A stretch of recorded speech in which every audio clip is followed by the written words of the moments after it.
Transcriber's note: the spelling irregularities of the original have been retained in this e-text. Incidents in the Life of a Slave Girl. Written by herself. Northerners know nothing at all about slavery. They think it is perpetual bondage only. They have no conception of the depth of degradation involved in that word, slavery. If they had, they would never cease their efforts until so horrible a system was overthrown. A woman of North Carolina. Rise up, ye women that are at ease. Hear my voice, ye careless daughters. Give ear unto my speech. Isaiah 32:9. Edited by L. Maria Child. Boston, published for the author 1861. Contents. Preface by the author. Introduction by the editor. Incidents in the Life of a Slave Girl. I. Childhood. 2. The New Master and Mistress. 3. The Slave's New Year's Day. 4. The Slave Who Dared to Feel Like a Man. V. The Trials of Girlhood. 6. The Jealous Mistress. 7. The Lover. 8. What slaves are taught to think of the North. 9. Sketches of neighboring slaveholders. X. A perilous passage in the slave girl's life. 11. The new tie to life. 12. Fear of insurrection. 13. The church and slavery. 14. Another link to life. 15. Continued persecutions. 16. Scenes at the plantation. 17. The flight. 18. Months of peril. 19. The children sold. XX. New perils. XXI. The loophole of retreat. XXAI. Christmas festivities. XCI. Still in prison. Ziv. The candidate for Congress. XXVE. Competition in cunning. XXVI. Important era in my brother's life. XXVII. A new destination for the children. ATNI. Aunt Nancy. Zix. Preparations for escape. XXX. Northward bound. XXXI. Incidents in Philadelphia. XXXAI. The meeting of mother and daughter. 33. A home found. XXXIV. The old enemy again. XXXV. A prejudice against color. XXXVI. The hairbreadth escape.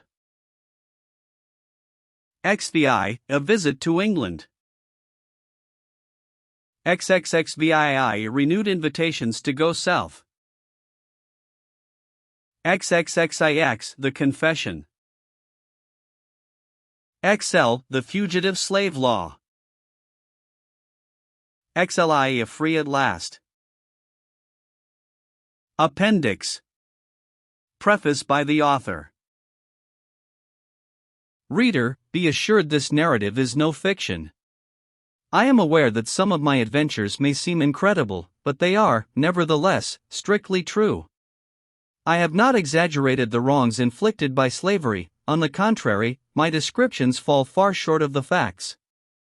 I have concealed the names of places, and given persons fictitious names.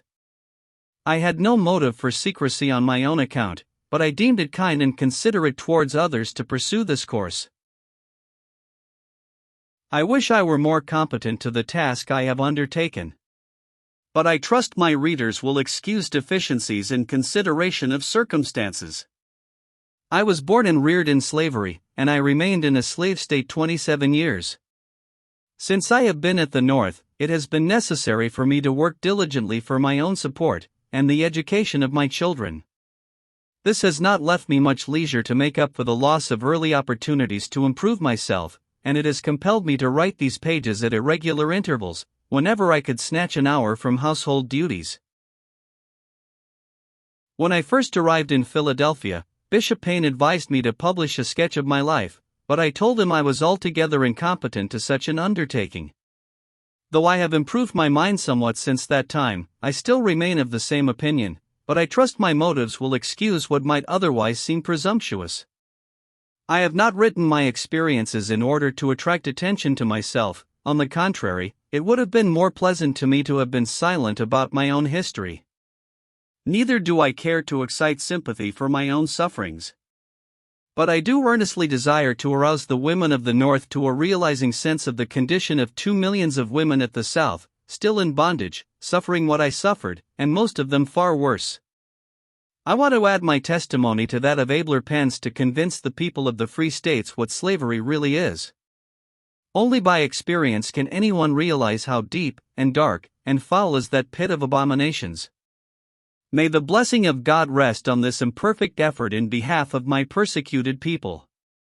Linda Brent. Introduction by the editor. The author of the following autobiography is personally known to me, and her conversation and manners inspire me with confidence. During the last 17 years, she has lived the greater part of the time with a distinguished family in New York, and has so deported herself as to be highly esteemed by them. This fact is sufficient, without further credentials of her character. I believe those who know her will not be disposed to doubt her veracity, though some incidents in her story are more romantic than fiction. At her request, I have revised her manuscript, but such changes as I have made have been mainly for purposes of condensation and orderly arrangement. I have not added anything to the incidents, or changed the import of her very pertinent remarks. With trifling exceptions, both the ideas and the language are her own. I pruned excrescences a little, but otherwise I had no reason for changing her lively and dramatic way of telling her own story. The names of both persons and places are known to me, but for good reasons I suppress them. It will naturally excite surprise that a woman reared in slavery should be able to write so well. But circumstances will explain this. In the first place, nature endowed her with quick perceptions. Secondly, the mistress, with whom she lived till she was 12 years old, was a kind, considerate friend, who taught her to read and spell. Thirdly, she was placed in favorable circumstances after she came to the North, having frequent intercourse with intelligent persons, who felt a friendly interest in her welfare, and were disposed to give her opportunities for self-improvement. I am well aware that many will accuse me of indecorum for presenting these pages to the public, for the experiences of this intelligent and much injured woman belong to a class which some call delicate subjects, and others indelicate. This peculiar phase of slavery has generally been kept veiled, but the public ought to be made acquainted with its monstrous features, and I willingly take the responsibility of presenting them with the veil withdrawn. I do this for the sake of my sisters in bondage, who are suffering wrongs so foul that our ears are too delicate to listen to them. I do it with the hope of arousing conscientious and reflecting women at the North to a sense of their duty in the exertion of moral influence on the question of slavery, on all possible occasions. I do it with the hope that every man who reads this narrative will swear solemnly before God that, so far as he has power to prevent it, no fugitive from slavery shall ever be sent back to suffer in that loathsome den of corruption and cruelty. Alf Maria Child. Incidents in the life of a slave girl, 7 years concealed. Childhood. I was born a slave, but I never knew it till 6 years of happy childhood had passed away.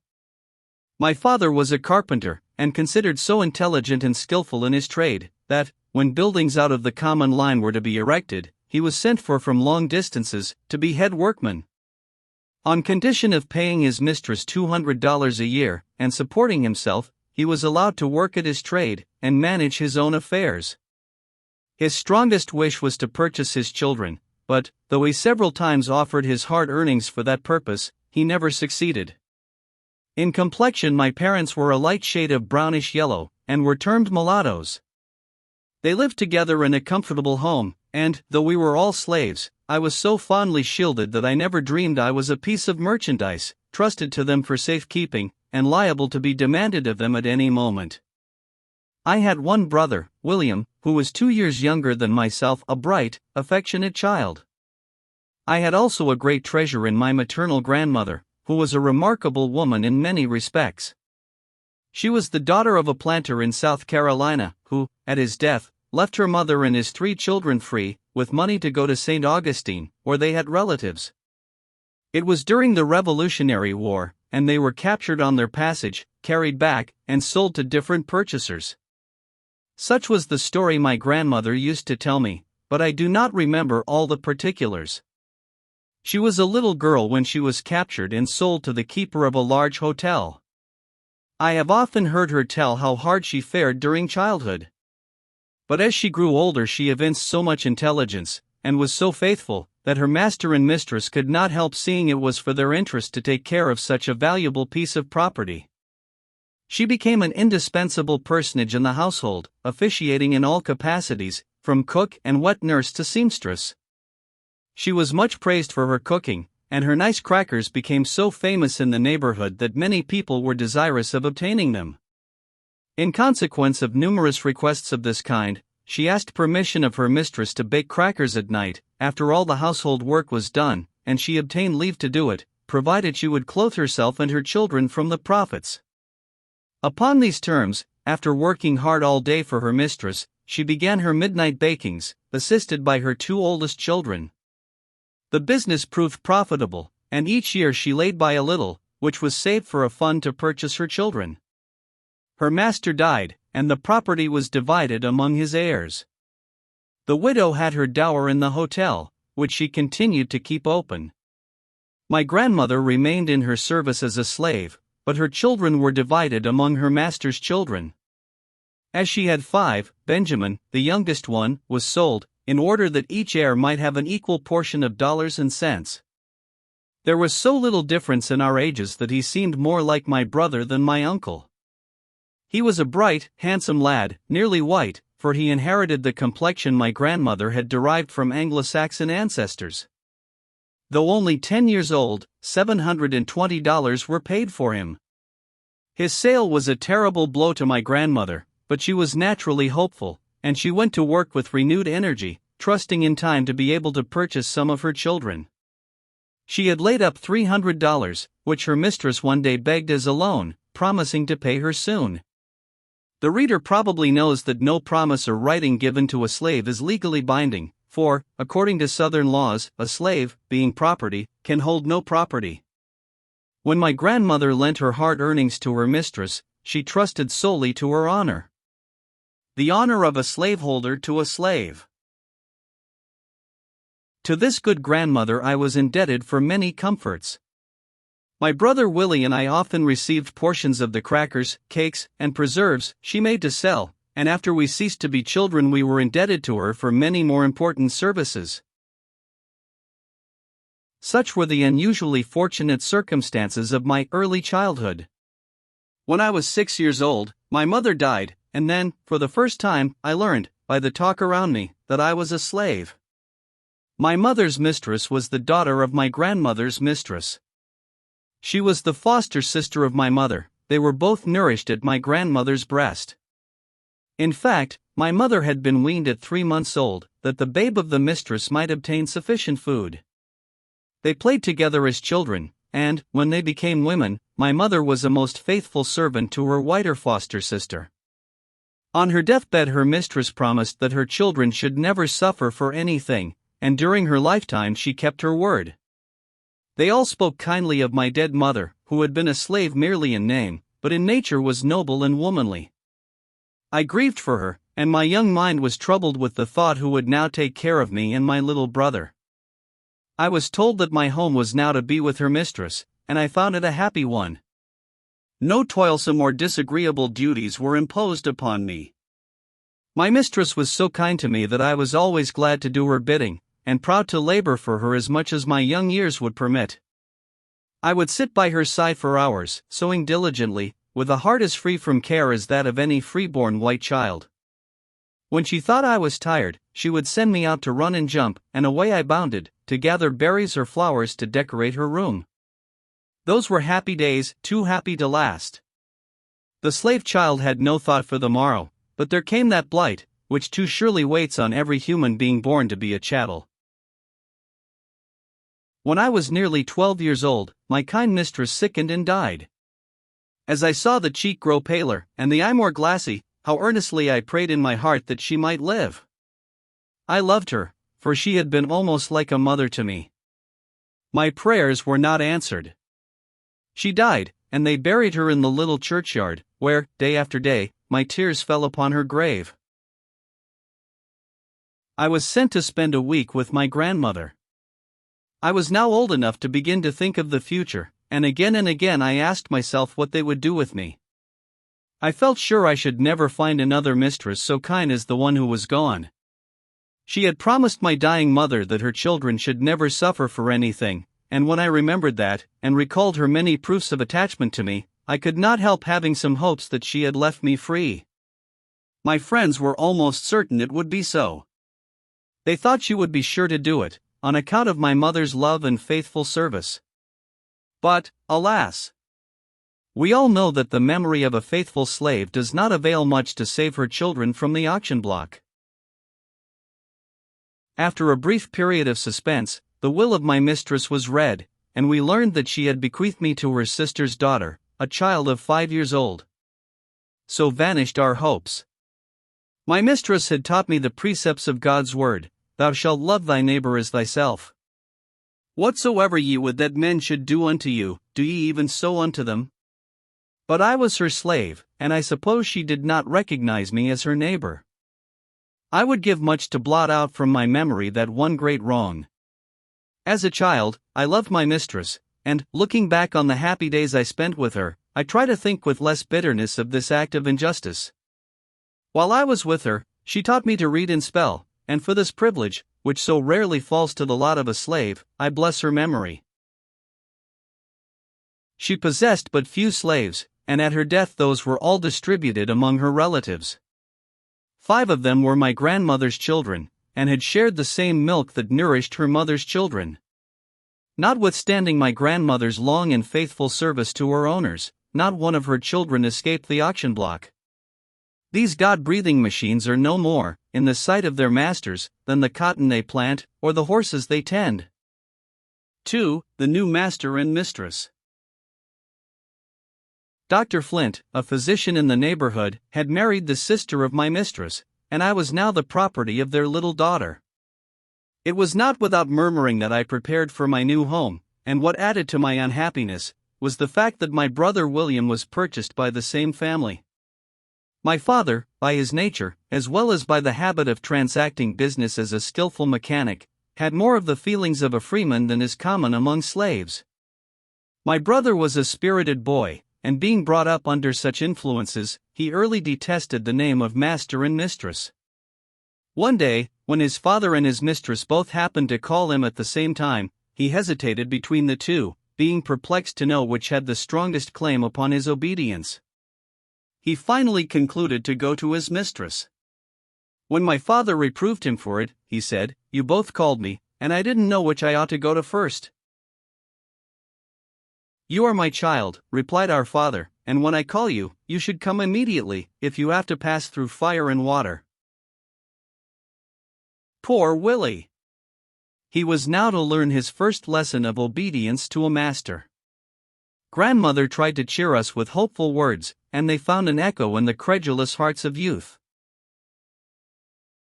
When we entered our new home, we encountered cold looks, cold words, and cold treatment. We were glad when the night came. On my narrow bed I moaned and wept, I felt so desolate and alone. I had been there nearly a year, when a dear little friend of mine was buried.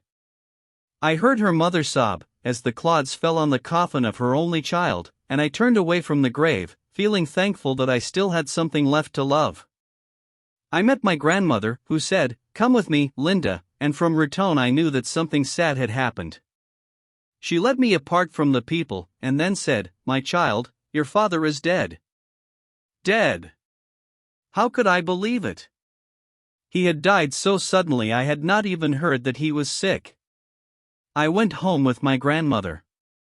My heart rebelled against God, who had taken from me mother, father, mistress, and friend. The good grandmother tried to comfort me. "Who knows the ways of God?" said she.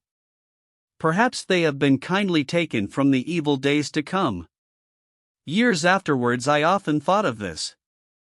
She promised to be a mother to her grandchildren, so far as she might be permitted to do so, and strengthened by her love, I returned to my masters. I thought I should be allowed to go to my father's house the next morning, but I was ordered to go for flowers, that my mistress's house might be decorated for an evening party. I spent the day gathering flowers and weaving them into festoons, while the dead body of my father was lying within a mile of me.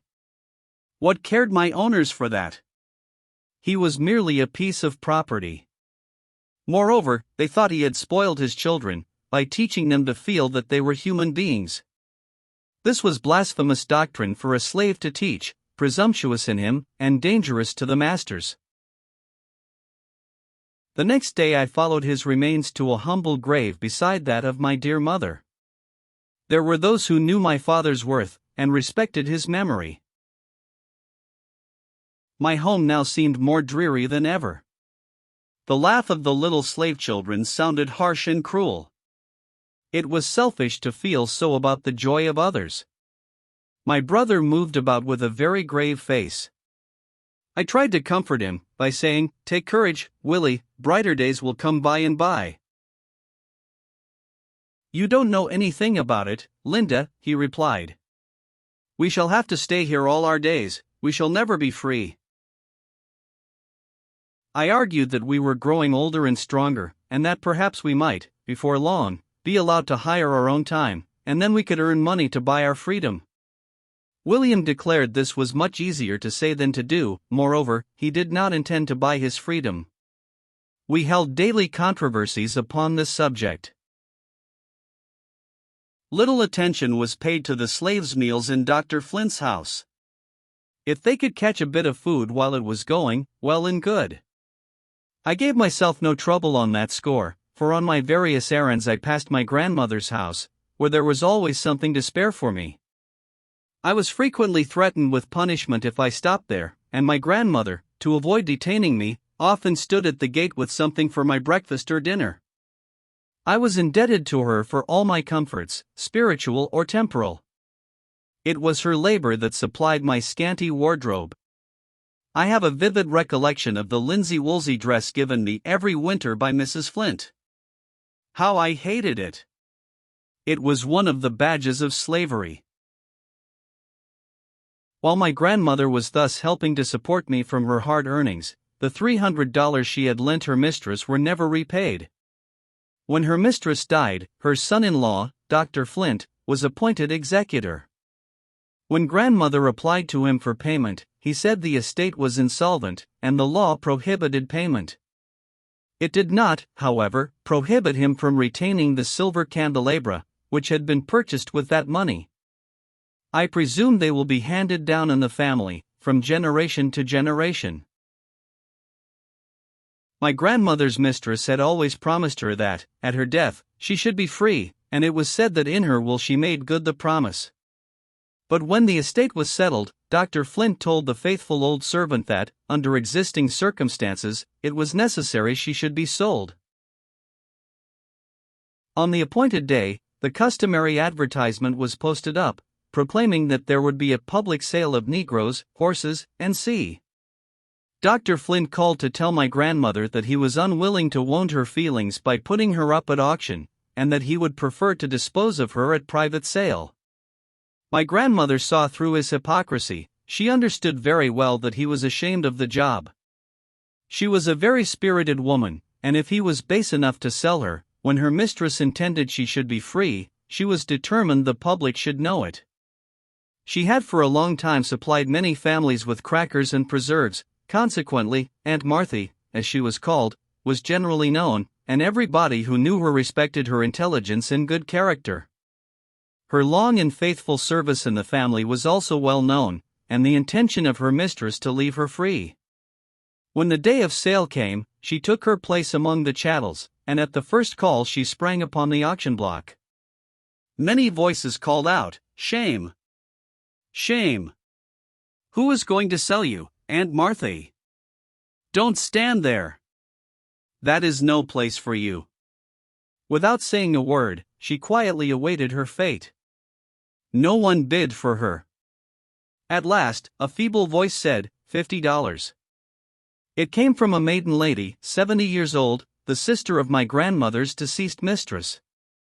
She had lived 40 years under the same roof with my grandmother. She knew how faithfully she had served her owners, and how cruelly she had been defrauded of her rights, and she resolved to protect her.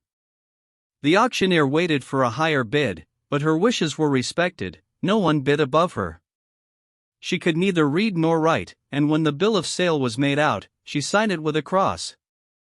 But what consequence was that, when she had a big heart overflowing with human kindness? She gave the old servant her freedom.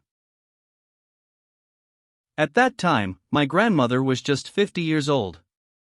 Laborious years had passed since then, and now my brother and I were slaves to the man who had defrauded her of her money, and tried to defraud her of her freedom. One of my mother's sisters, called Aunt Nancy, was also a slave in his family.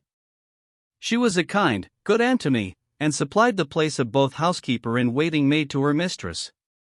She was, in fact, at the beginning and end of everything.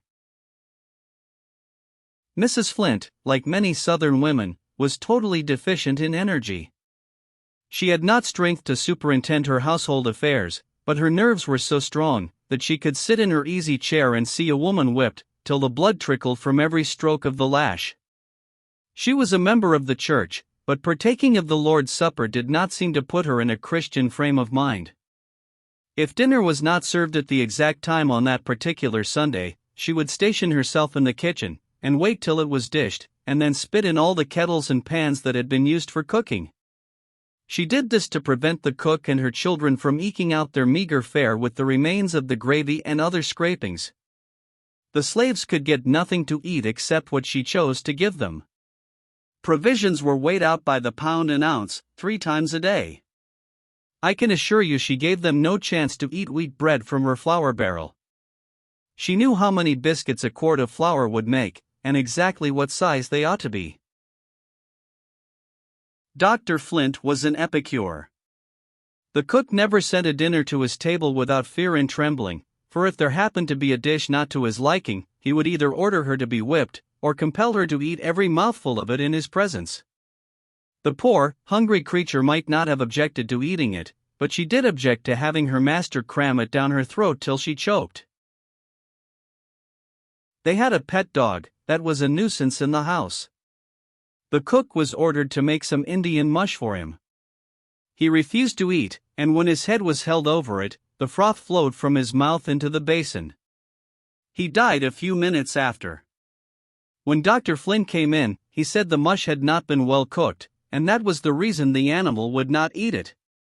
He sent for the cook, and compelled her to eat it. He thought that the woman's stomach was stronger than the dog's, but her sufferings afterwards proved that he was mistaken. This poor woman endured many cruelties from her master and mistress. Sometimes she was locked up, away from her nursing baby, for a whole day and night. When I had been in the family a few weeks, one of the plantation slaves was brought to town, by order of his master. It was near night when he arrived, and Dr. Flint ordered him to be taken to the workhouse, and tied up to the joist, so that his feet would just escape the ground. In that situation he was to wait till the doctor had taken his tea. I shall never forget that night. Never before, in my life, had I heard hundreds of blows fall, in succession, on a human being. His piteous groans, and his "Oh, pray don't, massa," rang in my ear for months afterwards. There were many conjectures as to the cause of this terrible punishment. Some said master accused him of stealing corn, others said the slave had quarreled with his wife, in presence of the overseer, and had accused his master of being the father of her child. They were both black, and the child was very fair. I went into the workhouse next morning, and saw the cowhide still wet with blood, and the boards all covered with gore. The poor man lived, and continued to quarrel with his wife. A few months afterwards Dr. Flint handed them both over to a slave trader. The guilty man put their value into his pocket, and had the satisfaction of knowing that they were out of sight and hearing. When the mother was delivered into the trader's hands, she said, "You promised to treat me well." To which he replied, "You have let your tongue run too far, damn you." She had forgotten that it was a crime for a slave to tell who was the father of her child. From others than the master persecution also comes in such cases. I once saw a young slave girl dying soon after the birth of a child nearly white. In her agony she cried out, "O Lord, come and take me." Her mistress stood by, and mocked at her like an incarnate fiend. "You suffer, do you?" she exclaimed. "I am glad of it. You deserve it all, and more too." The girl's mother said, "The baby is dead, thank God, and I hope my poor child will soon be in heaven, too." "Heaven," retorted the mistress. "There is no such place for the like of her and her bastard." The poor mother turned away, sobbing. Her dying daughter called her, feebly, and as she bent over her, I heard her say, "Don't grieve so, mother, God knows all about it, and He will have mercy upon me." Her sufferings, afterwards, became so intense, that her mistress felt unable to stay, but when she left the room, the scornful smile was still on her lips. 7 children called her mother. The poor black woman had but the one child, whose eyes she saw closing in death, while she thanked God for taking her away from the greater bitterness of life. 3 of the slaves' New Year's Day. Dr. Flint owned a fine residence in town, several farms, and about 50 slaves, besides hiring a number by the year. Hiring Day at the South takes place on the 1st of January. On the 2D, the slaves are expected to go to their new masters. On a farm, they work until the corn and cotton are laid. They then have 2 holidays. Some masters give them a good dinner under the trees. This over, they work until Christmas Eve. If no heavy charges are meantime brought against them, they are given 4 or 5 holidays, whichever the master or overseer may think proper. Then comes New Year's Eve, and they gather together their little alls, or more properly speaking, their little nothings, and wait anxiously for the dawning of day. At the appointed hour the grounds are thronged with men, women, and children, waiting, like criminals, to hear their doom pronounced. The slave is sure to know who is the most humane, or cruel master, within 40 miles of him. It is easy to find out, on that day, who clothes and feeds his slaves well, for he is surrounded by a crowd, begging, "Please, massa, hire me this year. I will work very hard, massa." If a slave is unwilling to go with his new master, he is whipped, or locked up in jail, until he consents to go, and promises not to run away during the year. Should he chance to change his mind, thinking it justifiable to violate an extorted promise, woe unto him if he is caught. The whip is used till the blood flows at his feet, and his stiffened limbs are put in chains, to be dragged in the field for days and days. If he lives until the next year, perhaps the same man will hire him again, without even giving him an opportunity of going to the hiring ground. After those for hire are disposed of, those for sale are called up. Oh, you happy free women, contrast your New Year's Day with that of the poor bondwoman. With you it is a pleasant season, and the light of the day is blessed. Friendly wishes meet you everywhere, and gifts are showered upon you. Even hearts that have been estranged from you soften at this season, and lips that have been silent echo back, "I wish you a happy New Year." Children bring their little offerings, and raise their rosy lips for a caress. They are your own, and no hand but that of death can take them from you. But to the slave mother New Year's Day comes laden with peculiar sorrows. She sits on her cold cabin floor, watching the children who may all be torn from her the next morning, and often does she wish that she and they might die before the day dawns.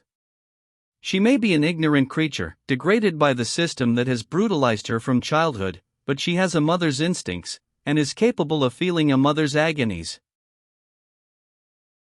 On one of these sale days, I saw a mother lead 7 children to the auction block. She knew that some of them would be taken from her, but they took all. The children were sold to a slave trader, and their mother was bought by a man in her own town. Before night her children were all far away. She begged the trader to tell her where he intended to take them. This he refused to do. How could he, when he knew he would sell them, one by one, wherever he could command the highest price? I met that mother in the street, and her wild, haggard face lives today in my mind. She wrung her hands in anguish and exclaimed, "Gone! All gone! Why don't God kill me?" I had no words wherewith to comfort her. Instances of this kind are of daily, of hourly occurrence. Slaveholders have a method, peculiar to their institution, of getting rid of old slaves, whose lives have been worn out in their service. I knew an old woman, who for 70 years faithfully served her master. She had become almost helpless, from hard labor and disease. Her owners moved to Alabama, and the old black woman was left to be sold to anybody who would give $20 for her. For, the slave who dared to feel like a man. 2 years had passed since I entered Dr. Flint's family, and those years had brought much of the knowledge that comes from experience, though they had afforded little opportunity for any other kinds of knowledge. My grandmother had, as much as possible, been a mother to her orphan grandchildren. By perseverance and unwearied industry, she was now mistress of a snug little home, surrounded with the necessaries of life. She would have been happy could her children have shared them with her. There remained but 3 children and 2 grandchildren, all slaves. Most earnestly did she strive to make us feel that it was the will of God, that He had seen fit to place us under such circumstances, and though it seemed hard, we ought to pray for contentment. It was a beautiful faith, coming from a mother who could not call her children her own. But I, and Benjamin, her youngest boy, condemned it. We reasoned that it was much more the will of God that we should be situated as she was. We longed for a home like hers. There we always found sweet balsam for our troubles. She was so loving, so sympathizing. She always met us with a smile, and listened with patience to all our sorrows. She spoke so hopefully, that unconsciously the clouds gave place to sunshine. There was a grand big oven there, too, that baked bread and nice things for the town, and we knew there was always a choice bit in store for us. But, alas! Even the charms of the old oven failed to reconcile us to our hard lot. Benjamin was now a tall, handsome lad, strongly and gracefully made, and with a spirit too bold and daring for a slave. My brother William, now 12 years old, had the same aversion to the word master that he had when he was an urchin of 7 years. I was his confidant. He came to me with all his troubles. I remember one instance in particular. It was on a lovely spring morning, and when I marked the sunlight dancing here and there, its beauty seemed to mock my sadness. For my master, whose restless, craving, vicious nature roved about day and night, seeking whom to devour, had just left me, with stinging, scorching words that scathed ear and brain like fire. Oh, how I despised him! I thought how glad I should be, if some day when he walked the earth, it would open and swallow him up, and disencumber the world of a plague. When he told me that I was made for his use, made to obey his command in everything, that I was nothing but a slave, whose will must and should surrender to his, never before had my puny arm felt half so strong. So deeply was I absorbed in painful reflections afterwards, that I neither saw nor heard the entrance of anyone, till the voice of William sounded close beside me. "Linda," said he, "what makes you look so sad?" "I love you." "Oh, Linda, Isn't this a bad world? Everybody seems so cross and unhappy. I wish I had died when poor father did. I told him that everybody was not cross or unhappy, that those who had pleasant homes and kind friends, and who were not afraid to love them, were happy. But we, who were slave children, without father or mother, could not expect to be happy. We must be good, perhaps that would bring us contentment. Yes, he said, I try to be good, but what's the use? They are all the time troubling me. Then he proceeded to relate his afternoon's difficulty with young Master Nicholas. It seemed that the brother of Master Nicholas had pleased himself with making up stories about William. Master Nicholas said he should be flogged, and he would do it. Whereupon he went to work, but William fought bravely, and the young master, finding he was getting the better of him, undertook to tie his hands behind him. He failed in that likewise. By dint of kicking and fisting, William came out of the skirmish none the worse for a few scratches. He continued to discourse on his young master's meanness, how he whipped the little boys, but was a perfect coward when a tussle ensued between him and white boys of his own size. On such occasions he always took to his legs. William had other charges to make against him. One was his rubbing up pennies with quicksilver, and passing them off for quarters of $1 on an old man who kept a fruit stall. William was often sent to buy fruit, and he earnestly inquired of me what he ought to do under such circumstances. I told him it was certainly wrong to deceive the old man, and that it was his duty to tell him of the impositions practiced by his young master. I assured him the old man would not be slow to comprehend the whole, and there the matter would end. William thought it might with the old man, but not with him. He said he did not mind the smart of the whip, but he did not like the idea of being whipped. While I advised him to be good and forgiving, I was not unconscious of the beam in my own eye. It was the very knowledge of my own shortcomings that urged me to retain, if possible, some sparks of my brother's God-given nature.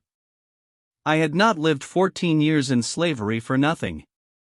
I had felt, seen, and heard enough to read the characters and question the motives of those around me. The war of my life had begun, and though one of God's most powerless creatures, I resolved never to be conquered. Alas, for me! If there was one pure, sunny spot for me, I believed it to be in Benjamin's heart, and in another's, whom I loved with all the ardor of a girl's first love. My owner knew of it, and sought in every way to render me miserable. He did not resort to corporal punishment, but to all the petty, tyrannical ways that human ingenuity could devise. I remember the first time I was punished. It was in the month of February. My grandmother had taken my old shoes and replaced them with a new pair. I needed them, for several inches of snow had fallen, and it still continued to fall. When I walked through Mrs. Flint's room, their creaking grated harshly on her refined nerves. She called me to her, and asked what I had about me that made such a horrid noise. I told her it was my new shoes. "Take them off," said she, "and if you put them on again, I'll throw them into the fire." I took them off, and my stockings also. She then sent me a long distance, on an errand. As I went through the snow, my bare feet tingled. That night I was very hoarse, and I went to bed thinking the next day would find me sick, perhaps dead. What was my grief on waking to find myself quite well? I had imagined if I died, or was laid up for some time, that my mistress would feel a twinge of remorse that she had so hated the little imp, as she styled me. It was my ignorance of that mistress that gave rise to such extravagant imaginings. Dr. Flint occasionally had high prices offered for me, but he always said, "She don't belong to me. She is my daughter's property, and I have no right to sell her." Good, honest man. My young mistress was still a child, and I could look for no protection from her. I loved her, and she returned my affection. I once heard her father allude to her attachment to me, and his wife promptly replied that it proceeded from fear. This put unpleasant doubts into my mind. Did the child feign what she did not feel? Or was her mother jealous of the mite of love she bestowed on me? I concluded it must be the latter. I said to myself, surely, little children are true. One afternoon I sat at my sewing, feeling unusual depression of spirits. My mistress had been accusing me of an offense, of which I assured her I was perfectly innocent, but I saw, by the contemptuous curl of her lip, that she believed I was telling a lie. I wondered for what wise purpose God was leading me through such thorny paths, and whether still darker days were in store for me. As I sat musing thus, the door opened softly, and William came in. "Well, brother," said I, "what is the matter this time?" "Oh, Linda, Ben and his master have had a dreadful time," said he. My first thought was that Benjamin was killed. "Don't be frightened, Linda," said William, "I will tell you all about it." It appeared that Benjamin's master had sent for him, and he did not immediately obey the summons. When he did, his master was angry, and began to whip him. He resisted. Master and slave fought, and finally the master was thrown. Benjamin had cause to tremble, for he had thrown to the ground his master, one of the richest men in town. I anxiously awaited the result. That night I stole to my grandmother's house, and Benjamin also stole thither from his master's. My grandmother had gone to spend a day or two with an old friend living in the country. "I have come," said Benjamin, "to tell you goodbye. I am going away." I inquired where. "To the north," he replied. I looked at him to see whether he was in earnest. I saw it all in his firm, set mouth. I implored him not to go, but he paid no heed to my words. He said he was no longer a boy, and every day made his yoke more galling. He had raised his hand against his master, and was to be publicly whipped for the offense.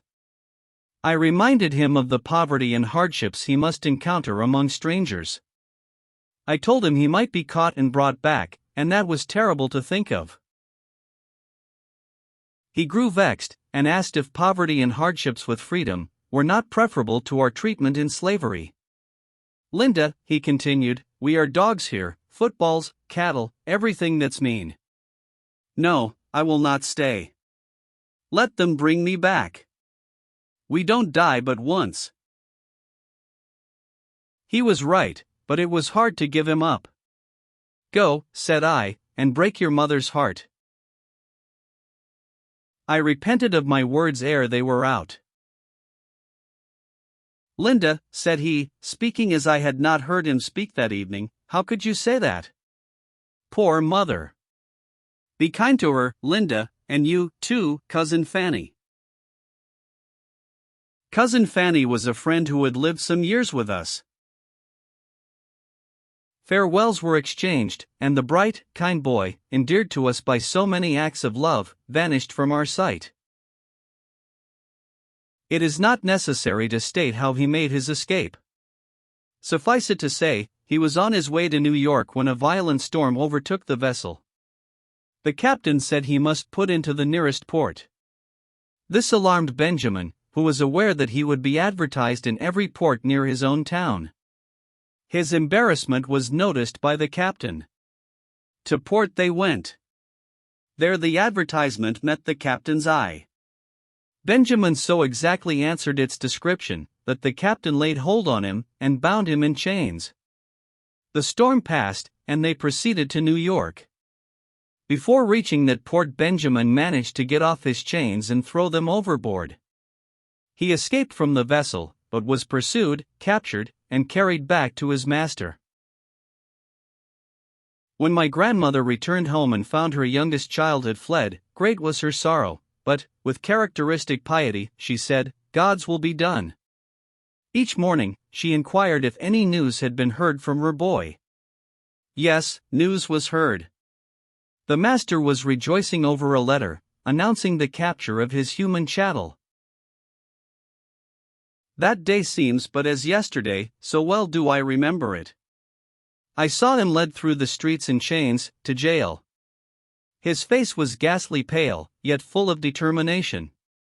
He had begged one of the sailors to go to his mother's house and ask her not to meet him. He said the sight of her distress would take from him all self-control. She yearned to see him, and she went, but she screened herself in the crowd, that it might be as her child had said.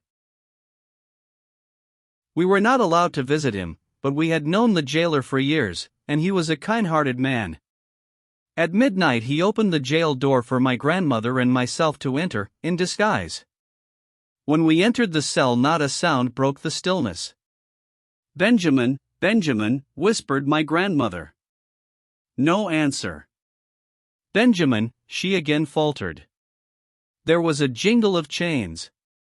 The moon had just risen, and cast an uncertain light through the bars of the window. We knelt down and took Benjamin's cold hands in ours. We did not speak. Sobs were heard, and Benjamin's lips were unsealed, for his mother was weeping on his neck. How vividly does memory bring back that sad night! Mother and son talked together. He asked her pardon for the suffering he had caused her. She said she had nothing to forgive, she could not blame his desire for freedom. He told her that when he was captured, he broke away, and was about casting himself into the river, when thoughts of her came over him, and he desisted. She asked if he did not also think of God. I fancied I saw his face grow fierce in the moonlight. He answered, "No, I did not think of him." When a man is hunted like a wild beast, he forgets there is a God, a heaven. He forgets everything in his struggle to get beyond the reach of the bloodhounds. "Don't talk so, Benjamin," said she. "Put your trust in God. Be humble, my child, and your master will forgive you." "Forgive me for what, mother? For not letting him treat me like a dog?" "No. I will never humble myself to him. I have worked for him for nothing all my life, and I am repaid with stripes and imprisonment. Here I will stay till I die, or till he sells me." The poor mother shuddered at his words. I think he felt it, for when he next spoke, his voice was calmer. "Don't fret about me, mother. I ain't worth it," said he. "I wish I had some of your goodness. You bear everything patiently, just as though you thought it was all right. I wish I could." She told him she had not always been so. Once, she was like him, but when sore troubles came upon her, and she had no arm to lean upon, she learned to call on God, and he lightened her burdens. She besought him to do likewise. We overstayed our time, and were obliged to hurry from the jail. Benjamin had been imprisoned 3 weeks, when my grandmother went to intercede for him with his master. He was immovable. He said Benjamin should serve as an example to the rest of his slaves. He should be kept in jail till he was subdued, or be sold if he got but $1 for him. However, he afterwards relented in some degree. The chains were taken off, and we were allowed to visit him. As his food was of the coarsest kind, we carried him as often as possible a warm supper, accompanied with some little luxury for the jailer. 3 months elapsed, and there was no prospect of release or of a purchaser. One day he was heard to sing and laugh. This piece of indecorum was told to his master, and the overseer was ordered to rechain him. He was now confined in an apartment with other prisoners, who were covered with filthy rags. Benjamin was chained near them, and was soon covered with vermin. He worked at his chains till he succeeded in getting out of them. He passed them through the bars of the window, with a request that they should be taken to his master, and he should be informed that he was covered with vermin. This audacity was punished with heavier chains, and prohibition of our visits. My grandmother continued to send him fresh changes of clothes. The old ones were burned up. The last night we saw him in jail, his mother still begged him to send for his master, and beg his pardon. Neither persuasion nor argument could turn him from his purpose. He calmly answered, I am waiting his time." Those chains were mournful to hear. Another 3 months passed, and Benjamin left his prison walls. We that loved him waited to bid him a long and last farewell. A slave trader had bought him. You remember, I told you what price he brought when 10 years of age. Now he was more than 20 years old, and sold for $300. The master had been blind to his own interest. Long confinement had made his face too pale, his form too thin. Moreover, the trader had heard something of his character, and it did not strike him as suitable for a slave. He said he would give any price if the handsome lad was a girl. We thanked God that he was not. Could you have seen that mother clinging to her child, when they fastened the irons upon his wrists? Could you have heard her heart-rending groans, and seen her bloodshot eyes wander wildly from face to face, vainly pleading for mercy? Could you have witnessed that scene as I saw it, you would exclaim, "Slavery is damnable." Benjamin, her youngest, her pet, was forever gone. She could not realize it. She had had an interview with the trader for the purpose of ascertaining if Benjamin could be purchased. She was told it was impossible, as he had given bonds not to sell him till he was out of the state. He promised that he would not sell him till he reached New Orleans. With a strong arm and unvaried trust, my grandmother began her work of love. Benjamin must be free. If she succeeded, she knew they would still be separated, but the sacrifice was not too great. Day and night she labored. The trader's price would treble that he gave, but she was not discouraged. She employed a lawyer to write to a gentleman, whom she knew, in New Orleans. She begged him to interest himself for Benjamin, and he willingly favored her request. When he saw Benjamin, and stated his business, he thanked him, but said he preferred to wait a while before making the trader an offer. He knew he had tried to obtain a high price for him, and had invariably failed. This encouraged him to make another effort for freedom. So one morning, long before day, Benjamin was missing. He was riding over the blue billows, bound for Baltimore. For once his white face did him a kindly service. They had no suspicion that it belonged to a slave, otherwise, the law would have been followed out to the letter, and the thing rendered back to slavery. The brightest skies are often overshadowed by the darkest clouds. Benjamin was taken sick, and compelled to remain in Baltimore 3 weeks. His strength was slow in returning, and his desire to continue his journey seemed to retard his recovery. How could he get strength without air and exercise? He resolved to venture on a short walk. A by-street was selected, where he thought himself secure of not being met by anyone that knew him, but a voice called out, "Halloo, Ben, my boy. What are you doing here?" His first impulse was to run, but his legs trembled so that he could not stir. He turned to confront his antagonist, and behold, there stood his old master's next-door neighbor. He thought it was all over with him now, but it proved otherwise. That man was a miracle. He possessed a goodly number of slaves, and yet was not quite deaf to that mystic clock, whose ticking is rarely heard in the slaveholder's breast. "Ben, you are sick," said he. "Why, you look like a ghost. I guess I gave you something of a start." "Never mind, Ben, I am not going to touch you. You had a pretty tough time of it, and you may go on your way rejoicing for all me. But I would advise you to get out of this place plaguey quick, for there are several gentlemen here from our town."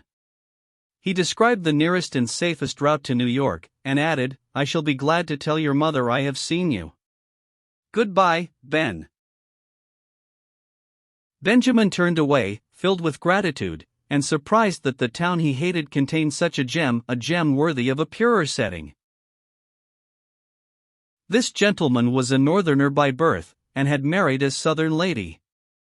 On his return, he told my grandmother that he had seen her son, and of the service he had rendered him.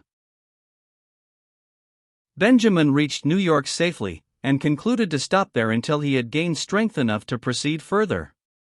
It happened that my grandmother's only remaining son had sailed for the same city on business for his mistress. Through God's providence, the brothers met. You may be sure it was a happy meeting. "Oh, Phil," exclaimed Benjamin, "I am here at last." Then he told him how near he came to dying, almost in sight of free land, and how he prayed that he might live to get one breath of free air. He said life was worth something now, and it would be hard to die. In the old jail he had not valued it. Once, he was tempted to destroy it, but something, he did not know what, had prevented him. Perhaps it was fear. He had heard those who professed to be religious declare there was no heaven for self-murderers, and as his life had been pretty hot here, he did not desire a continuation of the same in another world. "If I die now," he exclaimed, "thank God, I shall die a freeman."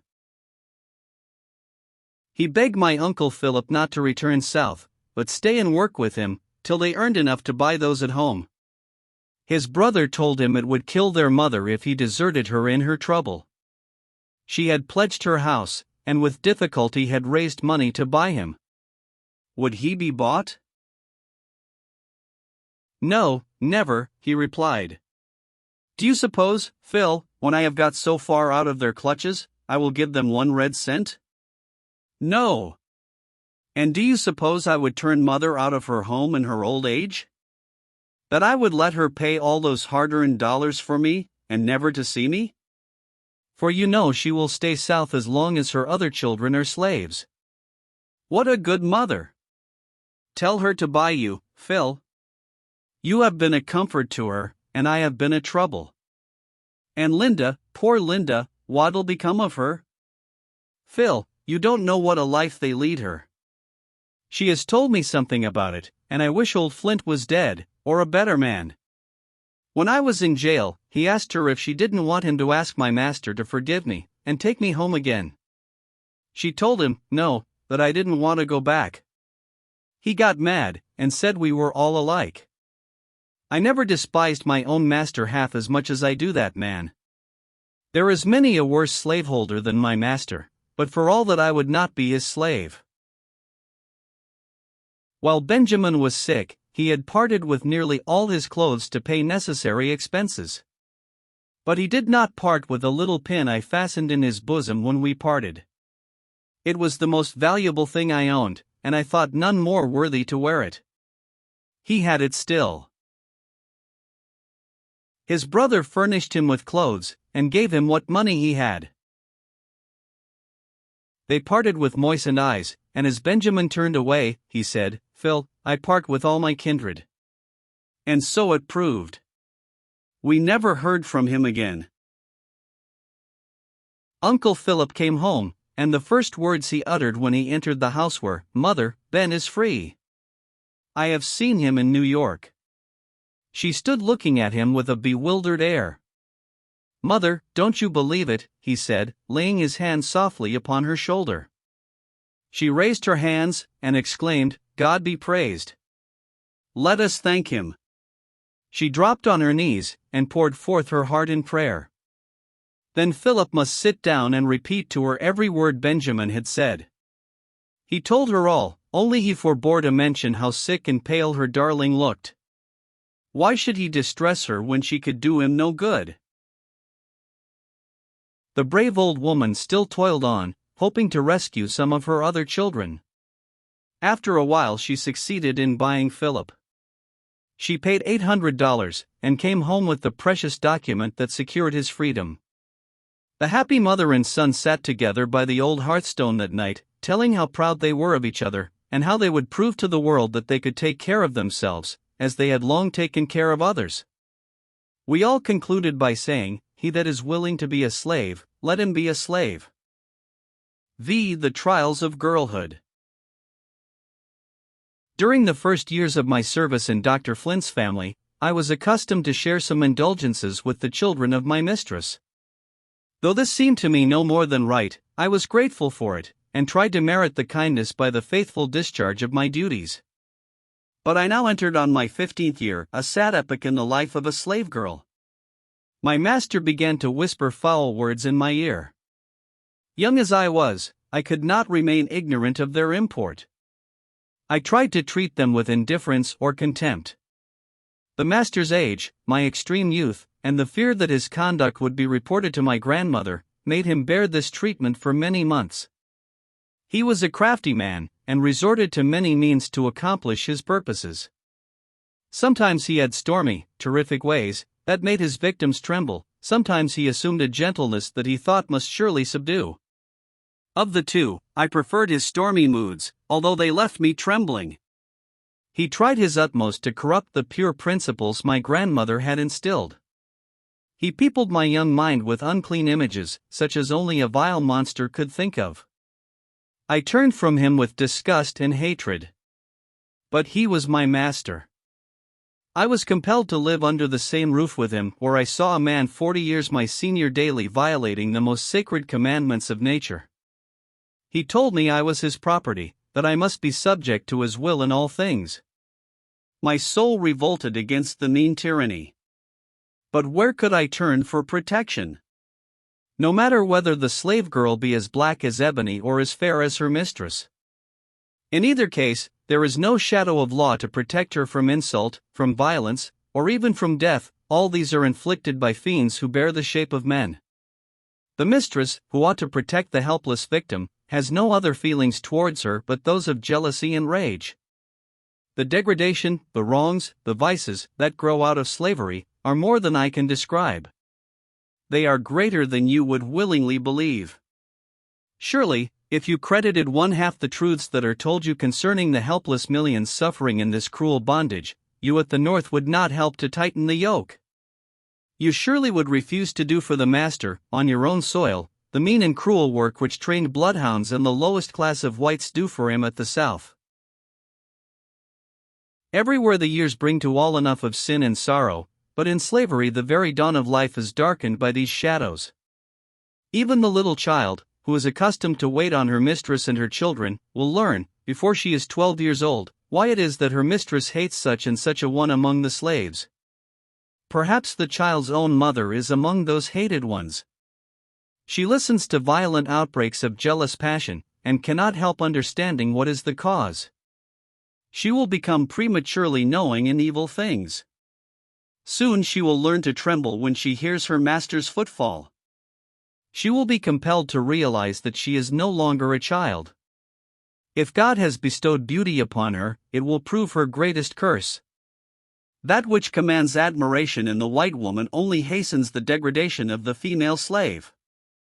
I know that some are too much brutalized by slavery to feel the humiliation of their position, but many slaves feel it most acutely, and shrink from the memory of it. I cannot tell how much I suffered in the presence of these wrongs, nor how I am still pained by the retrospect. My master met me at every turn, reminding me that I belonged to him, and swearing by heaven and earth that he would compel me to submit to him. If I went out for a breath of fresh air, after a day of unwearied toil, his footsteps dogged me. If I knelt by my mother's grave, his dark shadow fell on me even there. The light heart which nature had given me became heavy with sad forebodings. The other slaves in my master's house noticed the change. Many of them pitied me, but none dared to ask the cause. They had no need to inquire. They knew too well the guilty practices under that roof, and they were aware that to speak of them was an offense that never went unpunished. I longed for someone to confide in. I would have given the world to have laid my head on my grandmother's faithful bosom, and told her all my troubles. But Dr. Flint swore he would kill me, if I was not as silent as the grave. Then, although my grandmother was all in all to me, I feared her as well as loved her. I had been accustomed to look up to her with a respect bordering upon awe. I was very young, and felt shamefaced about telling her such impure things, especially as I knew her to be very strict on such subjects. Moreover, she was a woman of a high spirit. She was usually very quiet in her demeanor, but if her indignation was once roused, it was not very easily quelled. I had been told that she once chased a white gentleman with a loaded pistol, because he insulted one of her daughters. I dreaded the consequences of a violent outbreak, and both pride and fear kept me silent. But though I did not confide in my grandmother, and even evaded her vigilant watchfulness and inquiry, her presence in the neighborhood was some protection to me. Though she had been a slave, Dr. Flint was afraid of her. He dreaded her scorching rebukes. Moreover, she was known and patronized by many people, and he did not wish to have his villainy made public. It was lucky for me that I did not live on a distant plantation, but in a town not so large that the inhabitants were ignorant of each other's affairs. Bad as are the laws and customs in a slaveholding community, the doctor, as a professional man, deemed it prudent to keep up some outward show of decency. Oh, what days and nights of fear and sorrow that man caused me! Reader, it is not to awaken sympathy for myself that I am telling you truthfully what I suffered in slavery. I do it to kindle a flame of compassion in your hearts for my sisters who are still in bondage, suffering as I once suffered. I once saw two beautiful children playing together. One was a fair white child, the other was her slave, and also her sister. When I saw them embracing each other, and heard their joyous laughter, I turned sadly away from the lovely sight. I foresaw the inevitable blight that would fall on the little slave's heart. I knew how soon her laughter would be changed to sighs. The fair child grew up to be a still fairer woman. From childhood to womanhood her pathway was blooming with flowers, and overarched by a sunny sky. Scarcely one day of her life had been clouded when the sun rose on her happy bridal morning. How had those years dealt with her slave sister, the little playmate of her childhood? She, also, was very beautiful, but the flowers and sunshine of love were not for her. She drank the cup of sin, and shame, and misery, whereof her persecuted race are compelled to drink. In view of these things, why are ye silent, ye free men and women of the North? Why do your tongues falter in maintenance of the right? Would that I had more ability. But my heart is so full, and my pen is so weak. There are noble men and women who plead for us, striving to help those who cannot help themselves. God bless them. God give them strength and courage to go on. God bless those, everywhere, who are laboring to advance the cause of humanity. 6. The Jealous Mistress. I would 10,000 times rather that my children should be the half-starved paupers of Ireland than to be the most pampered among the slaves of America. I would rather drudge out my life on a cotton plantation, till the grave opened to give me rest, than to live with an unprincipled master and a jealous mistress. The felon's home in a penitentiary is preferable.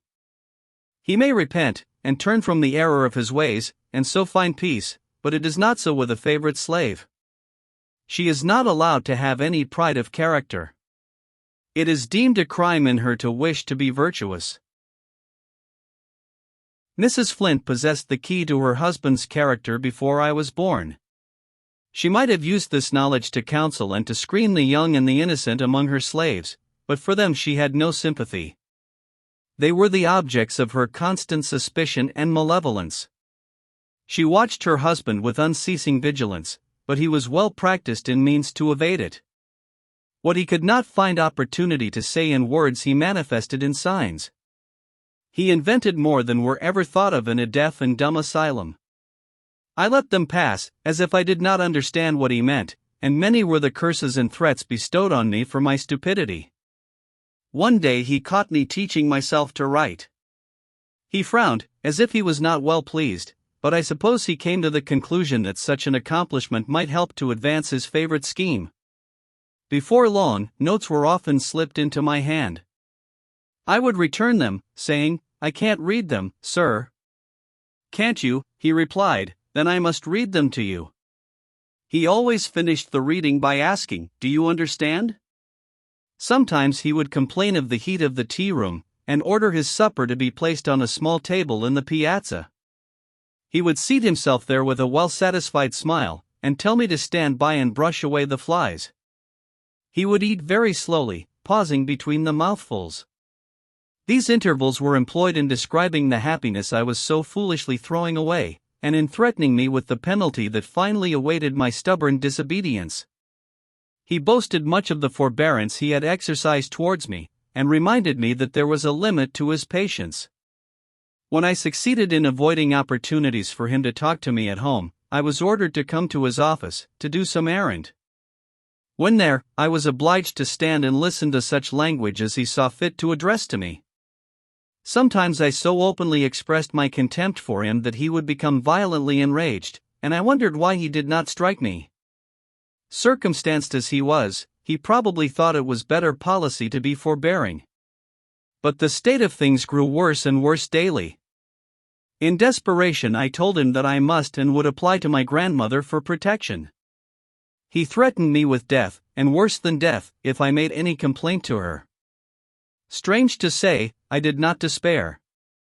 I was naturally of a buoyant disposition, and always I had a hope of somehow getting out of his clutches.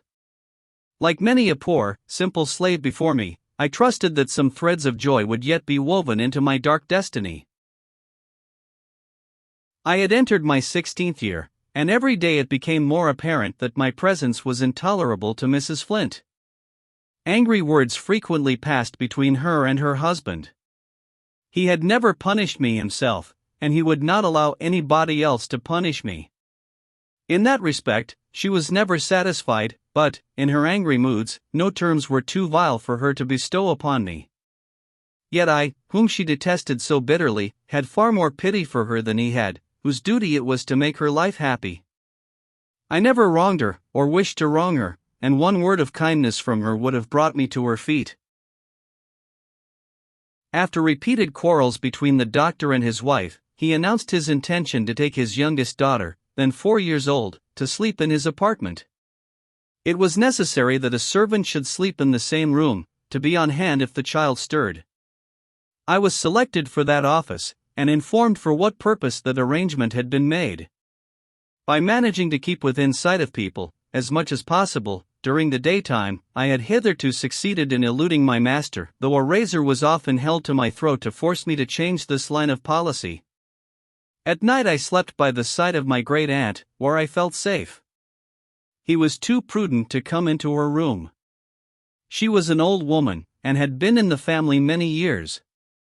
Moreover, as a married man, and a professional man, he deemed it necessary to save appearances in some degree. But he resolved to remove the obstacle in the way of his scheme, and he thought he had planned it so that he should evade suspicion. He was well aware how much I prized my refuge by the side of my old aunt, and he determined to dispossess me of it. The first night the doctor had the little child in his room alone. The next morning, I was ordered to take my station as nurse the following night. A kind providence interposed in my favor. During the day Mrs. Flint heard of this new arrangement, and a storm followed. I rejoiced to hear it rage. After a while my mistress sent for me to come to her room. Her first question was, "Did you know you were to sleep in the doctor's room?" "Yes, ma'am." "Who told you?" "My master." "Will you answer truly all the questions I ask?" "Yes, ma'am." "Tell me, then, as you hope to be forgiven, are you innocent of what I have accused you?" "I am." She handed me a Bible, and said, "Lay your hand on your heart, kiss this holy book, and swear before God that you tell me the truth." I took the oath she required, and I did it with a clear conscience. "You have taken God's holy word to testify your innocence," said she. "If you have deceived me, beware. Now take this stool, sit down, look me directly in the face, and tell me all that has passed between your master and you." I did as she ordered. As I went on with my account her color changed frequently, she wept, and sometimes groaned. She spoke in tones so sad, that I was touched by her grief. The tears came to my eyes, but I was soon convinced that her emotions arose from anger and wounded pride. She felt that her marriage vows were desecrated, her dignity insulted, but she had no compassion for the poor victim of her husband's perfidy. She pitied herself as a martyr, but she was incapable of feeling for the condition of shame and misery in which her unfortunate, helpless slave was placed. Yet perhaps she had some touch of feeling for me, for when the conference was ended, she spoke kindly, and promised to protect me. I should have been much comforted by this assurance if I could have had confidence in it, but my experiences in slavery had filled me with distrust. She was not a very refined woman, and had not much control over her passions. I was an object of her jealousy, and, consequently, of her hatred, and I knew I could not expect kindness or confidence from her under the circumstances in which I was placed. I could not blame her. Slaveholders' wives feel as other women would under similar circumstances. The fire of her temper kindled from small sparks, and now the flame became so intense that the doctor was obliged to give up his intended arrangement. I knew I had ignited the torch, and I expected to suffer for it afterwards, but I felt too thankful to my mistress for the timely aid she rendered me to care much about that. She now took me to sleep in a room adjoining her own. There I was an object of her especial care, though not of her especial comfort, for she spent many a sleepless night to watch over me. Sometimes I woke up and found her bending over me. At other times she whispered in my ear, as though it was her husband who was speaking to me, and listened to hear what I would answer. If she startled me, on such occasions, she would glide stealthily away, and the next morning she would tell me I had been talking in my sleep, and ask who I was talking to. At last, I began to be fearful for my life. It had been often threatened, and you can imagine, better than I can describe, what an unpleasant sensation it must produce to wake up in the dead of night and find a jealous woman bending over you. Terrible as this experience was, I had fears that it would give place to one more terrible. My mistress grew weary of her vigils, they did not prove satisfactory. She changed her tactics. She now tried the trick of accusing my master of crime, in my presence, and gave my name as the author of the accusation. To my utter astonishment, he replied, "I don't believe it, but if she did acknowledge it, you tortured her into exposing me." Tortured into exposing him. Truly, Satan had no difficulty in distinguishing the color of his soul. I understood his object in making this false representation. It was to show me that I gained nothing by seeking the protection of my mistress, that the power was still all in his own hands. I pitied Mrs. Flint. She was a second wife, many years the junior of her husband, and the hoary-headed miscreant was enough to try the patience of a wiser and better woman. She was completely foiled, and knew not how to proceed. She would gladly have had me flogged for my supposed false oath, but, as I have already stated, the doctor never allowed anyone to whip me. The old sinner was politic. The application of the lash might have led to remarks that would have exposed him in the eyes of his children and grandchildren. How often did I rejoice that I lived in a town where all the inhabitants knew each other. If I had been on a remote plantation, or lost among the multitude of a crowded city, I should not be a living woman at this day. The secrets of slavery are concealed like those of the Inquisition. My master was, to my knowledge, the father of 11 slaves. But did the mothers dare to tell who was the father of their children?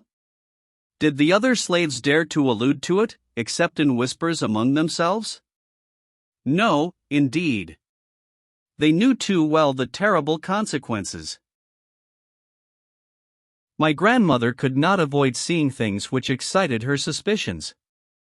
She was uneasy about me, and tried various ways to buy me, but the never-changing answer was always repeated: "Linda does not belong to me. She is my daughter's property, and I have no legal right to sell her."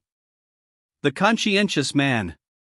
He was too scrupulous to sell me, but he had no scruples whatever about committing a much greater wrong against the helpless young girl placed under his guardianship, as his daughter's property. Sometimes my persecutor would ask me whether I would like to be sold.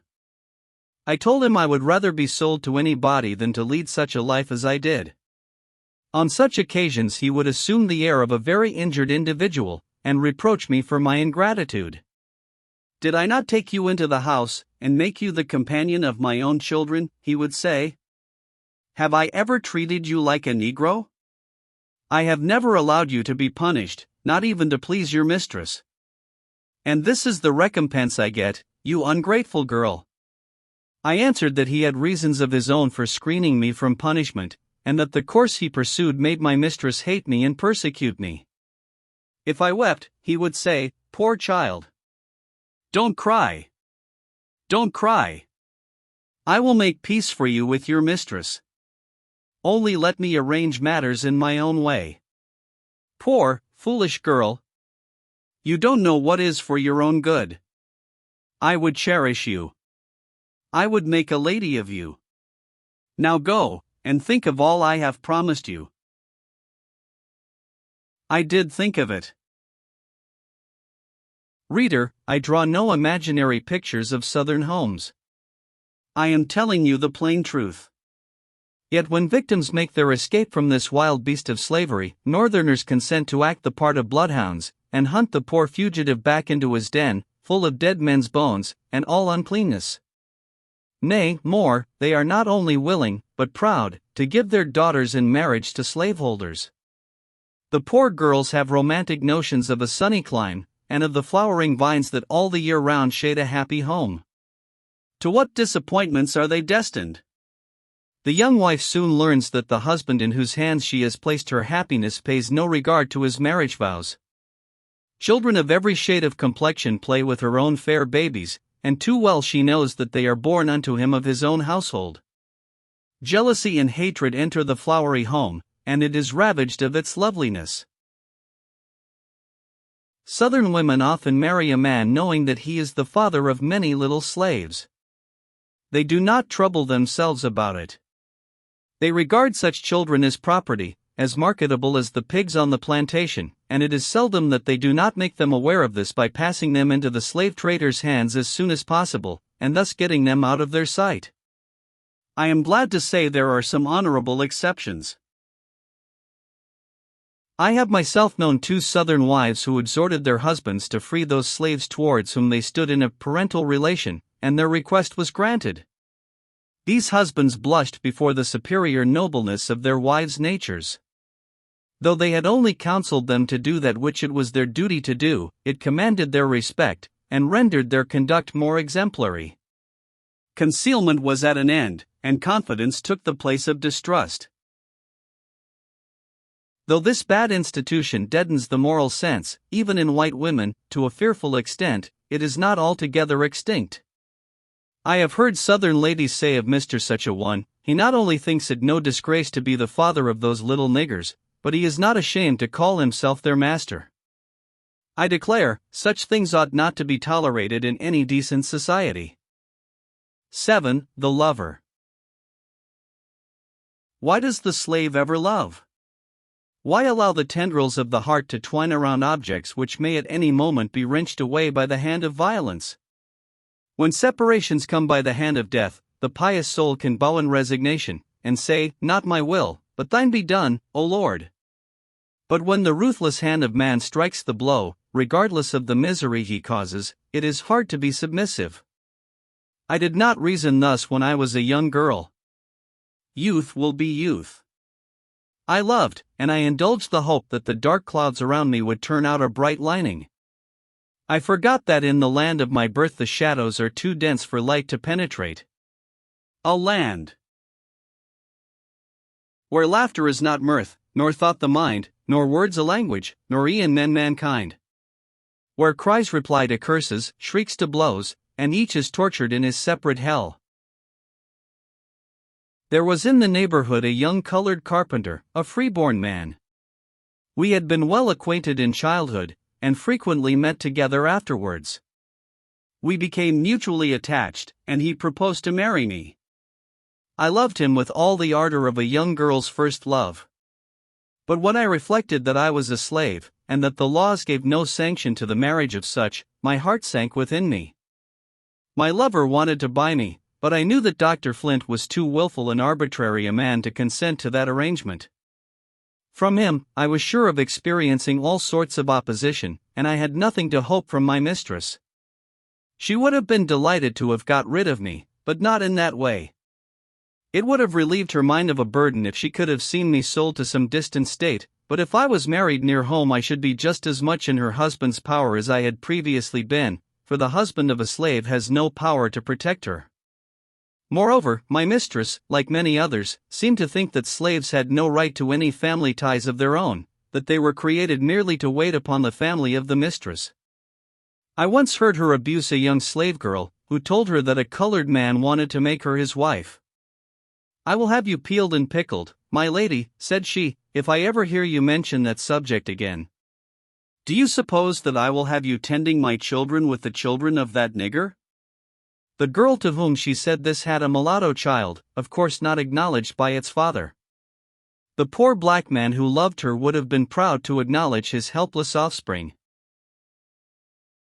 Many and anxious were the thoughts I revolved in my mind. I was at a loss what to do. Above all things, I was desirous to spare my lover the insults that had cut so deeply into my own soul. I talked with my grandmother about it, and partly told her my fears. I did not dare to tell her the worst. She had long suspected all was not right, and if I confirmed her suspicions, I knew a storm would rise that would prove the overthrow of all my hopes. This love dream had been my support through many trials, and I could not bear to run the risk of having it suddenly dissipated. There was a lady in the neighborhood, a particular friend of Dr. Flint's, who often visited the house. I had a great respect for her, and she had always manifested a friendly interest in me. Grandmother thought she would have great influence with the doctor.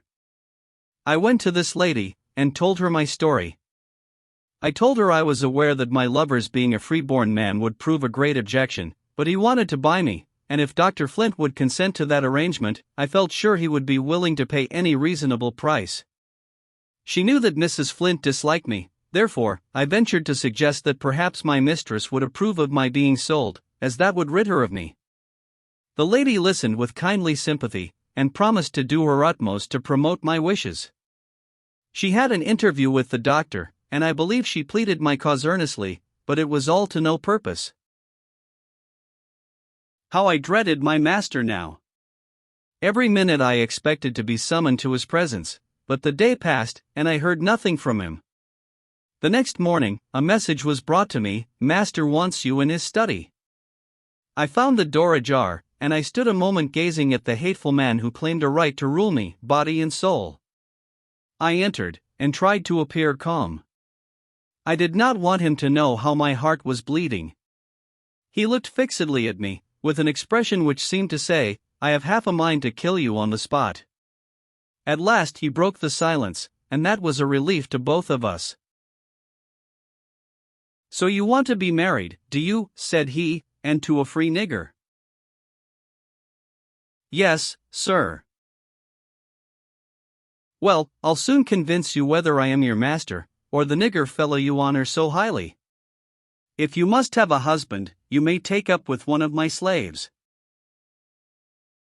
What a situation I should be in, as the wife of one of his slaves, even if my heart had been interested. I replied, "Don't you suppose, sir, that a slave can have some preference about marrying? Do you suppose that all men are alike to her?" "Do you love this nigger?" said he, abruptly. "Yes, sir." "How dare you tell me so?" he exclaimed, in great wrath. After a slight pause, he added, "I supposed you thought more of yourself, that you felt above the insults of such puppies." I replied, "If he is a puppy, I am a puppy, for we are both of the Negro race.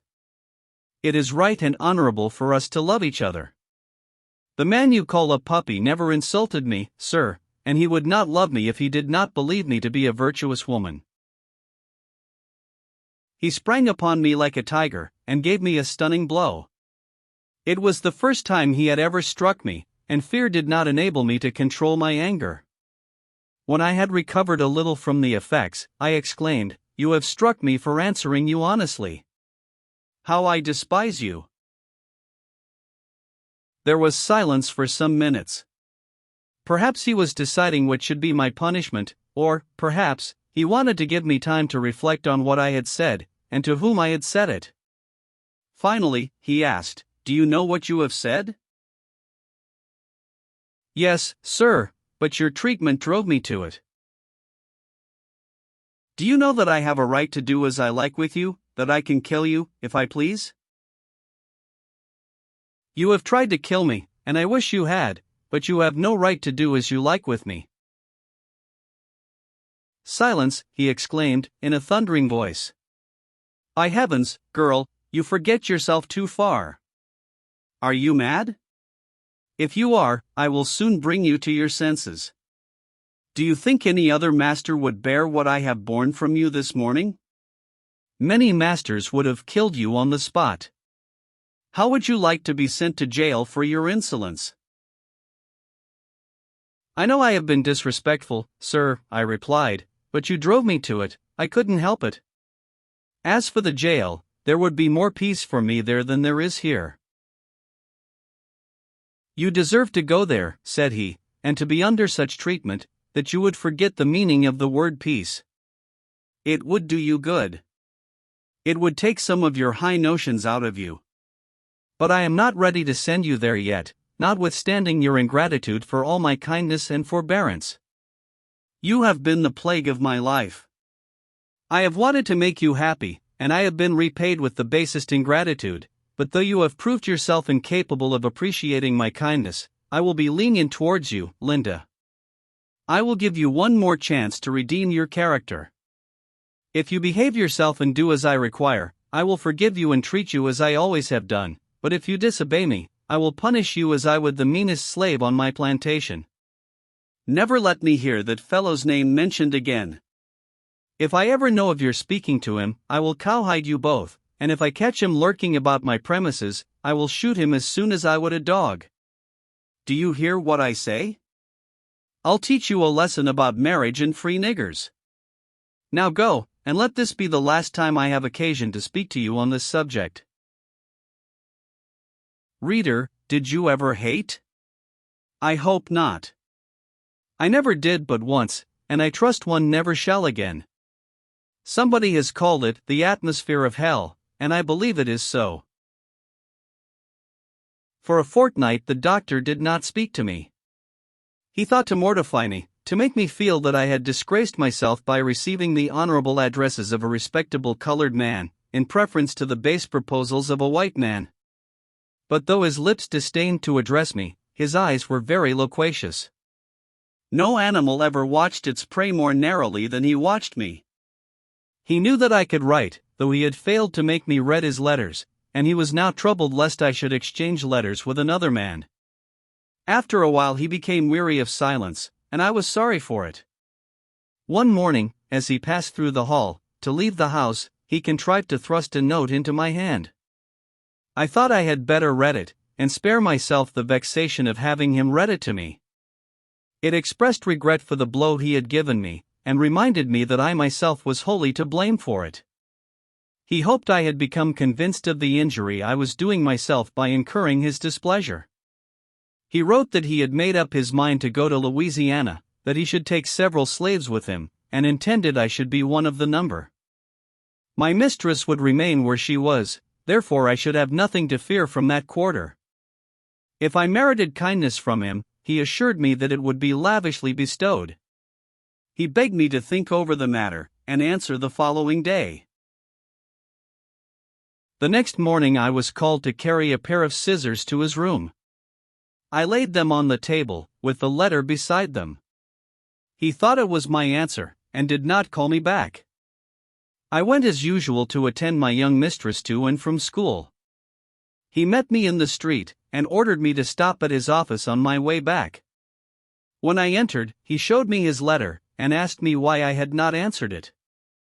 I replied, I am your daughter's property, and it is in your power to send me, or take me, wherever you please. He said he was very glad to find me so willing to go, and that we should start early in the autumn. He had a large practice in the town, and I rather thought he had made up the story merely to frighten me. However that might be, I was determined that I would never go to Louisiana with him. Summer passed away, and early in the autumn Dr. Flint's eldest son was sent to Louisiana to examine the country, with a view to emigrating. That news did not disturb me. I knew very well that I should not be sent with him. That I had not been taken to the plantation before this time was owing to the fact that his son was there. He was jealous of his son, and jealousy of the overseer had kept him from punishing me by sending me into the fields to work. Is it strange that I was not proud of these protectors? As for the overseer, he was a man for whom I had less respect than I had for a bloodhound. Young Mr. Flint did not bring back a favorable report of Louisiana, and I heard no more of that scheme. Soon after this, my lover met me at the corner of the street, and I stopped to speak to him.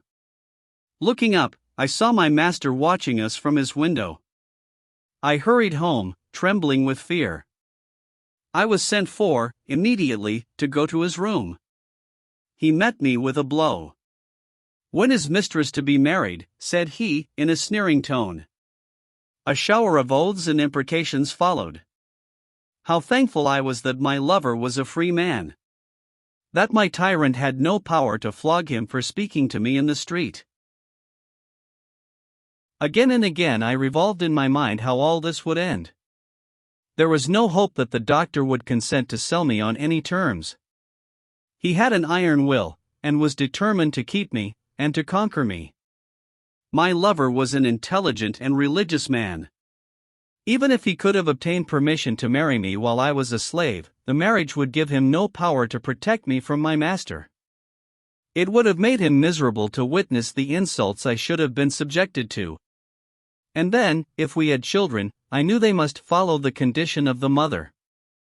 What a terrible blight that would be on the heart of a free, intelligent father! For his sake, I felt that I ought not to link his fate with my own unhappy destiny. He was going to Savannah to see about a little property left him by an uncle, and hard as it was to bring my feelings to it, I earnestly entreated him not to come back. I advised him to go to the Free States, where his tongue would not be tied, and where his intelligence would be of more avail to him. He left me, still hoping the day would come when I could be bought. With me the lamp of hope had gone out.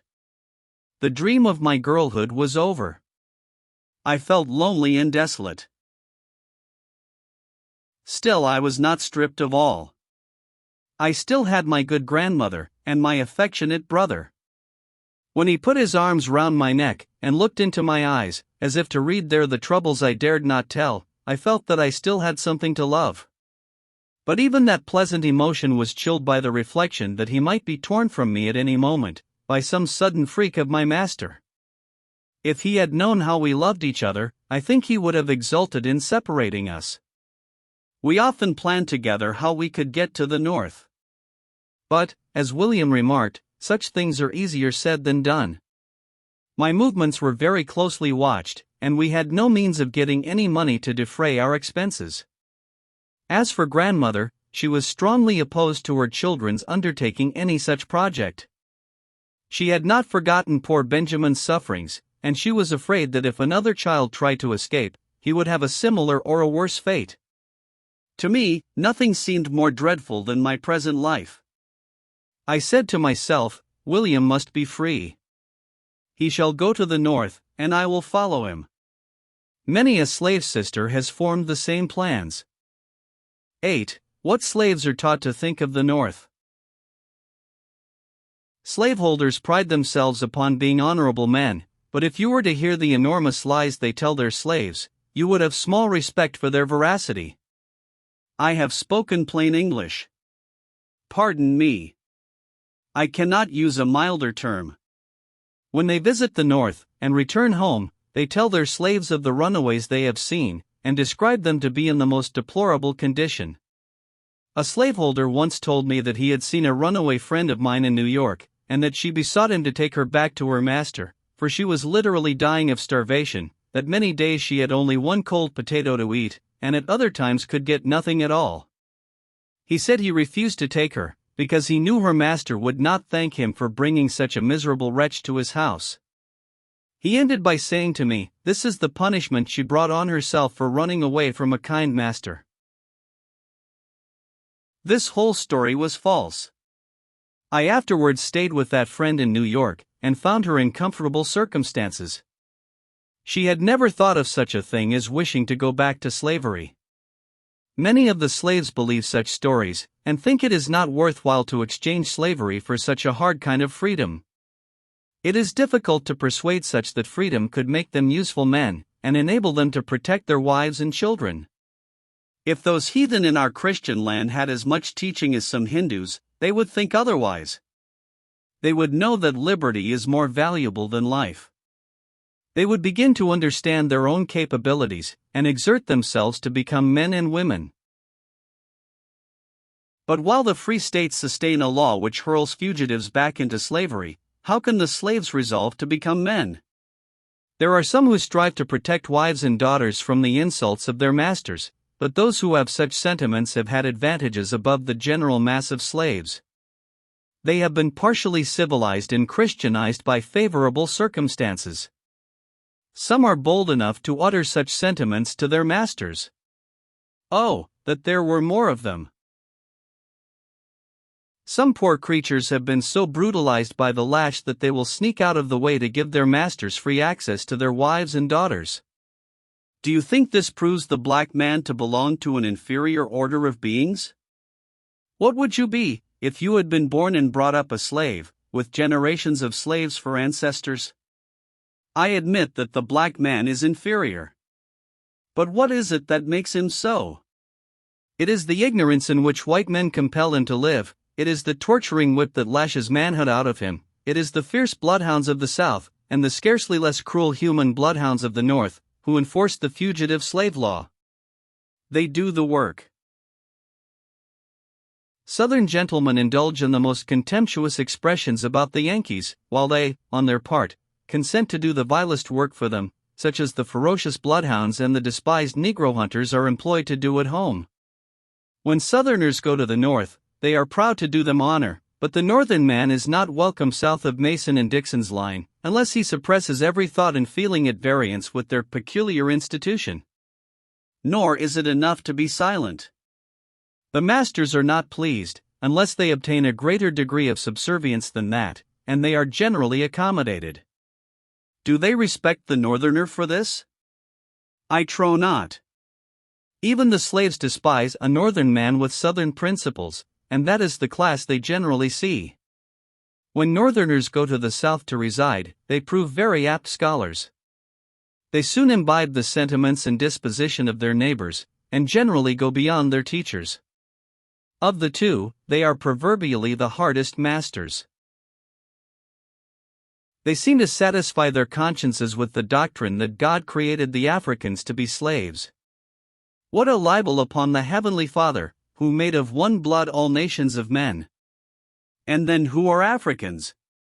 Who can measure the amount of Anglo-Saxon blood coursing in the veins of American slaves? I have spoken of the pains slaveholders take to give their slaves a bad opinion of the North, but, notwithstanding this, intelligent slaves are aware that they have many friends in the free states. Even the most ignorant have some confused notions about it. They knew that I could read, and I was often asked if I had seen anything in the newspapers about white folks over in the big North, who were trying to get their freedom for them.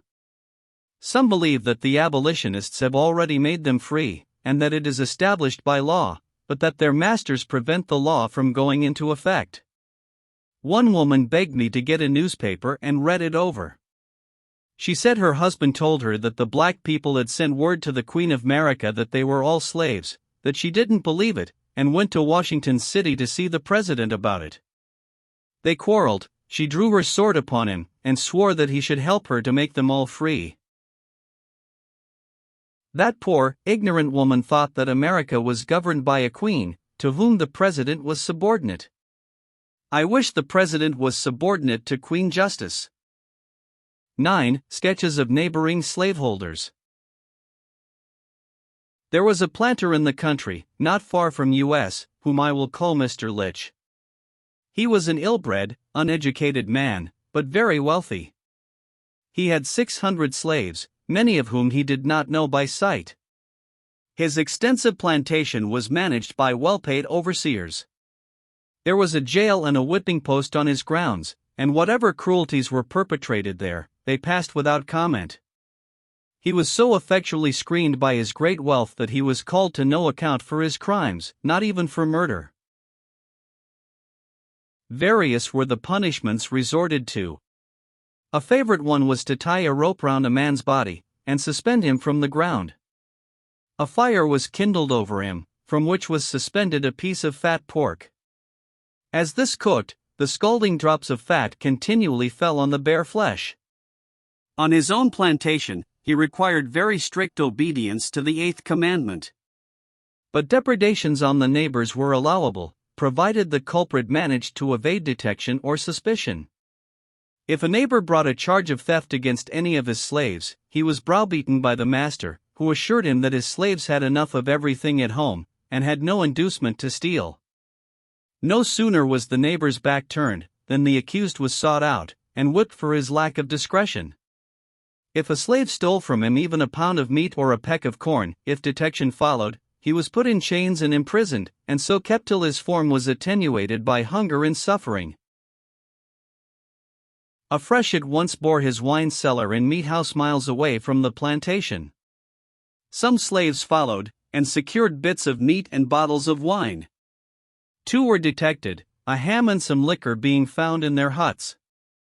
They were summoned by their master. No words were used, but a club felled them to the ground.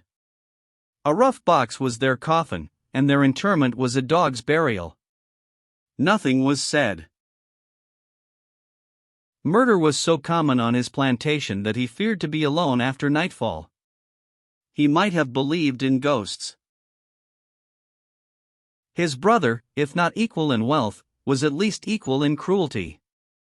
His bloodhounds were well trained.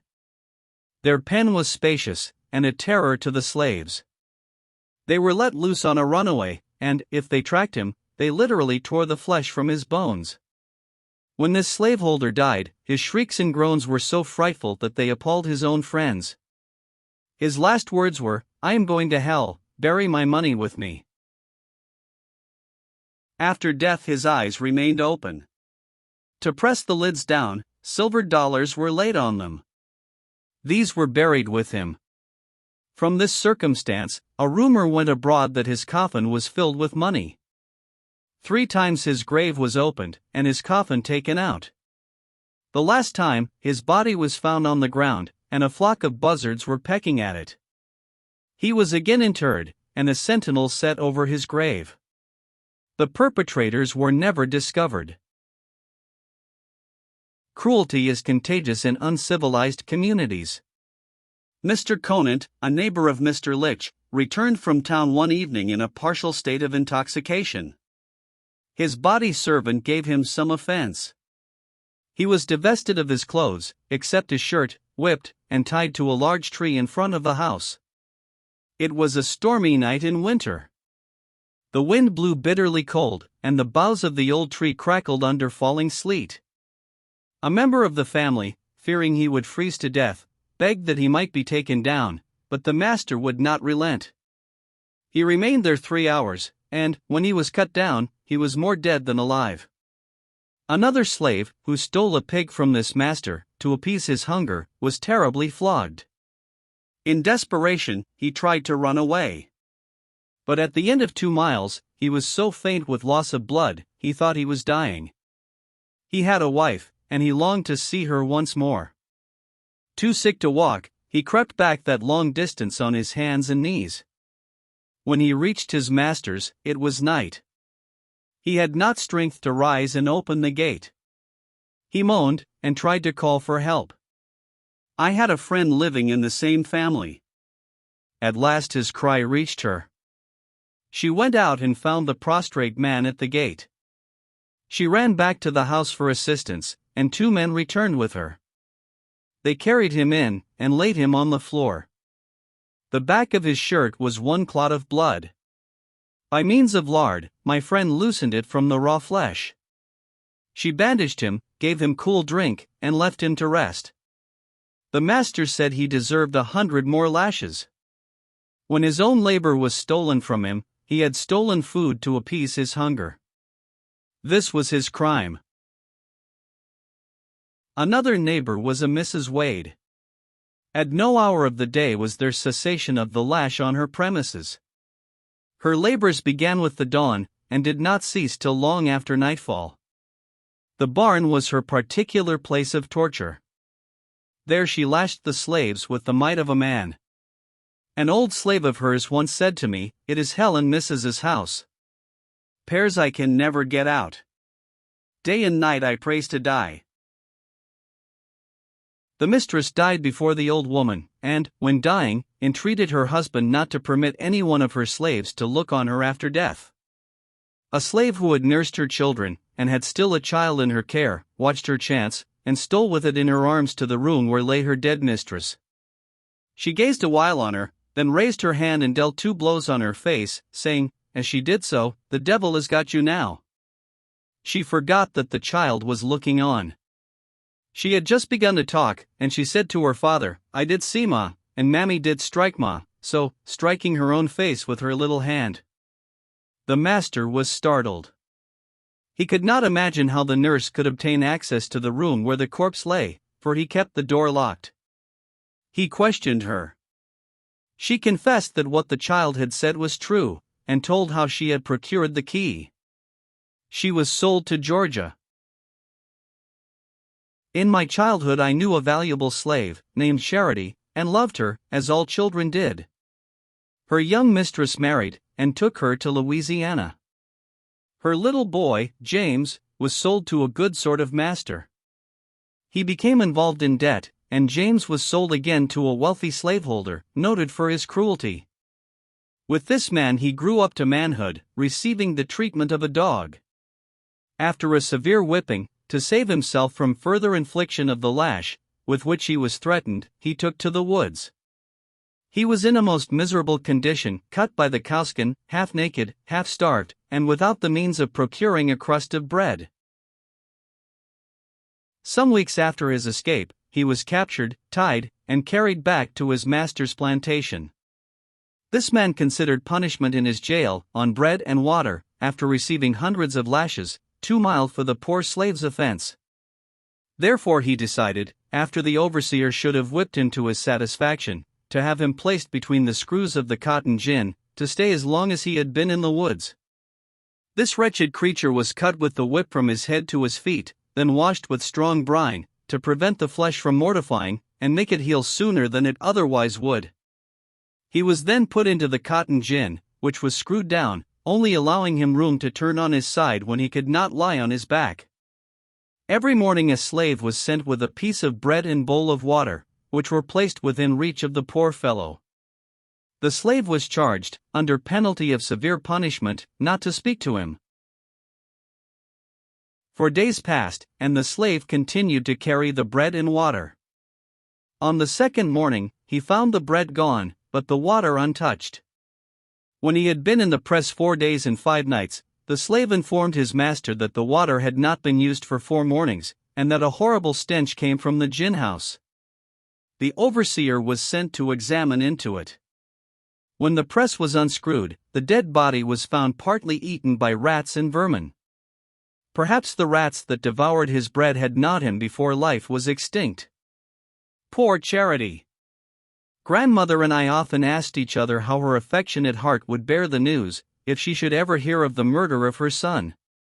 We had known her husband, and knew that James was like him in manliness and intelligence. These were the qualities that made it so hard for him to be a plantation slave. They put him into a rough box, and buried him with less feeling than would have been manifested for an old house dog. Nobody asked any questions. He was a slave, and the feeling was that the master had a right to do what he pleased with his own property. And what did he care for the value of a slave? He had hundreds of them. When they had finished their daily toil, they must hurry to eat their little morsels, and be ready to extinguish their pine knots before 9 o'clock, when the overseer went his patrol rounds. He entered every cabin, to see that men and their wives had gone to bed together, lest the men, from over-fatigue, should fall asleep in the chimney corner, and remain there till the morning horn called them to their daily task. Women are considered of no value, unless they continually increase their owner's stock. They are put on a par with animals. This same master shot a woman through the head, who had run away and been brought back to him. No one called him to account for it. If a slave resisted being whipped, the bloodhounds were unpacked and set upon him, to tear his flesh from his bones. The master who did these things was highly educated, and styled a perfect gentleman. He also boasted the name and standing of a Christian, though Satan never had a truer follower. I could tell of more slaveholders as cruel as those I have described. They are not exceptions to the general rule. I do not say there are no humane slaveholders. Such characters do exist, notwithstanding the hardening influences around them. But they are, like angels' visits, few and far between. I knew a young lady who was one of these rare specimens. She was an orphan, and inherited as slaves a woman and her 6 children. Their father was a free man. They had a comfortable home of their own, parents and children living together. The mother and eldest daughter served their mistress during the day, and at night returned to their dwelling, which was on the premises. The young lady was very pious, and there was some reality in her religion. She taught her slaves to lead pure lives, and wished them to enjoy the fruit of their own industry. Her religion was not a garb put on for Sunday, and laid aside till Sunday returned again. The eldest daughter of the slave mother was promised in marriage to a free man, and the day before the wedding this good mistress emancipated her, in order that her marriage might have the sanction of law. Report said that this young lady cherished an unrequited affection for a man who had resolved to marry for wealth. In the course of time a rich uncle of hers died. He left $6,000 to his 2 sons by a colored woman, and the remainder of his property to this orphan niece. The metal soon attracted the magnet. The lady and her weighty purse became his. She offered to manumit her slaves, telling them that her marriage might make unexpected changes in their destiny, and she wished to ensure their happiness. They refused to take their freedom, saying that she had always been their best friend, and they could not be so happy anywhere as with her. I was not surprised. I had often seen them in their comfortable home, and thought that the whole town did not contain a happier family. They had never felt slavery, and, when it was too late, they were convinced of its reality. When the new master claimed this family as his property, the father became furious, and went to his mistress for protection. "I can do nothing for you now, Harry," said she. "I no longer have the power I had a week ago. I have succeeded in obtaining the freedom of your wife, but I cannot obtain it for your children." The unhappy father swore that nobody should take his children from him. He concealed them in the woods for some days, but they were discovered and taken. The father was put in jail, and the 2 oldest boys sold to Georgia. One little girl, too young to be of service to her master, was left with the wretched mother. The other 3 were carried to their master's plantation. The eldest soon became a mother, and, when the slaveholder's wife looked at the babe, she wept bitterly. She knew that her own husband had violated the purity she had so carefully inculcated. She had a second child by her master, and then he sold her and his offspring to his brother. She bore 2 children to the brother, and was sold again. The next sister went crazy. The life she was compelled to lead drove her mad. The third one became the mother of 5 daughters. Before the birth of the 4th the pious mistress died. To the last, she rendered every kindness to the slaves that her unfortunate circumstances permitted. She passed away peacefully, glad to close her eyes on a life which had been made so wretched by the man she loved. This man squandered the fortune he had received, and sought to retrieve his affairs by a second marriage, but, having retired after a night of drunken debauch, he was found dead in the morning. He was called a good master, for he fed and clothed his slaves better than most masters, and the lash was not heard on his plantation so frequently as on many others. Had it not been for slavery, he would have been a better man, and his wife a happier woman. No pen can give an adequate description of the all-pervading corruption produced by slavery. The slave girl is reared in an atmosphere of licentiousness and fear. The lash and the foul talk of her master and his sons are her teachers. When she is 14 or 15, her owner, or his sons, or the overseer, or perhaps all of them, begin to bribe her with presents. If these fail to accomplish their purpose, she is whipped or starved into submission to their will. She may have had religious principles inculcated by some pious mother or grandmother, or some good mistress. She may have a lover, whose good opinion and peace of mind are dear to her heart, or the profligate men who have power over her may be exceedingly odious to her. But resistance is hopeless. The poor worm shall prove her contest vain. Life's little days shall pass, and she is gone. The slaveholder's sons are, of course, vitiated, even while boys, by the unclean influences everywhere around them. Nor do the master's daughters always escape. Severe retributions sometimes come upon him for the wrongs he does to the daughters of the slaves. The white daughters early hear their parents quarreling about some female slave. Their curiosity is excited, and they soon learn the cause. They are attended by the young slave girls whom their father has corrupted, and they hear such talk as should never meet youthful ears, or any other ears. They know that the women slaves are subject to their father's authority in all things, and in some cases they exercise the same authority over the men slaves. I have myself seen the master of such a household whose head was bowed down in shame, for it was known in the neighborhood that his daughter had selected one of the meanest slaves on his plantation to be the father of his first grandchild. She did not make her advances to her equals, nor even to her father's more intelligent servants. She selected the most brutalized, over whom her authority could be exercised with less fear of exposure. Her father, half frantic with rage, sought to revenge himself on the offending black man, but his daughter, foreseeing the storm that would arise, had given him free papers, and sent him out of the state. In such cases the infant is smothered, or sent where it is never seen by any who know its history. But if the white parent is the father, instead of the mother, the offspring are unblushingly reared for the market. If they are girls, I have indicated plainly enough what will be their inevitable destiny. You may believe what I say, for I write only that whereof I know.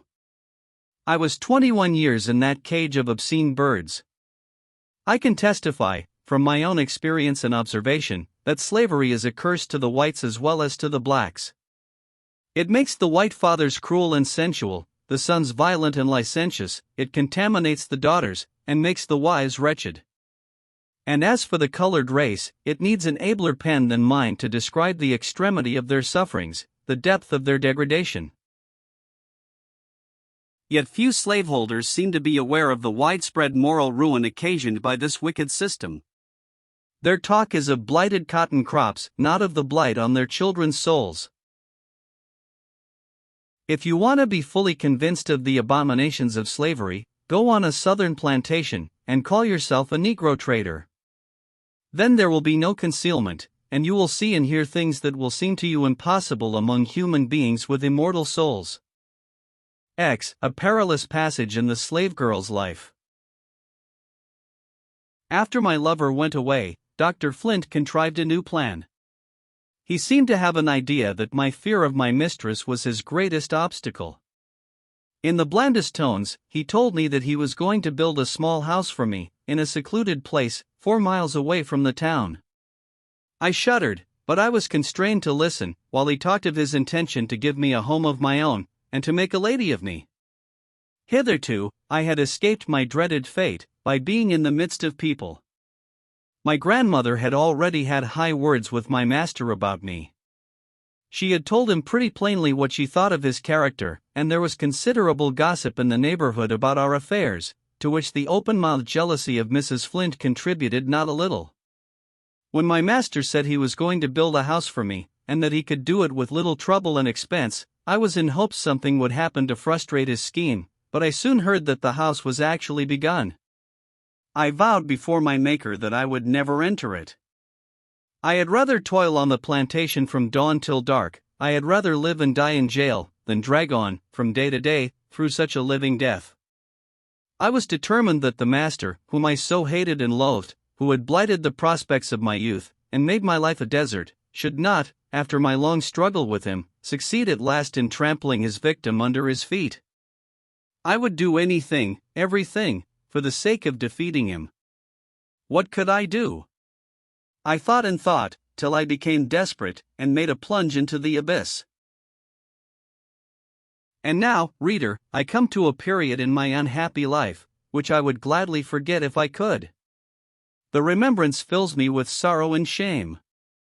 It pains me to tell you of it, but I have promised to tell you the truth, and I will do it honestly, let it cost me what it may. I will not try to screen myself behind the plea of compulsion from a master, for it was not so.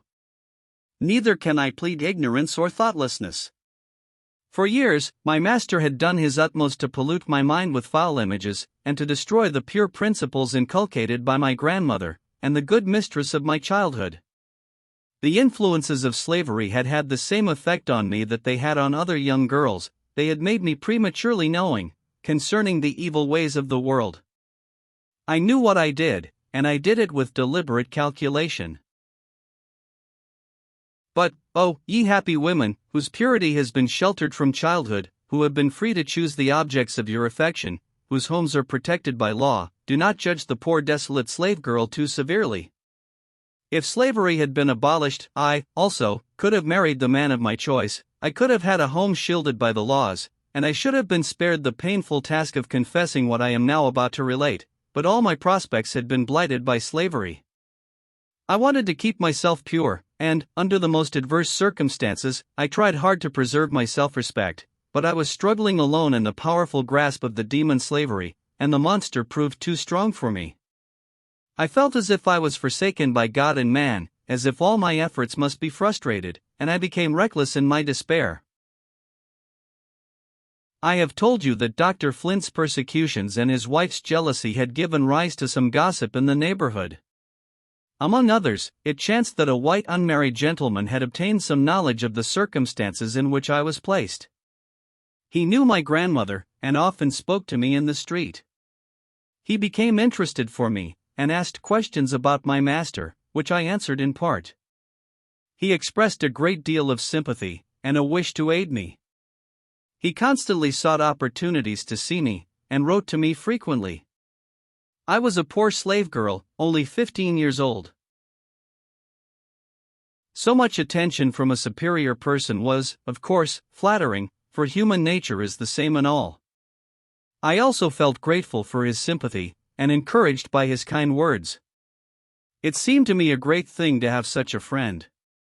By degrees, a more tender feeling crept into my heart. He was an educated and eloquent gentleman, too eloquent, alas, for the poor slave girl who trusted in him. Of course I saw whither all this was tending. I knew the impassable gulf between us, but to be an object of interest to a man who is not married, and who is not her master, is agreeable to the pride and feelings of a slave, if her miserable situation has left her any pride or sentiment. It seems less degrading to give oneself, than to submit to compulsion. There is something akin to freedom in having a lover who has no control over you, except that which he gains by kindness and attachment. A master may treat you as rudely as he pleases, and you dare not speak. Moreover, the wrong does not seem so great with an unmarried man, as with one who has a wife to be made unhappy. There may be sophistry in all this, but the condition of a slave confuses all principles of morality, and, in fact, renders the practice of them impossible. When I found that my master had actually begun to build the lonely cottage, other feelings mixed with those I have described.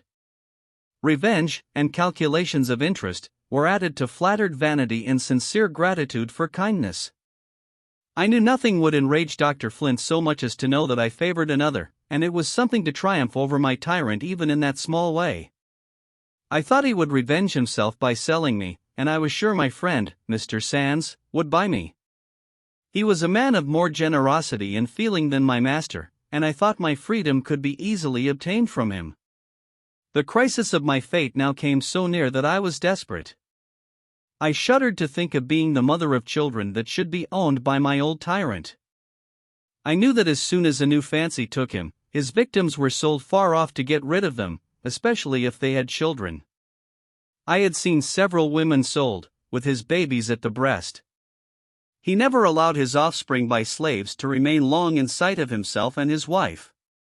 Of a man who was not my master I could ask to have my children well supported, and in this case, I felt confident I should obtain the boon. I also felt quite sure that they would be made free. With all these thoughts revolving in my mind, and seeing no other way of escaping the doom I so much dreaded, I made a headlong plunge. Pity me, and pardon me, O virtuous reader. You never knew what it is to be a slave, to be entirely unprotected by law or custom, to have the laws reduce you to the condition of a chattel, entirely subject to the will of another. You never exhausted your ingenuity in avoiding the snares, and eluding the power of a hated tyrant. You never shuddered at the sound of his footsteps, and trembled within hearing of his voice. I know I did wrong. No one can feel it more sensibly than I do.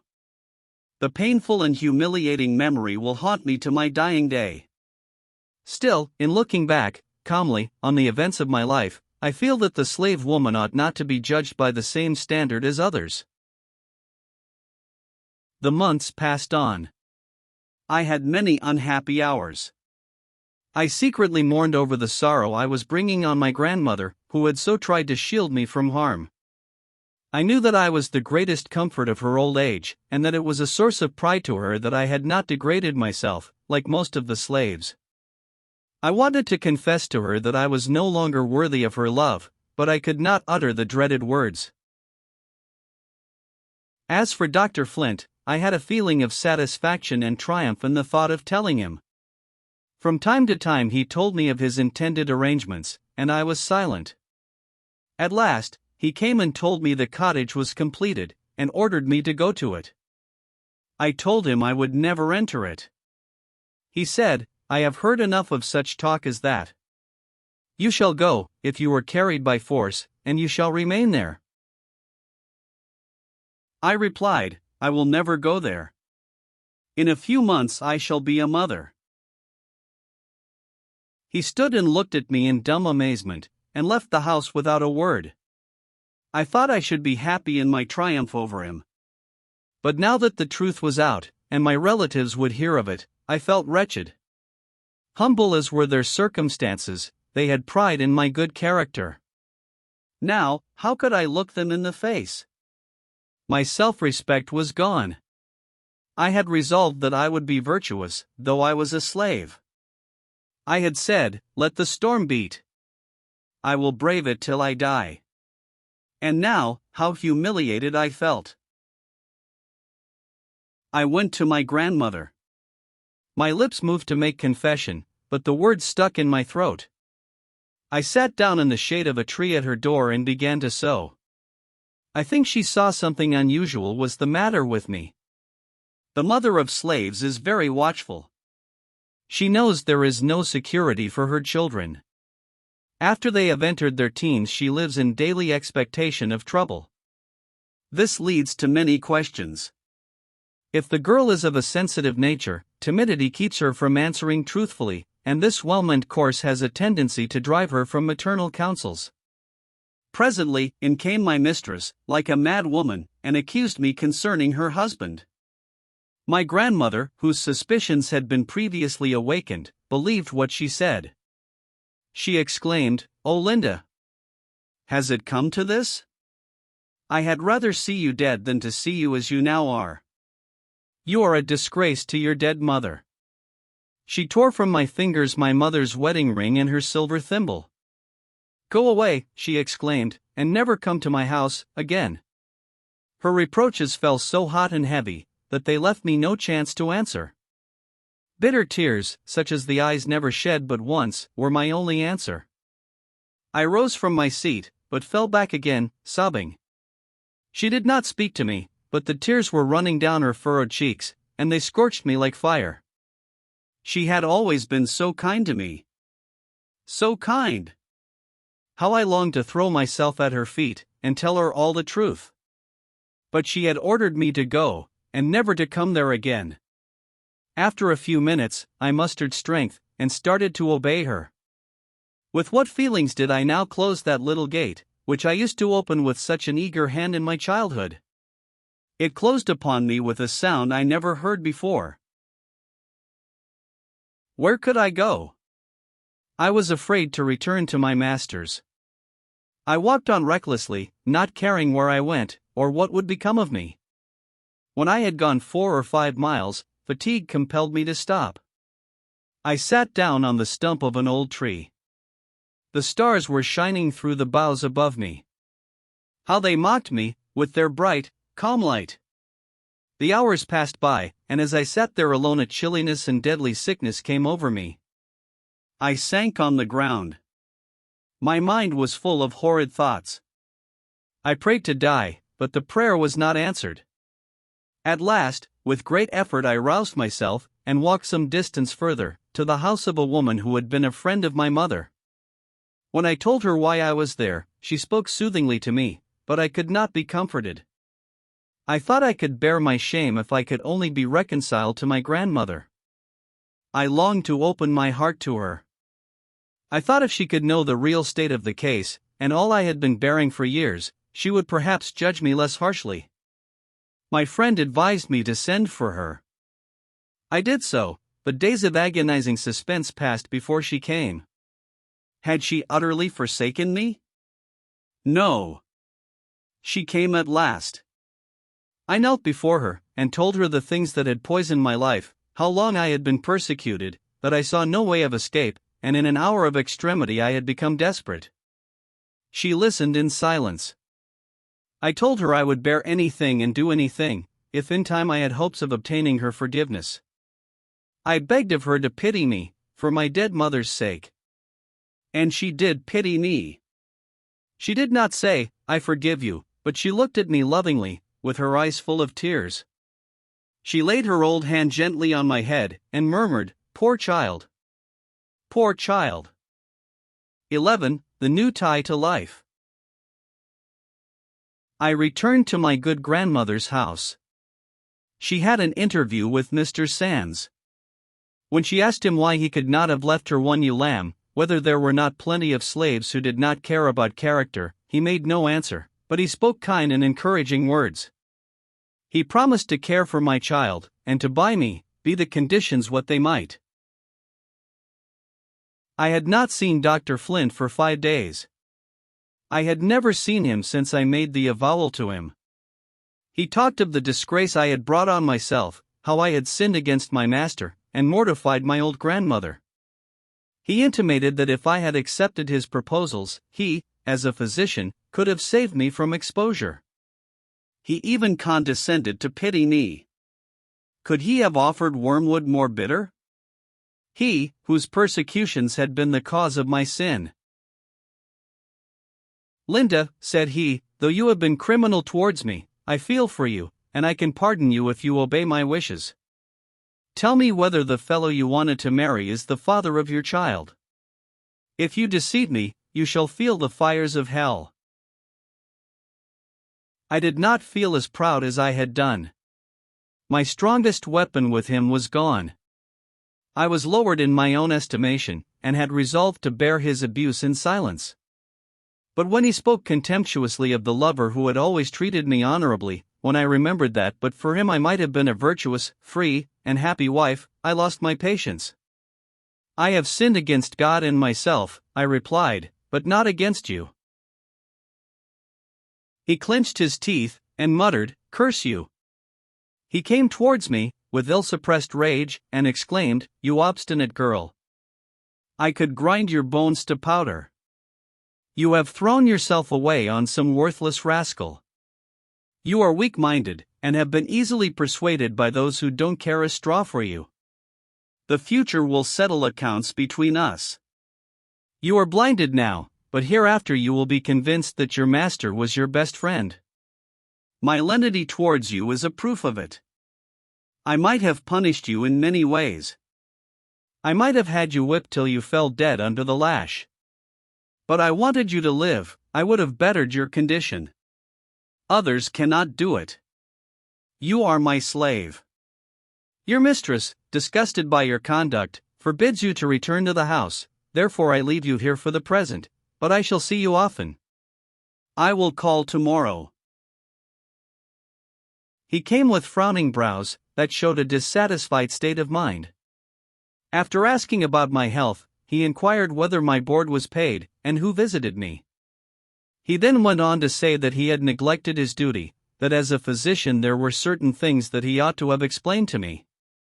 Then followed talk such as would have made the most shameless blush. He ordered me to stand up before him. I obeyed. "I command you," said he, "to tell me whether the father of your child is white or black." I hesitated. "Answer me this instant," he exclaimed. I did answer. He sprang upon me like a wolf, and grabbed my arm as if he would have broken it. "Do you love him?" said he, in a hissing tone. "I am thankful that I do not despise him," I replied. He raised his hand to strike me, but it fell again. I don't know what arrested the blow. He sat down, with lips tightly compressed. At last he spoke. "I came here," said he, "to make you a friendly proposition, but your ingratitude chafes me beyond endurance. You turn aside all my good intentions towards you. I don't know what it is that keeps me from killing you." Again he rose, as if he had a mind to strike me. But he resumed. "On one condition I will forgive your insolence and crime. You must henceforth have no communication of any kind with the father of your child. You must not ask anything from him, or receive anything from him. I will take care of you and your child. You had better promise this at once, and not wait till you are deserted by him. This is the last act of mercy I shall show towards you." I said something about being unwilling to have my child supported by a man who had cursed it and me also. He rejoined that a woman who had sunk to my level had no right to expect anything else. He asked, for the last time, would I accept his kindness? I answered that I would not. "Very well," said he, "then take the consequences of your wayward course. Never look to me for help. You are my slave, and shall always be my slave. I will never sell you, that you may depend upon." Hope died away in my heart as he closed the door after him. I had calculated that in his rage he would sell me to a slave trader, and I knew the father of my child was on the watch to buy me. About this time my uncle Philip was expected to return from a voyage. The day before his departure I had officiated as bridesmaid to a young friend. My heart was then ill at ease, but my smiling countenance did not betray it. Only a year had passed, but what fearful changes it had wrought. My heart had grown grey in misery. Lives that flash in sunshine, and lives that are born in tears, receive their hue from circumstances. None of us know what a year may bring forth. I felt no joy when they told me my uncle had come. He wanted to see me, though he knew what had happened. I shrank from him at first, but at last consented that he should come to my room. He received me as he always had done. Oh, how my heart smote me when I felt his tears on my burning cheeks. The words of my grandmother came to my mind, "Perhaps your mother and father are taken from the evil days to come." My disappointed heart could now praise God that it was so. But why, thought I, did my relatives ever cherish hopes for me? What was there to save me from the usual fate of slave girls? Many more beautiful and more intelligent than I had experienced a similar fate, or a far worse one. How could they hope that I should escape? My uncle's stay was short, and I was not sorry for it. I was too ill in mind and body to enjoy my friends as I had done. For some weeks I was unable to leave my bed. I could not have any doctor but my master, and I would not have him sent for. At last, alarmed by my increasing illness, they sent for him. I was very weak and nervous, and as soon as he entered the room, I began to scream. They told him my state was very critical. He had no wish to hasten me out of the world, and he withdrew. When my babe was born, they said it was premature. It weighed only 4 pounds, but God let it live. I heard the doctor say I could not survive till morning. I had often prayed for death, but now I did not want to die unless my child could die too. Many weeks passed before I was able to leave my bed. I was a mere wreck of my former self. For a year there was scarcely a day when I was free from chills and fever. My babe also was sickly. His little limbs were often racked with pain.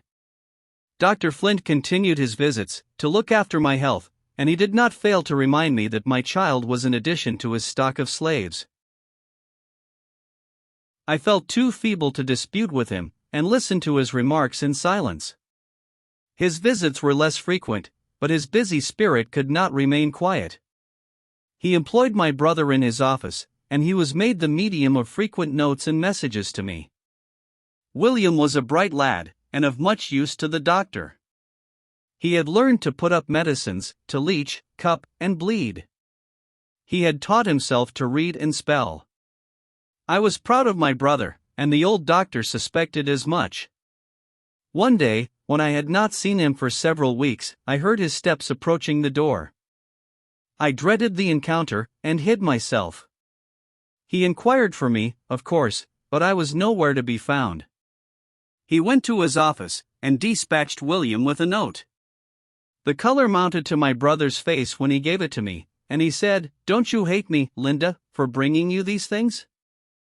I told him I could not blame him. He was a slave, and obliged to obey his master's will. The note ordered me to come to his office. I went. He demanded to know where I was when he called. I told him I was at home. He flew into a passion, and said he knew better. Then he launched out upon his usual themes, my crimes against him, and my ingratitude for his forbearance. The laws were laid down to me anew, and I was dismissed.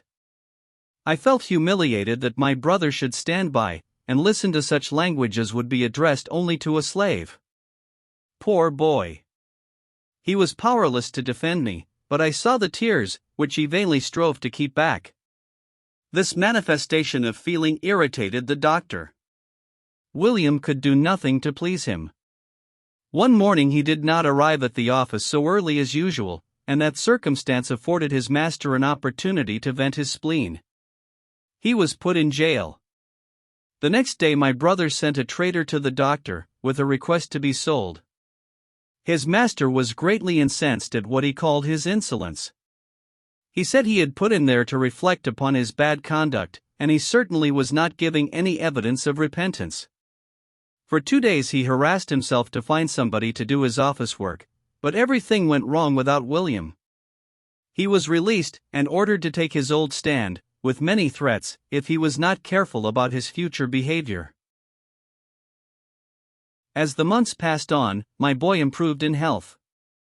When he was a year old, they called him beautiful. The little vine was taking deep root in my existence, though its clinging fondness excited a mixture of love and pain. When I was most sorely oppressed, I found a solace in his smiles. I loved to watch his infant slumbers, but always there was a dark cloud over my enjoyment. I could never forget that he was a slave. Sometimes I wished that he might die in infancy. God tried me. My darling became very ill. The bright eyes grew dull, and the little feet and hands were so icy cold that I thought death had already touched them. I had prayed for his death, but never so earnestly as I now prayed for his life, and my prayer was heard. Alas, what mockery it is for a slave mother to try to pray back her dying child to life. Death is better than slavery. It was a sad thought that I had no name to give my child. His father caressed him and treated him kindly, whenever he had a chance to see him. He was not unwilling that he should bear his name, but he had no legal claim to it, and if I had bestowed it upon him, my master would have regarded it as a new crime, a new piece of insolence, and would, perhaps, revenge it on the boy. Oh, the serpent of slavery has many and poisonous fangs. 12. Fear of insurrection. Not far from this time Nat Turner's insurrection broke out, and the news threw our town into great commotion. Strange that they should be alarmed, when their slaves were so contented and happy. But so it was. It was always the custom to have a muster every year. On that occasion, every white man shouldered his musket. The citizens and the so-called country gentlemen wore military uniforms. The poor whites took their places in the ranks in everyday dress, some without shoes, some without hats. This grand occasion had already passed, and when the slaves were told there was to be another muster, they were surprised and rejoiced. Poor creatures! They thought it was going to be a holiday. I was informed of the true state of affairs, and imparted it to the few I could trust. Most gladly would I have proclaimed it to every slave, but I dared not. All could not be relied on.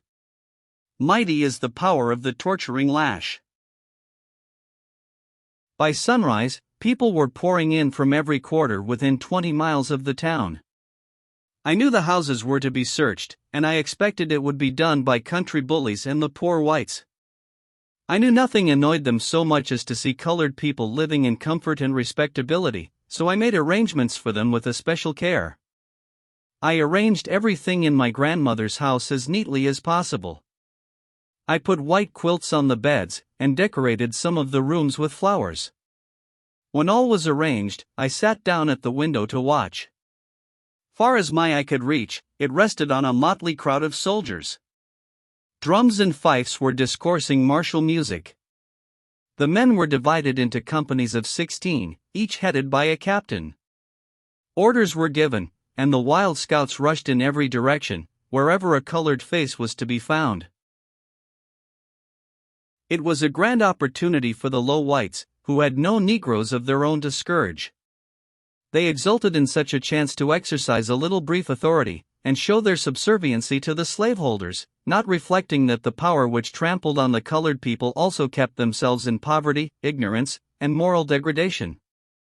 Those who never witnessed such scenes can hardly believe what I know was inflicted at this time on innocent men, women, and children, against whom there was not the slightest ground for suspicion. Colored people and slaves who lived in remote parts of the town suffered in an especial manner. In some cases the searchers scattered powder and shot among their clothes, and then sent other parties to find them, and bring them forward as proof that they were plotting insurrection. Everywhere men, women, and children were whipped till the blood stood in puddles at their feet. Some received 500 lashes, others were tied hands and feet, and tortured with a bucking paddle, which blisters the skin terribly. The dwellings of the colored people, unless they happened to be protected by some influential white person, who was nigh at hand, were robbed of clothing and everything else the marauders thought worth carrying away. All day long these unfeeling wretches went round, like a troop of demons, terrifying and tormenting the helpless. At night, they formed themselves into patrol bands, and went wherever they chose among the colored people, acting out their brutal will. Many women hid themselves in woods and swamps, to keep out of their way. If any of the husbands or fathers told of these outrages, they were tied up to the public whipping post, and cruelly scourged for telling lies about white men. The consternation was universal. No two people that had the slightest tinge of color in their faces dared to be seen talking together. I entertained no positive fears about our household, because we were in the midst of white families who would protect us. We were ready to receive the soldiers whenever they came. It was not long before we heard the tramp of feet and the sound of voices. The door was rudely pushed open, and in they tumbled, like a pack of hungry wolves. They snatched at everything within their reach. Every box, trunk, closet, and corner underwent a thorough examination. A box in one of the drawers containing some silver change was eagerly pounced upon. When I stepped forward to take it from them, one of the soldiers turned and said angrily, "What d'ye foller us fur? D'ye suppose white folks is come to steal?" I replied, "You have come to search, but you have searched that box, and I will take it, if you please." At that moment I saw a white gentleman who was friendly to us, and I called to him, and asked him to have the goodness to come in and stay till the search was over. He readily complied. His entrance into the house brought in the captain of the company, whose business it was to guard the outside of the house, and see that none of the inmates left it. This officer was Mr. Litch, the wealthy slaveholder whom I mentioned, in the account of neighboring planters, as being notorious for his cruelty. He felt above soiling his hands with the search. He merely gave orders, and, if a bit of writing was discovered, it was carried to him by his ignorant followers, who were unable to read. My grandmother had a large trunk of bedding and tablecloths. When that was opened, there was a great shout of surprise, and one exclaimed, "Where'd the damned niggers get all dis sheet and tablecloth?" My grandmother, emboldened by the presence of our white protector, said, "You may be sure we didn't pilfer 'em from your houses." "Look here, mammy," said a grim-looking fellow without any coat, "you seem to feel mighty grand 'cause you got all them air fixin's. White folks oughter have 'em all." His remarks were interrupted by a chorus of voices shouting, "We's got 'em! We's got 'em! Dis air yaller gal's got letters!" There was a general rush for the supposed letter, which, upon examination, proved to be some verses written to me by a friend. In packing away my things, I had overlooked them. When their captain informed them of their contents, they seemed much disappointed. He inquired of me who wrote them. I told him it was one of my friends. "Can you read them?" he asked. When I told him I could, he swore, and raved, and tore the paper into bits. "Bring me all your letters," said he, in a commanding tone. I told him I had none. "Don't be afraid," he continued, in an insinuating way. "Bring them all to me. Nobody shall do you any harm." Seeing I did not move to obey him, his pleasant tone changed to oaths and threats. "Who writes to you? Half-free niggers?" inquired he. I replied, "Oh, no, most of my letters are from white people. Some request me to burn them after they are read, and some I destroy without reading." An exclamation of surprise from some of the company put a stop to our conversation. Some silver spoons which ornamented an old-fashioned buffet had just been discovered.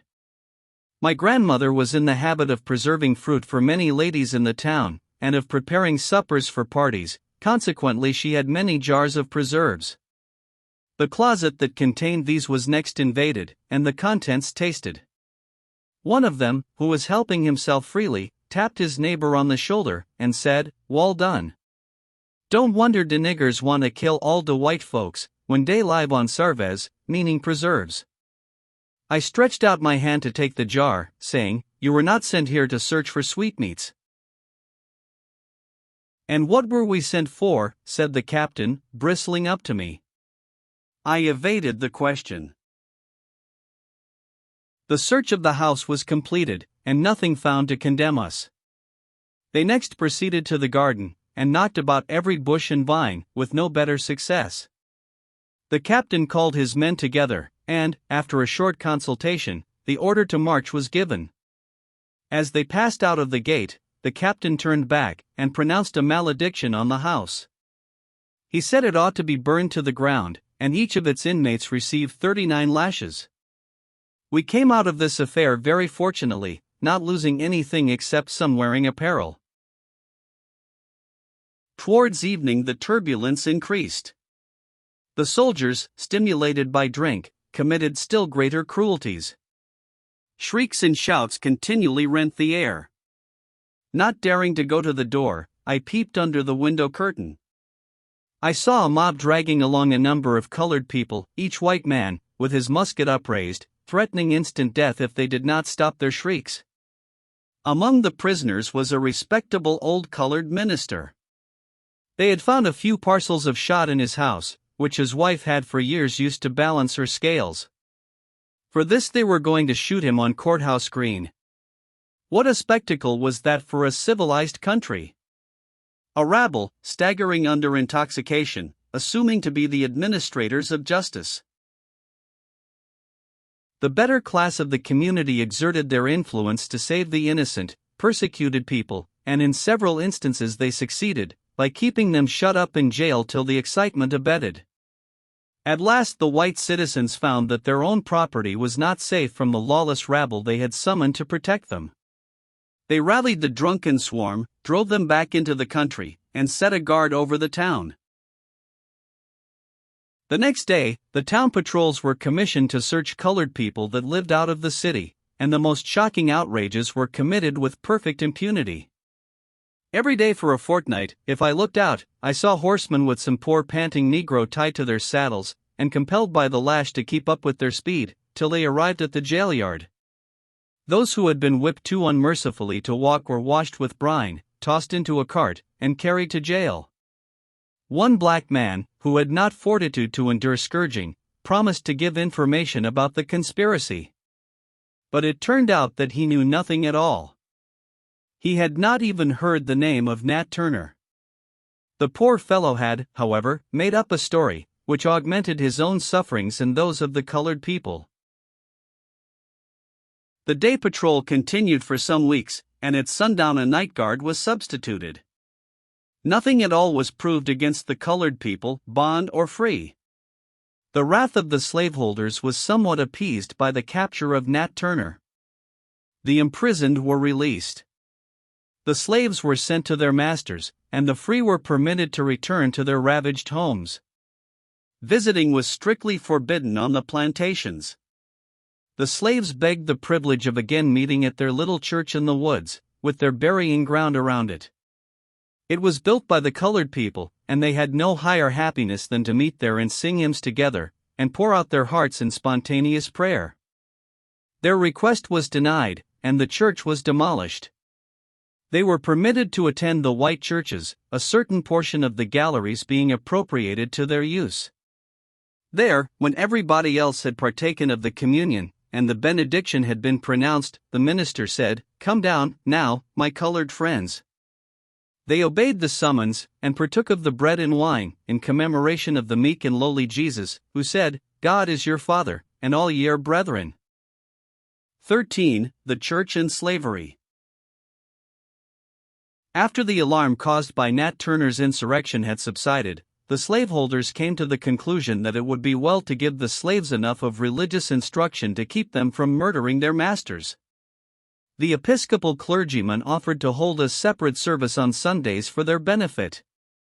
His colored members were very few, and also very respectable, a fact which I presume had some weight with him. The difficulty was to decide on a suitable place for them to worship. The Methodist and Baptist churches admitted them in the afternoon, but their carpets and cushions were not so costly as those at the Episcopal Church. It was at last decided that they should meet at the house of a free colored man, who was a member. I was invited to attend, because I could read. Sunday evening came, and, trusting to the cover of night, I ventured out. I rarely ventured out by daylight, for I always went with fear, expecting at every turn to encounter Dr. Flint, who was sure to turn me back, or order me to his office to inquire where I got my bonnet, or some other article of dress. When the Reverend Mr. Pike came, there were some 20 persons present. The reverend gentleman knelt in prayer, then seated himself, and requested all present, who could read, to open their books, while he gave out the portions he wished them to repeat or respond to.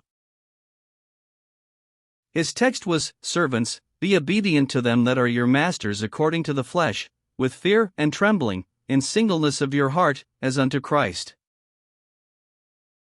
Pious Mr. Pike brushed up his hair till it stood upright, and, in deep, solemn tones, began, "Hearken, ye servants. Give strict heed unto my words. You are rebellious sinners. Your hearts are filled with all manner of evil. 'Tis the devil who tempts you. God is angry with you, and will surely punish you, if you don't forsake your wicked ways. You that live in town are eye-servants behind your master's back. Instead of serving your masters faithfully, which is pleasing in the sight of your heavenly master, you are idle, and shirk your work. God sees you. You tell lies. God hears you. Instead of being engaged in worshiping him, you are hidden away somewhere, feasting on your master's substance, tossing coffee grounds with some wicked fortune-teller, or cutting cards with another old hag.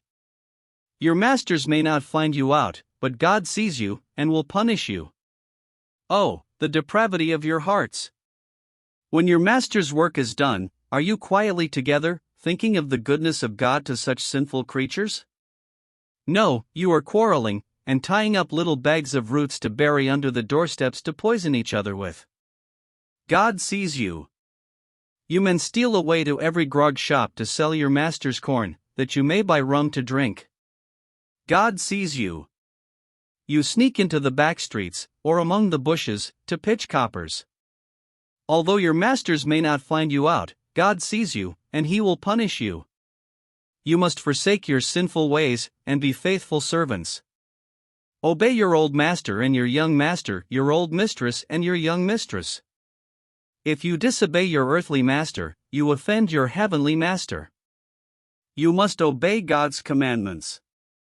When you go from here, don't stop at the corners of the streets to talk, but go directly home, and let your master and mistress see that you have come. The benediction was pronounced. We went home, highly amused at Brother Pike's gospel teaching, and we determined to hear him again. I went the next Sabbath evening, and heard pretty much a repetition of the last discourse. At the close of the meeting, Mr. Pike informed us that he found it very inconvenient to meet at the friend's house, and he should be glad to see us, every Sunday evening, at his own kitchen. I went home with the feeling that I had heard the Reverend Mr. Pike for the last time. Some of his members repaired to his house, and found that the kitchen sported 2 tallow candles, the first time, I am sure, since its present occupant owned it, for the servants never had anything but pine knots. It was so long before the reverend gentleman descended from his comfortable parlor that the slaves left, and went to enjoy a Methodist shout. They never seemed so happy as when shouting and singing at religious meetings. Many of them are sincere, and nearer to the gate of heaven than sanctimonious Mr. Pike, and other long-faced Christians, who see wounded Samaritans, and pass by on the other side. The slaves generally compose their own songs and hymns, and they do not trouble their heads much about the measure. They often sing the following verses. Old Satan is one busy old man, he rolls dem blocks all in my way, but Jesus is my bosom friend, he rolls dem blocks away. If I had died when I was young, den how my stammering tongue would have sung, but I am old, and now I stand a narrow chance for to tread dat heavenly land. I well remember one occasion when I attended a Methodist class meeting. I went with a burdened spirit, and happened to sit next to poor, bereaved mother, whose heart was still heavier than mine. The class leader was the town constable, a man who bought and sold slaves, who whipped his brethren and sisters of the church at the public whipping post, in jail or out of jail. He was ready to perform that Christian office anywhere for 50 cents. This white-faced, black-hearted brother came near us, and said to the stricken woman, "Sister, can't you tell us how the Lord deals with your soul? Do you love Him as you did formerly?" She rose to her feet, and said, in piteous tones, "My Lord and Master, help me. My load is more than I can bear. God has hid Himself from me, and I am left in darkness and misery." Then, striking her breast, she continued, "I can't tell you what is in here. They've got all my children. Last week they took the last one. God only knows where they've sold her. They let me have her 16 years, and then oh! Pray for her brothers and sisters. I've got nothing to live for now. God make my time short." She sat down, quivering in every limb. I saw that constable class leader become crimson in the face with suppressed laughter, while he held up his handkerchief, that those who were weeping for the poor woman's calamity might not see his merriment. Then, with assumed gravity, he said to the bereaved mother, "Sister, pray to the Lord that every dispensation of His divine will may be sanctified to the good of your poor needy soul." The congregation struck up a hymn, and sung as though they were as free as the birds that warbled round us. Old Satan thought he had a mighty aim, he missed my soul, and caught my sins. Cry amen, cry amen, cry amen to God. He took my sins upon his back, went muttering and grumbling down to hell. Cry amen, cry amen, cry amen to God. Old Satan's church is here below. Up to God's free church I hope to go. Cry amen, cry amen, cry amen to God. Precious are such moments to the poor slaves. If you were to hear them at such times, you might think they were happy. But can that hour of singing and shouting sustain them through the dreary week, toiling without wages, under constant dread of the lash? The Episcopal clergyman, who, ever since my earliest recollection, had been a sort of god among the slaveholders, concluded, as his family was large, that he must go where money was more abundant. A very different clergyman took his place. The change was very agreeable to the colored people, who said, "God has sent us a good man this time." They loved him, and their children followed him for a smile or a kind word. Even the slaveholders felt his influence. He brought to the rectory 5 slaves. His wife taught them to read and write, and to be useful to her and themselves. As soon as he was settled, he turned his attention to the needy slaves around him. He urged upon his parishioners the duty of having a meeting expressly for them every Sunday, with a sermon adapted to their comprehension. After much argument and importunity, it was finally agreed that they might occupy the gallery of the church on Sunday evenings. Many colored people, hitherto unaccustomed to attend church, now gladly went to hear the gospel preached. The sermons were simple, and they understood them. Moreover, it was the first time they had ever been addressed as human beings. It was not long before his white parishioners began to be dissatisfied. He was accused of preaching better sermons to the Negroes than he did to them. He honestly confessed that he bestowed more pains upon those sermons than upon any others, for the slaves were reared in such ignorance that it was a difficult task to adapt himself to their comprehension. Dissensions arose in the parish. Some wanted he should preach to them in the evening, and to the slaves in the afternoon. In the midst of these disputings his wife died, after a very short illness. Her slaves gathered round her dying bed in great sorrow. She said, "I have tried to do you good and promote your happiness, and if I have failed, it has not been for want of interest in your welfare. Do not weep for me, but prepare for the new duties that lie before you. I leave you all free. May we meet in a better world." Her liberated slaves were sent away, with funds to establish them comfortably. The colored people will long bless the memory of that truly Christian woman. Soon after her death her husband preached his farewell sermon, and many tears were shed at his departure. Several years after, he passed through our town and preached to his former congregation. In his afternoon sermon he addressed the colored people. "My friends," said he, "it affords me great happiness to have an opportunity of speaking to you again. For 2 years I have been striving to do something for the colored people of my own parish, but nothing is yet accomplished. I have not even preached a sermon to them. Try to live according to the Word of God, my friends. Your skin is darker than mine, but God judges men by their hearts, not by the color of their skins." This was strange doctrine from a southern pulpit. It was very offensive to slaveholders. They said he and his wife had made fools of their slaves, and that he preached like a fool to the Negroes. I knew an old black man, whose piety and childlike trust in God were beautiful to witness. At 53 years old he joined the Baptist Church. He had a most earnest desire to learn to read. He thought he should know how to serve God better if he could only read the Bible. He came to me, and begged me to teach him. He said he could not pay me, for he had no money, but he would bring me nice fruit when the season for it came. I asked him if he didn't know it was contrary to law, and that slaves were whipped and imprisoned for teaching each other to read. This brought the tears into his eyes. "Don't be troubled, Uncle Fred," said I have no thoughts of refusing to teach you. I only told you of the law, that you might know the danger, and be on your guard.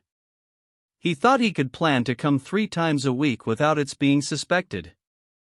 I selected a quiet nook, where no intruder was likely to penetrate, and there I taught him his A, B, C. Considering his age, his progress was astonishing.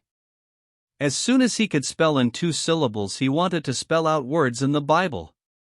The happy smile that illuminated his face put joy into my heart.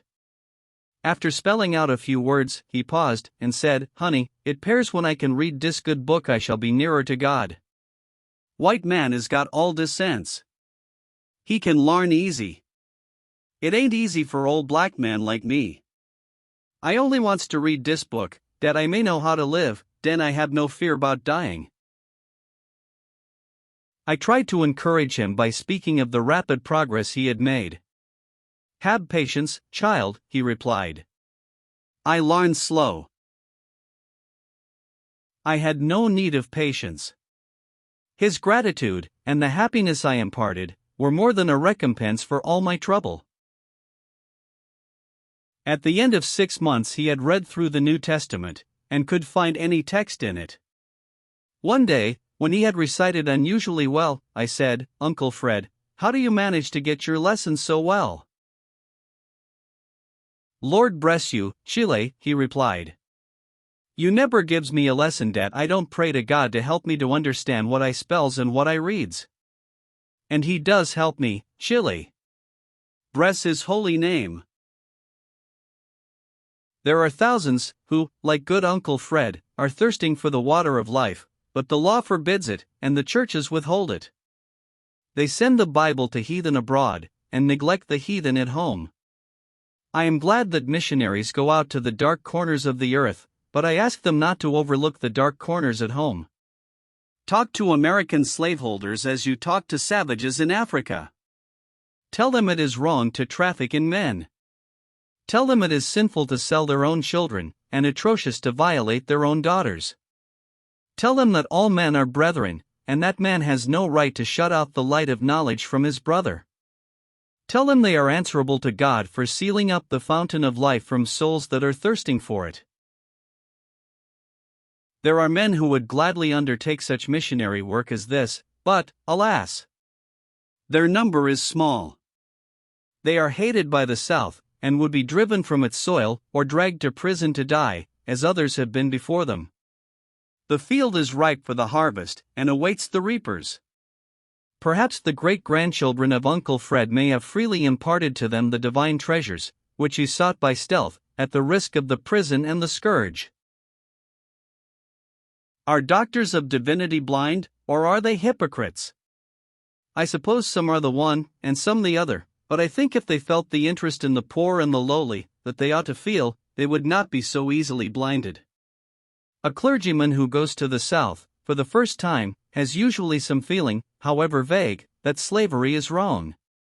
The slaveholder suspects this, and plays his game accordingly. He makes himself as agreeable as possible, talks on theology, and other kindred topics. The reverend gentleman is asked to invoke a blessing on a table loaded with luxuries. After dinner he walks round the premises, and sees the beautiful groves and flowering vines, and the comfortable huts of favored household slaves. The Southerner invites him to talk with these slaves. He asks them if they want to be free, and they say, "Oh, no, massa." This is sufficient to satisfy him. He comes home to publish a South Side view of slavery, and to complain of the exaggerations of abolitionists.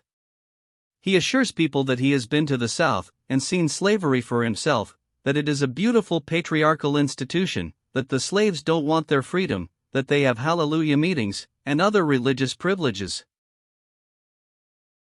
What does he know of the half-starved wretches toiling from dawn till dark on the plantations? Of mothers shrieking for their children, torn from their arms by slave traders? Of young girls dragged down into moral filth? Of pools of blood around the whipping post? Of hounds trained to tear human flesh? Of men screwed into cotton gins to die? The slaveholder showed him none of these things, and the slaves dared not tell of them if he had asked them. There is a great difference between Christianity and religion at the South. If a man goes to the communion table, and pays money into the treasury of the church, no matter if it be the price of blood, he is called religious. If a pastor has offspring by a woman not his wife, the church dismiss him, if she is a white woman, but if she is colored, it does not hinder his continuing to be their good shepherd. When I was told that Dr. Flint had joined the Episcopal Church, I was much surprised. I supposed that religion had a purifying effect on the character of men, but the worst persecutions I endured from him were after he was a communicant. The conversation of the doctor, the day after he had been confirmed, certainly gave me no indication that he had renounced the devil and all his works. In answer to some of his usual talk, I reminded him that he had just joined the church. "Yes, Linda," said he. "It was proper for me to do so. I am getting in years, and my position in society requires it, and it puts an end to all the damned slang. You would do well to join the church, too, Linda."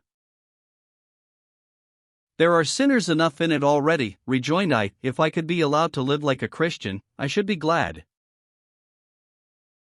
"You can do what I require, and if you are faithful to me, you will be as virtuous as my wife," he replied. I answered that the Bible didn't say so. His voice became hoarse with rage. "How dare you preach to me about your infernal Bible?" he exclaimed. "What right have you, who are my Negro, to talk to me about what you would like, and what you wouldn't like? I am your master, and you shall obey me." No wonder the slaves sing, "Old Satan's church is here below, up to God's free church I hope to go." 14. Another link to life. I had not returned to my master's house since the birth of my child. The old man raved to have me thus removed from his immediate power, but his wife vowed, by all that was good and great, she would kill me if I came back, and he did not doubt her word. Sometimes he would stay away for a season. Then he would come and renew the old threadbare discourse about his forbearance and my ingratitude. He labored, most unnecessarily, to convince me that I had lowered myself. The venomous old reprobate had no need of descanting on that theme. I felt humiliated enough.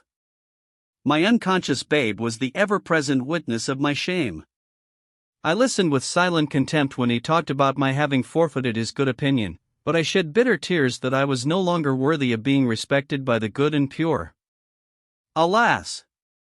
Slavery still held me in its poisonous grasp. There was no chance for me to be respectable. There was no prospect of being able to lead a better life. Sometimes, when my master found that I still refused to accept what he called his kind offers, he would threaten to sell my child. "Perhaps that will humble you," said he. Humble me? Was I not already in the dust? But his threat lacerated my heart. I knew the law gave him power to fulfill it, for slaveholders have been cunning enough to enact that the child shall follow the condition of the mother, not of the father, thus taking care that licentiousness shall not interfere with avarice. This reflection made me clasp my innocent babe all the more firmly to my heart. Horrid visions passed through my mind when I thought of his liability to fall into the slave trader's hands. I wept over him, and said, "Oh my child, perhaps they will leave you in some cold cabin to die, and then throw you into a hole, as if you were a dog." When Dr. Flint learned that I was again to be a mother, he was exasperated beyond measure. He rushed from the house, and returned with a pair of shears. I had a fine head of hair, and he often railed about my pride of arranging it nicely. He cut every hair close to my head, storming and swearing all the time. I replied to some of his abuse, and he struck me. Some months before, he had pitched me downstairs in a fit of passion, and the injury I received was so serious that I was unable to turn myself in bed for many days. He then said, "Linda, I swear by God I will never raise my hand against you again," but I knew that he would forget his promise. After he discovered my situation, he was like a restless spirit from the pit. He came every day, and I was subjected to such insults as no pen can describe. I would not describe them if I could, they were too low, too revolting. I tried to keep them from my grandmother's knowledge as much as I could. I knew she had enough to sadden her life, without having my troubles to bear. When she saw the doctor treat me with violence, and heard him utter oaths terrible enough to palsy a man's tongue, she could not always hold her peace. It was natural and motherlike that she should try to defend me, but it only made matters worse. When they told me my newborn babe was a girl, my heart was heavier than it had ever been before. Slavery is terrible for men, but it is far more terrible for women. Superadded to the burden common to all, they have wrongs, and sufferings, and mortifications peculiarly their own. Dr. Flint had sworn that he would make me suffer, to my last day, for this new crime against him, as he called it, and as long as he had me in his power he kept his word. On the 4th day after the birth of my babe, he entered my room suddenly, and commanded me to rise and bring my baby to him. The nurse who took care of me had gone out of the room to prepare some nourishment, and I was alone. There was no alternative. I rose, took up my babe, and crossed the room to where he sat. "Now stand there," said he, "till I tell you to go back." My child bore a strong resemblance to her father, and to the deceased Mrs. Sands, her grandmother. He noticed this, and while I stood before him, trembling with weakness, he heaped upon me and my little one every vile epithet he could think of. Even the grandmother in her grave did not escape his curses. In the midst of his vituperations I fainted at his feet. This recalled him to his senses. He took the baby from my arms, laid it on the bed, dashed cold water in my face, took me up, and shook me violently, to restore my consciousness before anyone entered the room. Just then my grandmother came in, and he hurried out of the house. I suffered in consequence of this treatment, but I begged my friends to let me die, rather than send for the doctor. There was nothing I dreaded so much as his presence.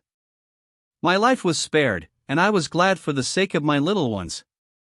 Had it not been for these ties to life, I should have been glad to be released by death, though I had lived only 19 years. Always it gave me a pang that my children had no lawful claim to a name. Their father offered his, but, if I had wished to accept the offer, I dared not while my master lived. Moreover, I knew it would not be accepted at their baptism. A Christian name they were at least entitled to, and we resolved to call my boy for our dear good Benjamin, who had gone far away from us. My grandmother belonged to the church, and she was very desirous of having the children christened. I knew Dr. Flint would forbid it, and I did not venture to attempt it. But chance favored me. He was called to visit a patient out of town, and was obliged to be absent during Sunday. "Now is the time," said my grandmother, "we will take the children to church, and have them christened." When I entered the church, recollections of my mother came over me, and I felt subdued in spirit. There she had presented me for baptism, without any reason to feel ashamed.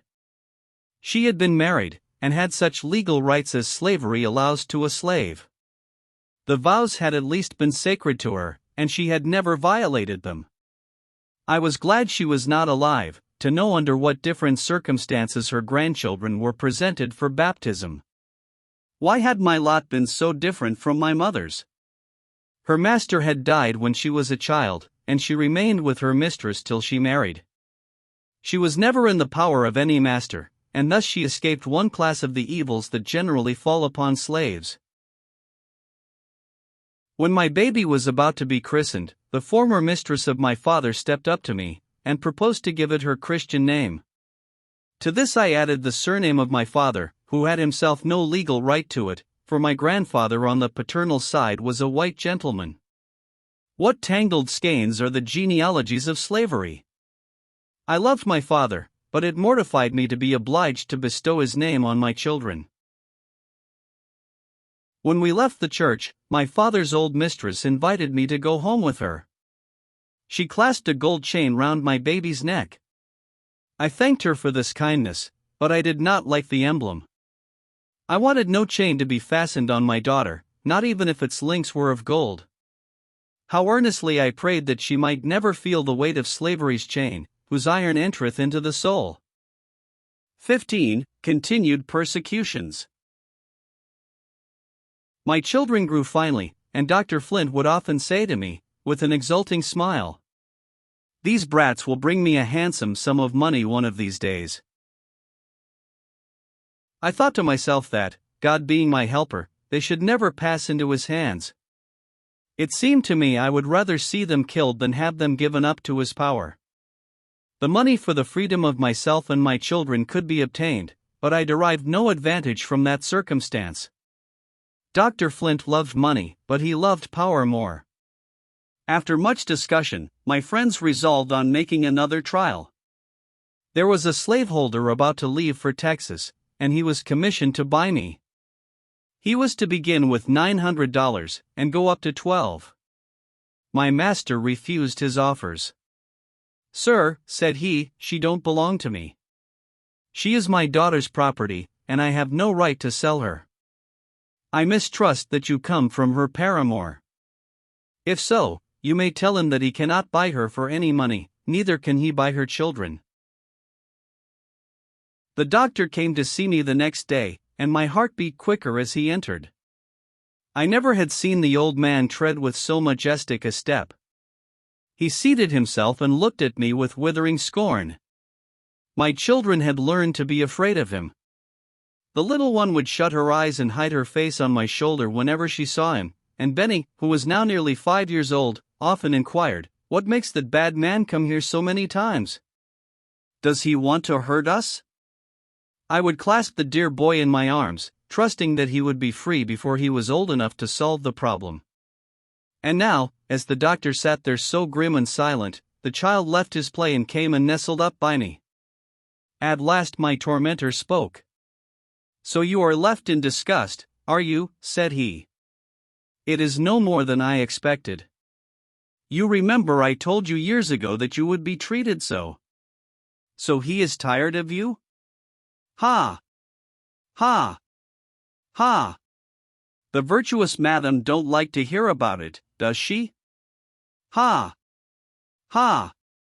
Ha!" There was a sting in his calling me virtuous madam. I no longer had the power of answering him as I had formerly done. He continued, "So it seems you are trying to get up another intrigue. Your new paramour came to me, and offered to buy you, but you may be assured you will not succeed. You are mine, and you shall be mine for life. There lives no human being that can take you out of slavery. I would have done it, but you rejected my kind offer." I told him I did not wish to get up any intrigue, that I had never seen the man who offered to buy me. "Do you tell me I lie?" exclaimed he, dragging me from my chair. "Will you say again that you never saw that man?" I answered, "I do say so." He clinched my arm with a volley of oaths. Then began to scream, and I told him to go to his grandmother. "Don't you stir a step, you little wretch," said he. The child drew nearer to me, and put his arms round me, as if he wanted to protect me. This was too much for my enraged master. He caught him up and hurled him across the room. I thought he was dead, and rushed towards him to take him up. "Not yet," exclaimed the doctor. "Let him lie there till he comes to. Let me go! Let me go!" I screamed, "Or I will raise the whole house." I struggled and got away, but he clinched me again. Somebody opened the door, and he released me. I picked up my insensible child, and when I turned my tormentor was gone.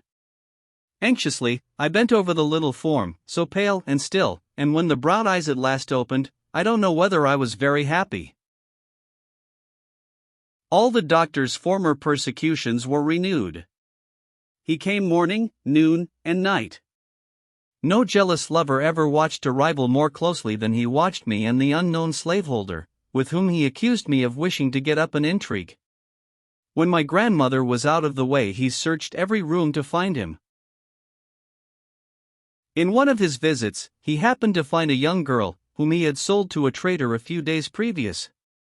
His statement was that he sold her because she had been too familiar with the overseer.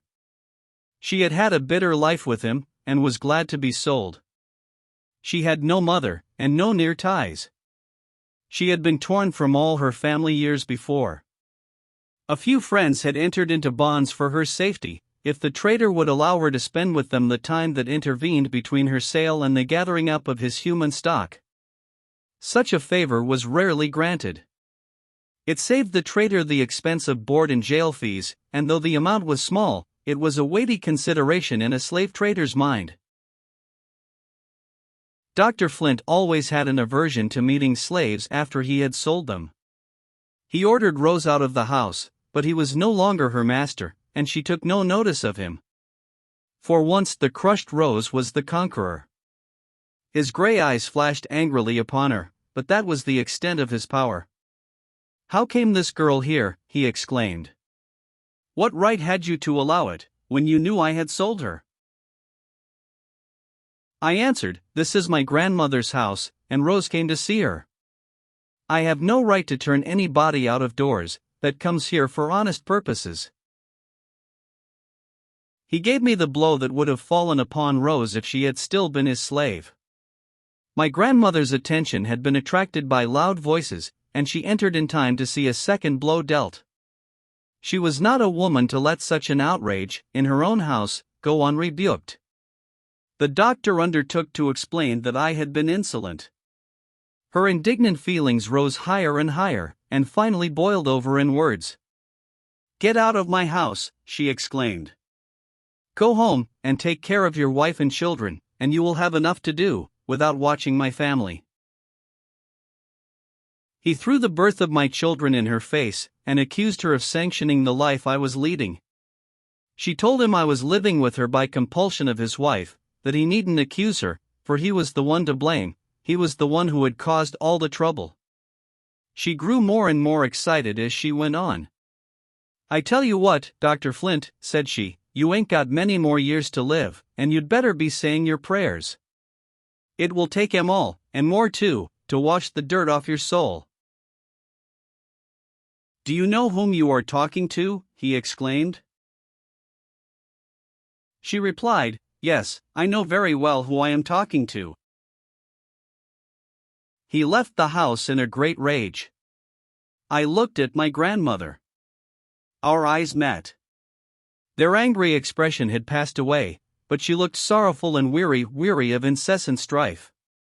I wondered that it did not lessen her love for me, but if it did, she never showed it. She was always kind, always ready to sympathize with my troubles. There might have been peace and contentment in that humble home if it had not been for the demon slavery. The winter passed undisturbed by the doctor. The beautiful spring came, and when nature resumes her loveliness, the human soul is apt to revive also. My drooping hopes came to life again with the flowers. I was dreaming of freedom again, more for my children's sake than my own. I planned and I planned. Obstacles hit against plans. There seemed no way of overcoming them, and yet I hoped. Back came the wily doctor. I was not at home when he called. A friend had invited me to a small party, and to gratify her I went. To my great consternation, a messenger came in haste to say that Dr. Flint was at my grandmother's, and insisted on seeing me. They did not tell him where I was, or he would have come and raised a disturbance in my friend's house. They sent me a dark wrapper, I threw it on and hurried home. My speed did not save me, the doctor had gone away in anger. I dreaded the morning, but I could not delay it, it came, warm and bright. At an early hour the doctor came and asked me where I had been last night. I told him. He did not believe me, and sent to my friend's house to ascertain the facts. He came in the afternoon to assure me he was satisfied that I had spoken the truth. He seemed to be in a facetious mood, and I expected some jeers were coming. "I suppose you need some recreation," said he, "but I am surprised at your being there, among those Negroes. It was not the place for you. Are you allowed to visit such people?" I understood this covert fling at the white gentleman who was my friend, but I merely replied, "I went to visit my friends, and any company they keep is good enough for me." He went on to say, "I have seen very little of you of late, but my interest in you is unchanged. When I said I would have no more mercy on you, I was rash. I recall my words. Linda, you desire freedom for yourself and your children, and you can obtain it only through me. If you agree to what I am about to propose, you and they shall be free. There must be no communication of any kind between you and their father. I will procure a cottage, where you and the children can live together. Your labor shall be light, such as sewing for my family. Think what is offered you, Linda, a home and freedom. Let the past be forgotten. If I have been harsh with you at times, your willfulness drove me to it. You know I exact obedience from my own children, and I consider you as yet a child. He paused for an answer, but I remained silent. Why don't you speak, said he. What more do you wait for? Nothing, sir. Then you accept my offer? No, sir. His anger was ready to break loose, but he succeeded in curbing it, and replied, You have answered without thought. But I must let you know there are two sides to my proposition. If you reject the bright side, you will be obliged to take the dark one. You must either accept my offer, or you and your children shall be sent to your young master's plantation, there to remain till your young mistress is married, and your children shall fare like the rest of the Negro children. I give you a week to consider of it. He was shrewd, but I knew he was not to be trusted. I told him I was ready to give my answer now. I will not receive it now, he replied. You act too much from impulse. Remember that you and your children can be free a week from today if you choose. On what a monstrous chance hung the destiny of my children!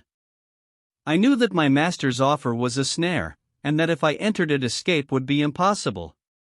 As for his promise, I knew him so well that I was sure if he gave me free papers, they would be so managed as to have no legal value. The alternative was inevitable. I resolved to go to the plantation. But then I thought how completely I should be in his power, and the prospect was appalling. Even if I should kneel before him, and implore him to spare me, for the sake of my children, I knew he would spurn me with his foot, and my weakness would be his triumph. Before the week expired, I heard that young Mr. Flint was about to be married to a lady of his own stamp. I foresaw the position I should occupy in his establishment. I had once been sent to the plantation for punishment, and fear of the son had induced the father to recall me very soon. My mind was made up. I was resolved that I would foil my master and save my children, or I would perish in the attempt. I kept my plans to myself. I knew that friends would try to dissuade me from them, and I would not wound their feelings by rejecting their advice. On the decisive day the doctor came, and said he hoped I had made a wise choice. I am ready to go to the plantation, sir, I replied. Have you thought how important your decision is to your children? Said he. I told him I had. Very well. Go to the plantation, and my curse go with you, he replied. Your boy shall be put to work, and he shall soon be sold, and your girl shall be raised for the purpose of selling well. Go your own ways. He left the room with curses, not to be repeated. As I stood rooted to the spot, my grandmother came and said, Linda, child, what did you tell him? I answered that I was going to the plantation. Must you go? Said she. Can't something be done to stop it? I told her it was useless to try, but she begged me not to give up. She said she would go to the doctor, and remind him how long and how faithfully she had served in the family, and how she had taken her own baby from her breast to nourish his wife. She would tell him I had been out of the family so long they would not miss me, that she would pay them for my time, and the money would procure a woman who had more strength for the situation than I had. I begged her not to go, but she persisted in saying, he will listen to me, Linda. She went, and was treated as I expected. He coolly listened to what she said, but denied her request. He told her that what he did was for my good, that my feelings were entirely above my situation, and that on the plantation I would receive treatment that was suitable to my behavior. My grandmother was much cast down. I had my secret hopes, but I must fight my battle alone. I had a woman's pride, and a mother's love for my children, and I resolved that out of the darkness of this hour a brighter dawn should rise for them. My master had power and law on his side, I had a determined will. There is might in each. 16. Scenes at the plantation. Early the next morning I left my grandmother's with my youngest child. My boy was ill, and I left him behind. I had many sad thoughts as the old wagon jolted on. Hitherto, I had suffered alone, now, my little one was to be treated as a slave. As we drew near the great house, I thought of the time when I was formerly sent there out of revenge. I wondered for what purpose I was now sent. I could not tell. I resolved to obey orders so far as duty required, but within myself, I determined to make my stay as short as possible. Mr. Flint was waiting to receive us, and told me to follow him upstairs to receive orders for the day. My little Ellen was left below in the kitchen. It was a change for her, who had always been so carefully tended. My young master said she might amuse herself in the yard. This was kind of him, since the child was hateful to his sight. My task was to fit up the house for the reception of the bride. In the midst of sheets, tablecloths, towels, drapery, and carpeting, my head was as busy planning, as were my fingers with the needle. At noon I was allowed to go to Ellen. She had sobbed herself to sleep. I heard Mr. Flint say to a neighbor, "I've got her down here, and I'll soon take the town notions out of her head." My father is partly to blame for her nonsense. He ought to have broke her in long ago. The remark was made within my hearing, and it would have been quite as manly to have made it to my face. He had said things to my face which might, or might not, have surprised his neighbor if he had known of them. He was a chip of the old block. I resolved to give him no cause to accuse me of being too much of a lady, so far as work was concerned. I worked day and night, with wretchedness before me. When I lay down beside my child, I felt how much easier it would be to see her die than to see her master beat her about, as I daily saw him beat other little ones. The spirit of the mothers was so crushed by the lash, that they stood by, without courage to remonstrate. How much more must I suffer, before I should be broke into that degree? I wished to appear as contented as possible. Sometimes I had an opportunity to send a few lines home, and this brought up recollections that made it difficult, for a time, to seem calm and indifferent to my lot.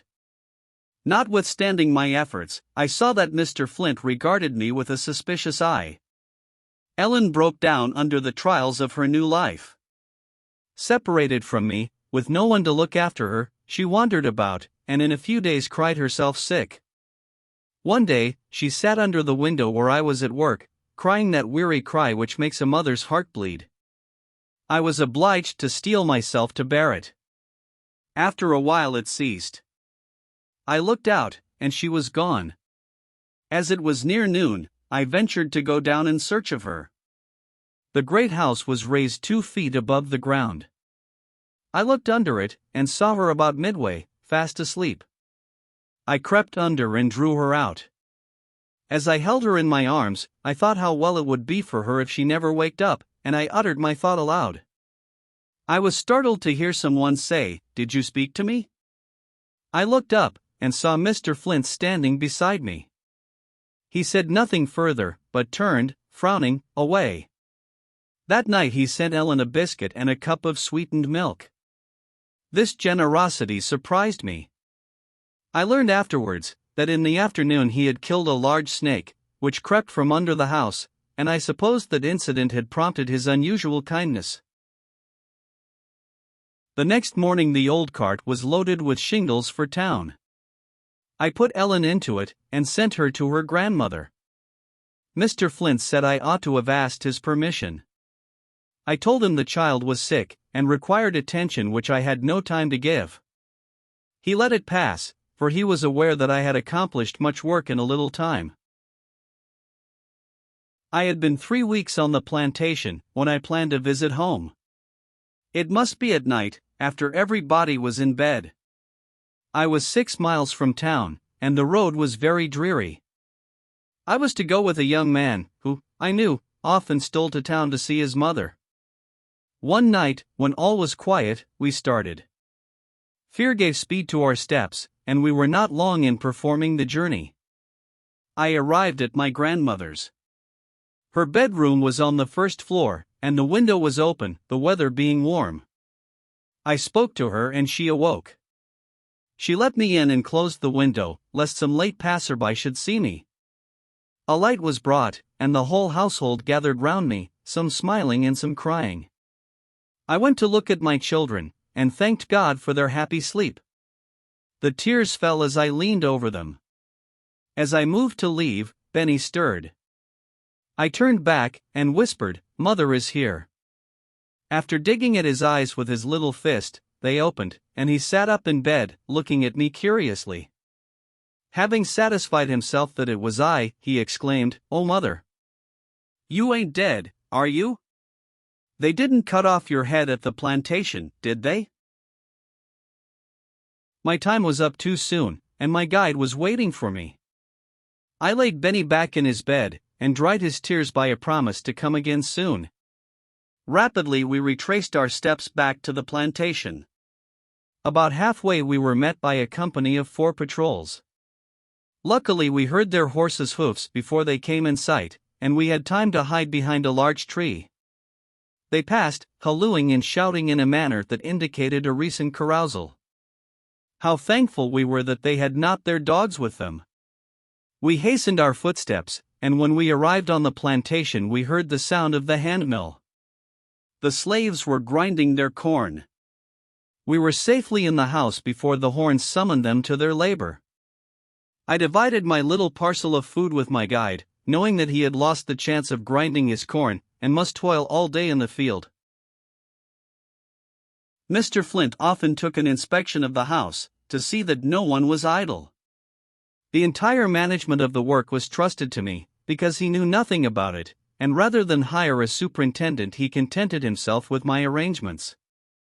He had often urged upon his father the necessity of having me at the plantation to take charge of his affairs, and make clothes for the slaves, but the old man knew him too well to consent to that arrangement. When I had been working a month at the plantation, the great-aunt of Mr. Flint came to make him a visit. This was the good old lady who paid $50 for my grandmother, for the purpose of making her free, when she stood on the auction block. My grandmother loved this old lady, whom we all called Miss Fanny. She often came to take tea with us. On such occasions the table was spread with a snow-white cloth, and the china cups and silver spoons were taken from the old-fashioned buffet. There were hot muffins, tea rusks, and delicious sweetmeats.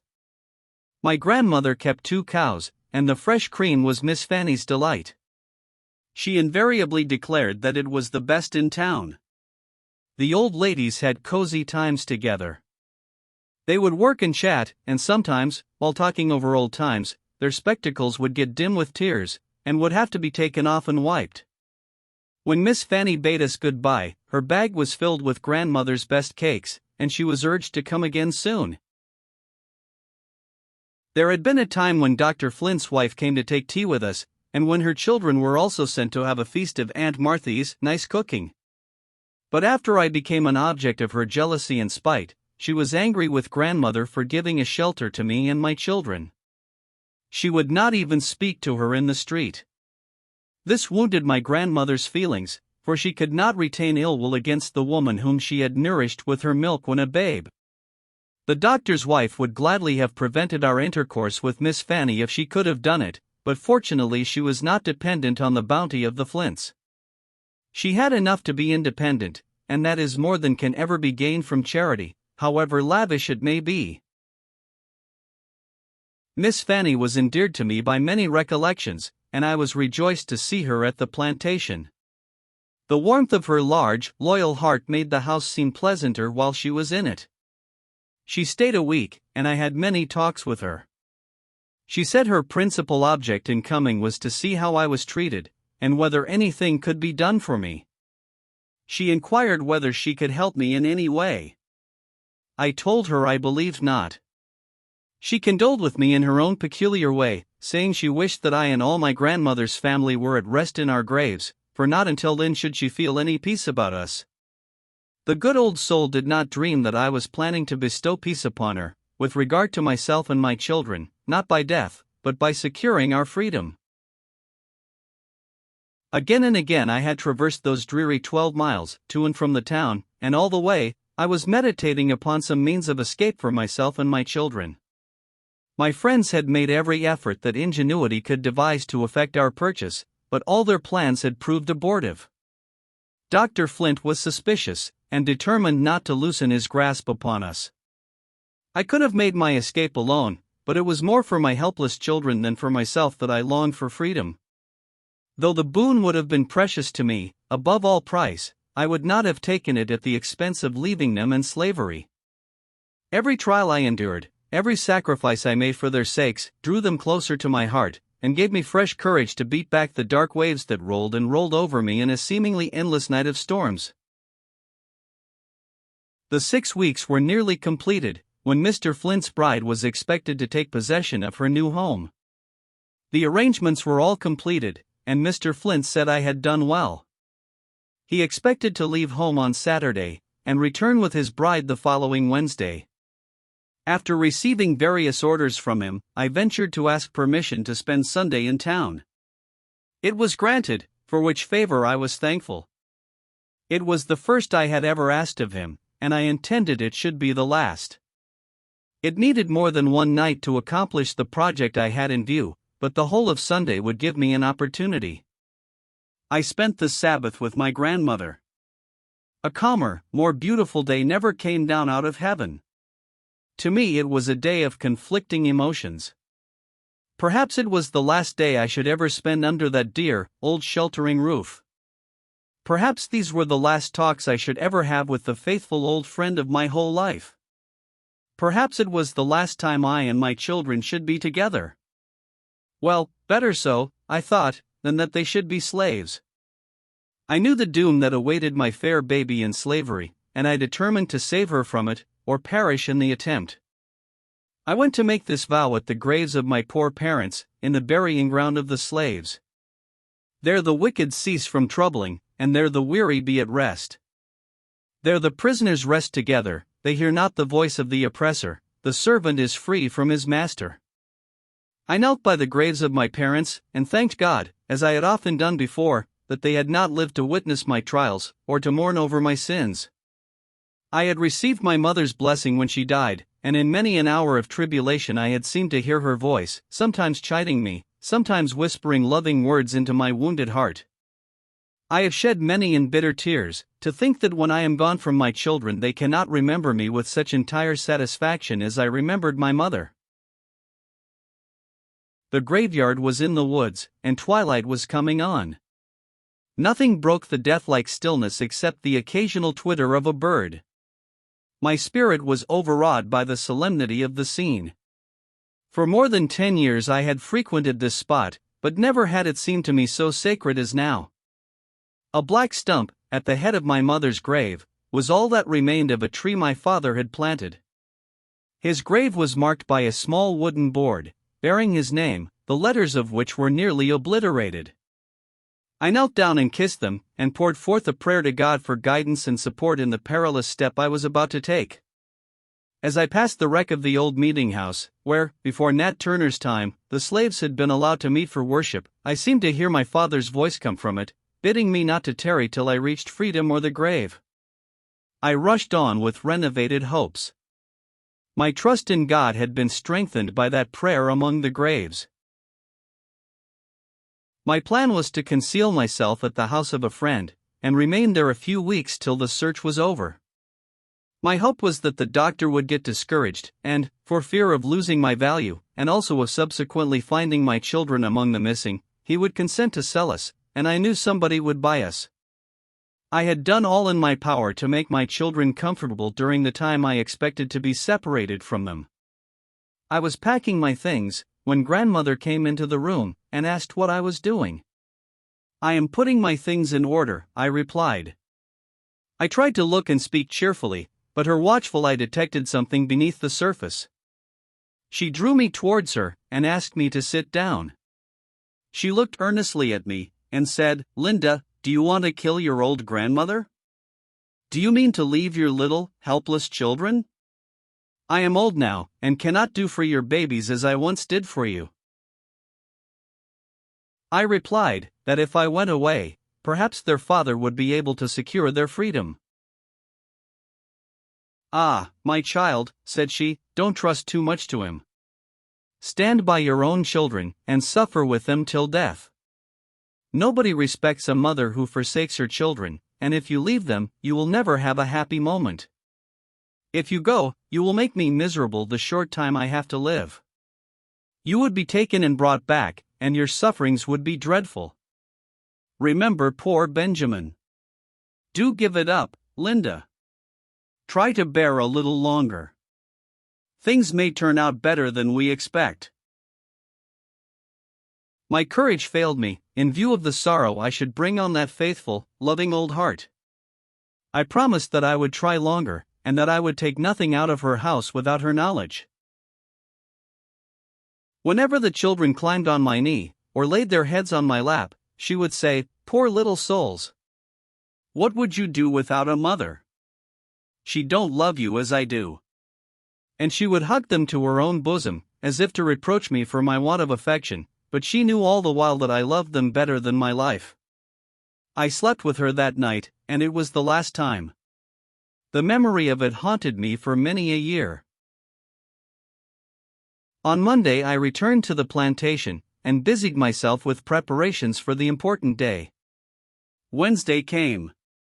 It was a beautiful day, and the faces of the slaves were as bright as the sunshine. The poor creatures were merry. They were expecting little presents from the bride, and hoping for better times under her administration.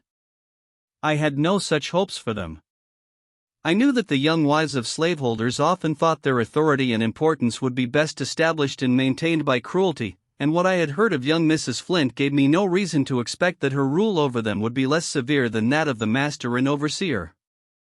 Truly, the colored race are the most cheerful and forgiving people on the face of the earth. That their masters sleep in safety is owing to their superabundance of heart, and yet they look upon their sufferings with less pity than they would bestow on those of a horse or a dog. I stood at the door with others to receive the bridegroom and bride. She was a handsome, delicate-looking girl, and her face flushed with emotion at sight of her new home. I thought it likely that visions of a happy future were rising before her. It made me sad, for I knew how soon clouds would come over her sunshine. She examined every part of the house, and told me she was delighted with the arrangements I had made. I was afraid old Mrs. Flint had tried to prejudice her against me, and I did my best to please her. All passed off smoothly for me until dinner time arrived. I did not mind the embarrassment of waiting on a dinner party, for the first time in my life, half so much as I did the meeting with Dr. Flint and his wife, who would be among the guests. It was a mystery to me why Mrs. Flint had not made her appearance at the plantation during all the time I was putting the house in order. I had not met her, face to face, for 5 years, and I had no wish to see her now. She was a praying woman, and, doubtless, considered my present position a special answer to her prayers. Nothing could please her better than to see me humbled and trampled upon. I was just where she would have me, in the power of a hard, unprincipled master. She did not speak to me when she took her seat at table, but her satisfied, triumphant smile, when I handed her plate, was more eloquent than words. The old doctor was not so quiet in his demonstrations. He ordered me here and there, and spoke with peculiar emphasis when he said "your mistress." I was drilled like a disgraced soldier. When all was over, and the last key turned, I sought my pillow, thankful that God had appointed a season of rest for the weary. The next day my new mistress began her housekeeping. I was not exactly appointed maid of all work, but I was to do whatever I was told. Monday evening came. It was always a busy time. On that night the slaves received their weekly allowance of food. 3 pounds of meat, a peck of corn, and perhaps a dozen herring were allowed to each man.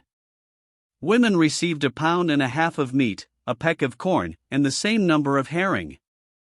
Children over 12 years old had half the allowance of the women.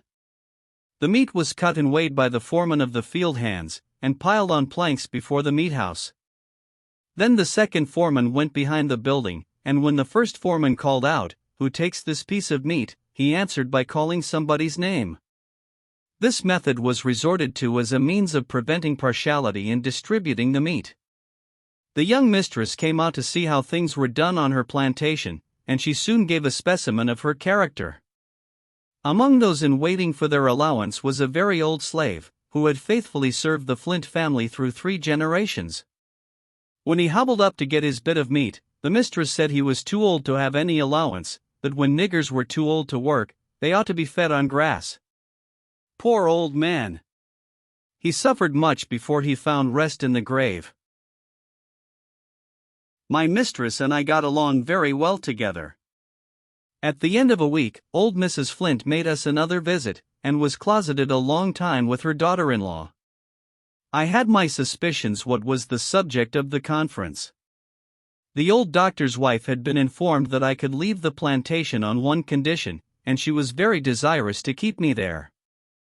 If she had trusted me, as I deserved to be trusted by her, she would have had no fears of my accepting that condition. When she entered her carriage to return home, she said to young Mrs. Flint, "Don't neglect to send for them as quick as possible." My heart was on the watch all the time, and I at once concluded that she spoke of my children. The doctor came the next day, and as I entered the room to spread the tea table, I heard him say, "Don't wait any longer. Send for them tomorrow." I saw through the plan. They thought my children's being there would fetter me to the spot, and that it was a good place to break us all into abject submission to our lot as slaves. After the doctor left, a gentleman called, who had always manifested friendly feelings towards my grandmother and her family. Mr. Flint carried him over the plantation to show him the results of labor performed by men and women who were unpaid, miserably clothed, and half famished. The cotton crop was all they thought of. It was duly admired, and the gentleman returned with specimens to show his friends. I was ordered to carry water to wash his hands. As I did so, he said, "Linda, how do you like your new home?" I told him I liked it as well as I expected. He replied, "They don't think you are contented, and tomorrow they are going to bring your children to be with you. I am sorry for you, Linda. I hope they will treat you kindly." I hurried from the room, unable to thank him. My suspicions were correct. My children were to be brought to the plantation to be broke in. To this day I feel grateful to the gentleman who gave me this timely information. It nerved me to immediate action. 17. The Flight. Mr. Flint was hard pushed for house servants, and rather than lose me he had restrained his malice. I did my work faithfully, though not, of course, with a willing mind. They were evidently afraid I should leave them. Mr. Flint wished that I should sleep in the great house instead of the servants' quarters. His wife agreed to the proposition, but said I mustn't bring my bed into the house, because it would scatter feathers on her carpet. I knew when I went there that they would never think of such a thing as furnishing a bed of any kind for me and my little one. I therefore carried my own bed, and now I was forbidden to use it. I did as I was ordered. But now that I was certain my children were to be put in their power, in order to give them a stronger hold on me, I resolved to leave them that night. I remembered the grief this step would bring upon my dear old grandmother, and nothing less than the freedom of my children would have induced me to disregard her advice. I went about my evening work with trembling steps. Mr. Flint twice called from his chamber door to inquire why the house was not locked up. I replied that I had not done my work. "You have had time enough to do it," said he. "Take care how you answer me." I shut all the windows, locked all the doors, and went up to the 3rd story, to wait till midnight. How long those hours seemed, and how fervently I prayed that God would not forsake me in this hour of utmost need. I was about to risk everything on the throw of a die, and if I failed, oh, what would become of me and my poor children? They would be made to suffer for my fault. At 12:30 I stole softly downstairs. I stopped on the second floor, thinking I heard a noise. I felt my way down into the parlor, and looked out of the window. The night was so intensely dark that I could see nothing. I raised the window very softly and jumped out. Large drops of rain were falling, and the darkness bewildered me. I dropped on my knees, and breathed a short prayer to God for guidance and protection. I groped my way to the road, and rushed towards the town with almost lightning speed. I arrived at my grandmother's house, but dared not see her. She would say, "Linda, you are killing me," and I knew that would unnerve me. I tapped softly at the window of a room occupied by a woman who had lived in the house several years. I knew she was a faithful friend, and could be trusted with my secret. I tapped several times before she heard me. At last she raised the window, and I whispered, "Sally, I have run away. Let me in, quick." She opened the door softly, and said in low tones, "For God's sake, don't. Your grandmother is trying to buy you and the children. Mr. Sands was here last week. He told her he was going away on business, but he wanted her to go ahead about buying you and the children, and he would help her all he could. Don't run away, Linda. Your grandmother is all bowed down with trouble now." I replied, "Sally, they are going to carry my children to the plantation tomorrow, and they will never sell them to anybody so long as they have me in their power. Now, would you advise me to go back?" "No, Chile, no," answered she. "When they finds you is gone, they won't want to play go be de children, but where is you going to hide? Dey no zebery inch be dis house." I told her I had a hiding place, and that was all it was best for her to know. I asked her to go into my room as soon as it was light, and take all my clothes out of my trunk, and pack them in hers, for I knew Mr. Flint and the constable would be there early to search my room. I feared the sight of my children would be too much for my full heart, but I could not go out into the uncertain future without one last look. I bent over the bed where lay my little Benny and baby Ellen. Poor little ones! Fatherless and motherless. Memories of their father came over me. He wanted to be kind to them, but they were not all to him, as they were to my womanly heart. I knelt and prayed for the innocent little sleepers. I kissed them lightly, and turned away. As I was about to open the street door, Sally laid her hand on my shoulder, and said, "Linda, is you gwine all alone? Let me call your uncle." "No, Sally," I replied, "I want no one to be brought into trouble on my account." I went forth into the darkness and rain. I ran on till I came to the house of the friend who was to conceal me. Early the next morning Mr. Flint was at my grandmother's inquiring for me. She told him she had not seen me, and supposed I was at the plantation. He watched her face narrowly, and said, "Don't you know anything about her running off?" She assured him that she did not. He went on to say, "Last night she ran off without the least provocation. We had treated her very kindly. My wife liked her. She will soon be found and brought back.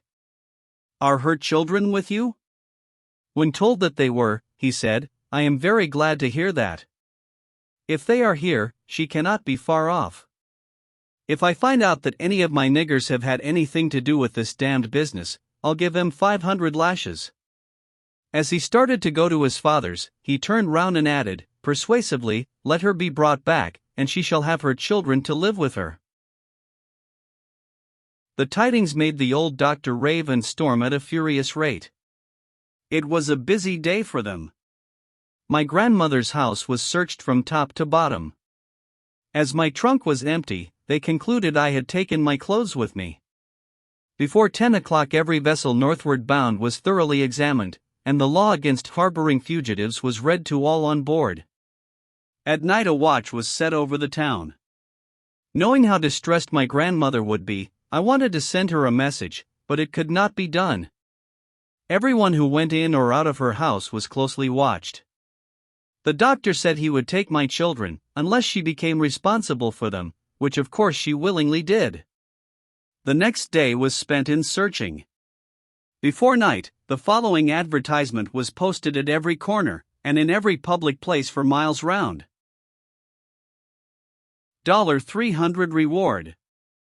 Ran away from the subscriber, an intelligent, bright, mulatto girl named Linda, 21 years of age. 5 feet 4 inches high. Dark eyes, and black hair inclined to curl, but it can be made straight. Has a decayed spot on a front tooth. She can read and write, and in all probability will try to get to the Free States. All persons are forbidden, under penalty of the law, to harbor or employ said slave. $150 will be given to whoever takes her in the state, and $300 if taken out of the state and delivered to me, or lodged in jail. Dr. Flint. 18 months of peril. The search for me was kept up with more perseverance than I had anticipated. I began to think that escape was impossible. I was in great anxiety lest I should implicate the friend who harbored me. I knew the consequences would be frightful, and much as I dreaded being caught, even that seemed better than causing an innocent person to suffer for kindness to me. A week had passed in terrible suspense, when my pursuers came into such close vicinity that I concluded they had tracked me to my hiding place. I flew out of the house, and concealed myself in a thicket of bushes. There I remained in an agony of fear for 2 hours. Suddenly, a reptile of some kind seized my leg. In my fright, I struck a blow which loosened its hold, but I could not tell whether I had killed it. It was so dark, I could not see what it was. I only knew it was something cold and slimy. The pain I felt soon indicated that the bite was poisonous. I was compelled to leave my place of concealment, and I groped my way back into the house. The pain had become intense, and my friend was startled by my look of anguish. I asked her to prepare a poultice of warm ashes and vinegar, and I applied it to my leg, which was already much swollen. The application gave me some relief, but the swelling did not abate. The dread of being disabled was greater than the physical pain I endured. My friend asked an old woman, who doctored among the slaves, what was good for the bite of a snake or a lizard. She told her to steep 12 coppers in vinegar, overnight, and apply the cankered vinegar to the inflamed part. 1. The poison of a snake is a powerful acid, and is counteracted by powerful alkalis, such as potash, ammonia, and C. The Indians are accustomed to apply wet ashes, or plunge the limb into strong lye. White men, employed to lay out railroads in snaky places, often carry ammonia with them as an antidote. Editor. I had succeeded in cautiously conveying some messages to my relatives.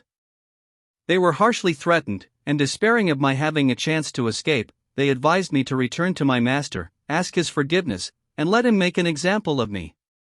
But such counsel had no influence with me. When I started upon this hazardous undertaking, I had resolved that, come what would, there should be no turning back. Give me liberty, or give me death, was my motto. When my friend contrived to make known to my relatives the painful situation I had been in for 24 hours, they said no more about my going back to my master. Something must be done, and that speedily, but where to turn for help, they knew not. God in His mercy raised up a friend in need. Among the ladies who were acquainted with my grandmother, was one who had known her from childhood, and always been very friendly to her. She had also known my mother and her children, and felt interested for them. At this crisis of affairs she called to see my grandmother, as she not unfrequently did. She observed the sad and troubled expression of her face, and asked if she knew where Linda was, and whether she was safe. My grandmother shook her head, without answering. "Come, Aunt Martha," said the kind lady, "tell me all about it. Perhaps I can do something to help you." The husband of this lady held many slaves, and bought and sold slaves. She also held a number in her own name, but she treated them kindly, and would never allow any of them to be sold. She was unlike the majority of slaveholders' wives. My grandmother looked earnestly at her.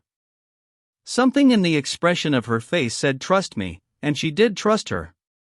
She listened attentively to the details of my story, and sat thinking for a while.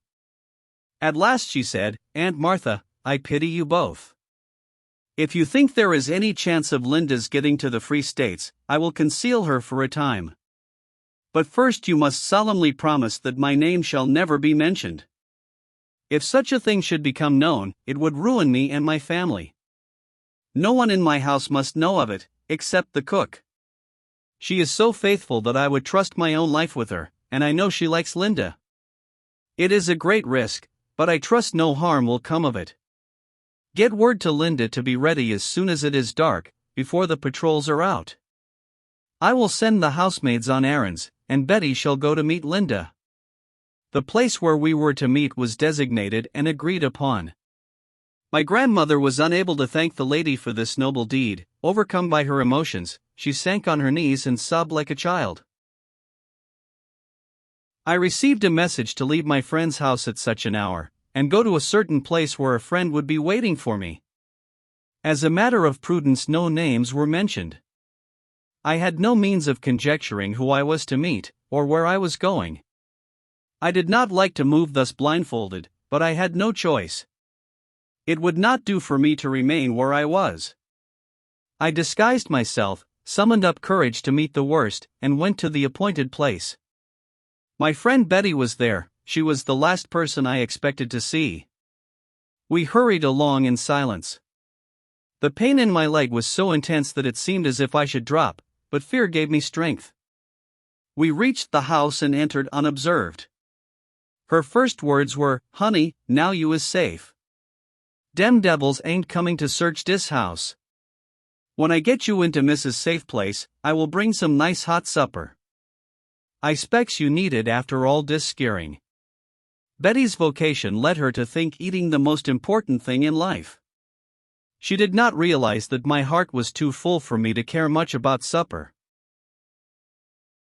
The mistress came to meet us, and led me upstairs to a small room over her own sleeping apartment. "You will be safe here, Linda," said she. "I keep this room to store away things that are out of use. The girls are not accustomed to be sent to it, and they will not suspect anything unless they hear some noise. I always keep it locked, and Betty shall take care of the key. But you must be very careful, for my sake as well as your own, and you must never tell my secret, for it would ruin me and my family. I will keep the girls busy in the morning, that Betty may have a chance to bring your breakfast, but it will not do for her to come to you again till night. I will come to see you sometimes. Keep up your courage. I hope this state of things will not last long." Betty came with the nice hot supper, and the mistress hastened downstairs to keep things straight till she returned. How my heart overflowed with gratitude! Words choked in my throat, but I could have kissed the feet of my benefactress. For that deed of Christian womanhood, may God forever bless her. I went to sleep that night with the feeling that I was for the present the most fortunate slave in town. Morning came and filled my little cell with light. I thanked the Heavenly Father for this safe retreat. Opposite my window was a pile of feather beds. On the top of these I could lie perfectly concealed, and command a view of the street through which Dr. Flint passed to his office. Anxious as I was, I felt a gleam of satisfaction when I saw him. Thus far I had outwitted him, and I triumphed over it. Who can blame slaves for being cunning? They are constantly compelled to resort to it. It is the only weapon of the weak and oppressed against the strength of their tyrants. I was daily hoping to hear that my master had sold my children, for I knew who was on the watch to buy them. But Dr. Flint cared even more for revenge than he did for money. My brother William, and the good aunt who had served in his family 20 years, and my little Benny, and Ellen, who was a little over 2 years old, were thrust into jail, as a means of compelling my relatives to give some information about me. He swore my grandmother should never see one of them again till I was brought back. They kept these facts from me for several days. When I heard that my little ones were in a loathsome jail, my first impulse was to go to them. I was encountering dangers for the sake of freeing them, and must I be the cause of their death? The thought was agonizing. My benefactress tried to soothe me by telling me that my aunt would take good care of the children while they remained in jail. But it added to my pain to think that the good old aunt, who had always been so kind to her sister's orphan children, should be shut up in prison for no other crime than loving them. I suppose my friends feared a reckless movement on my part, knowing, as they did, that my life was bound up in my children. I received a note from my brother William. It was scarcely legible, and ran thus: "Wherever you are, dear sister, I beg of you not to come here. We are all much better off than you are. If you come, you will ruin us all. They would force you to tell where you had been, or they would kill you. Take the advice of your friends, if not for the sake of me and your children, at least for the sake of those you would ruin." Poor William! He also must suffer for being my brother. I took his advice and kept quiet. My aunt was taken out of jail at the end of a month, because Mrs. Flint could not spare her any longer.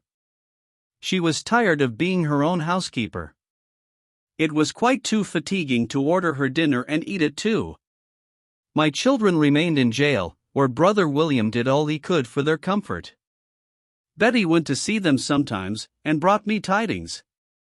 She was not permitted to enter the jail, but William would hold them up to the grated window while she chatted with them. When she repeated their prattle, and told me how they wanted to see their ma, my tears would flow. Old Betty would exclaim, "Lors, Chile! What's you crying 'bout? Dem young uns vill kill you dead. Don't be so chicken-hearted. If you does, you vill neber get through dis world." Good old soul! She had gone through the world childless.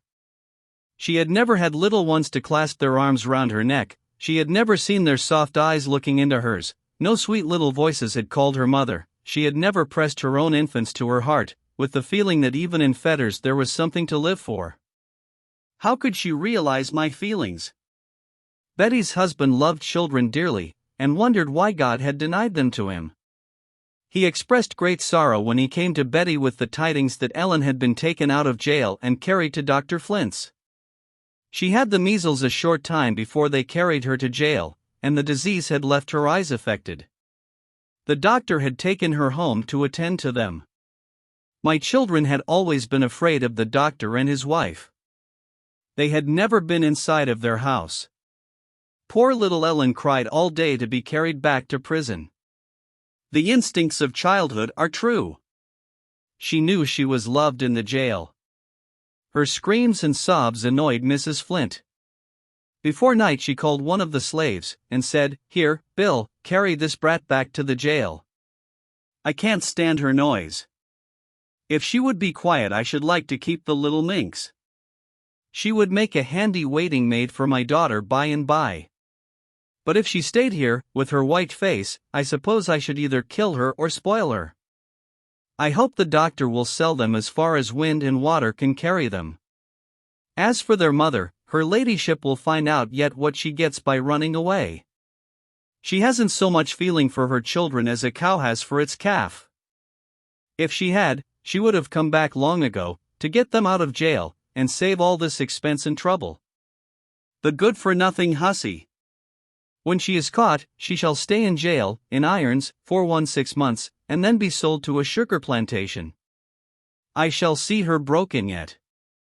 What do you stand there for, Bill? Why don't you go off with the brat? Mind, now, that you don't let any of the niggers speak to her in the street." When these remarks were reported to me, I smiled at Mrs. Flint's saying that she should either kill my child or spoil her. I thought to myself there was very little danger of the latter.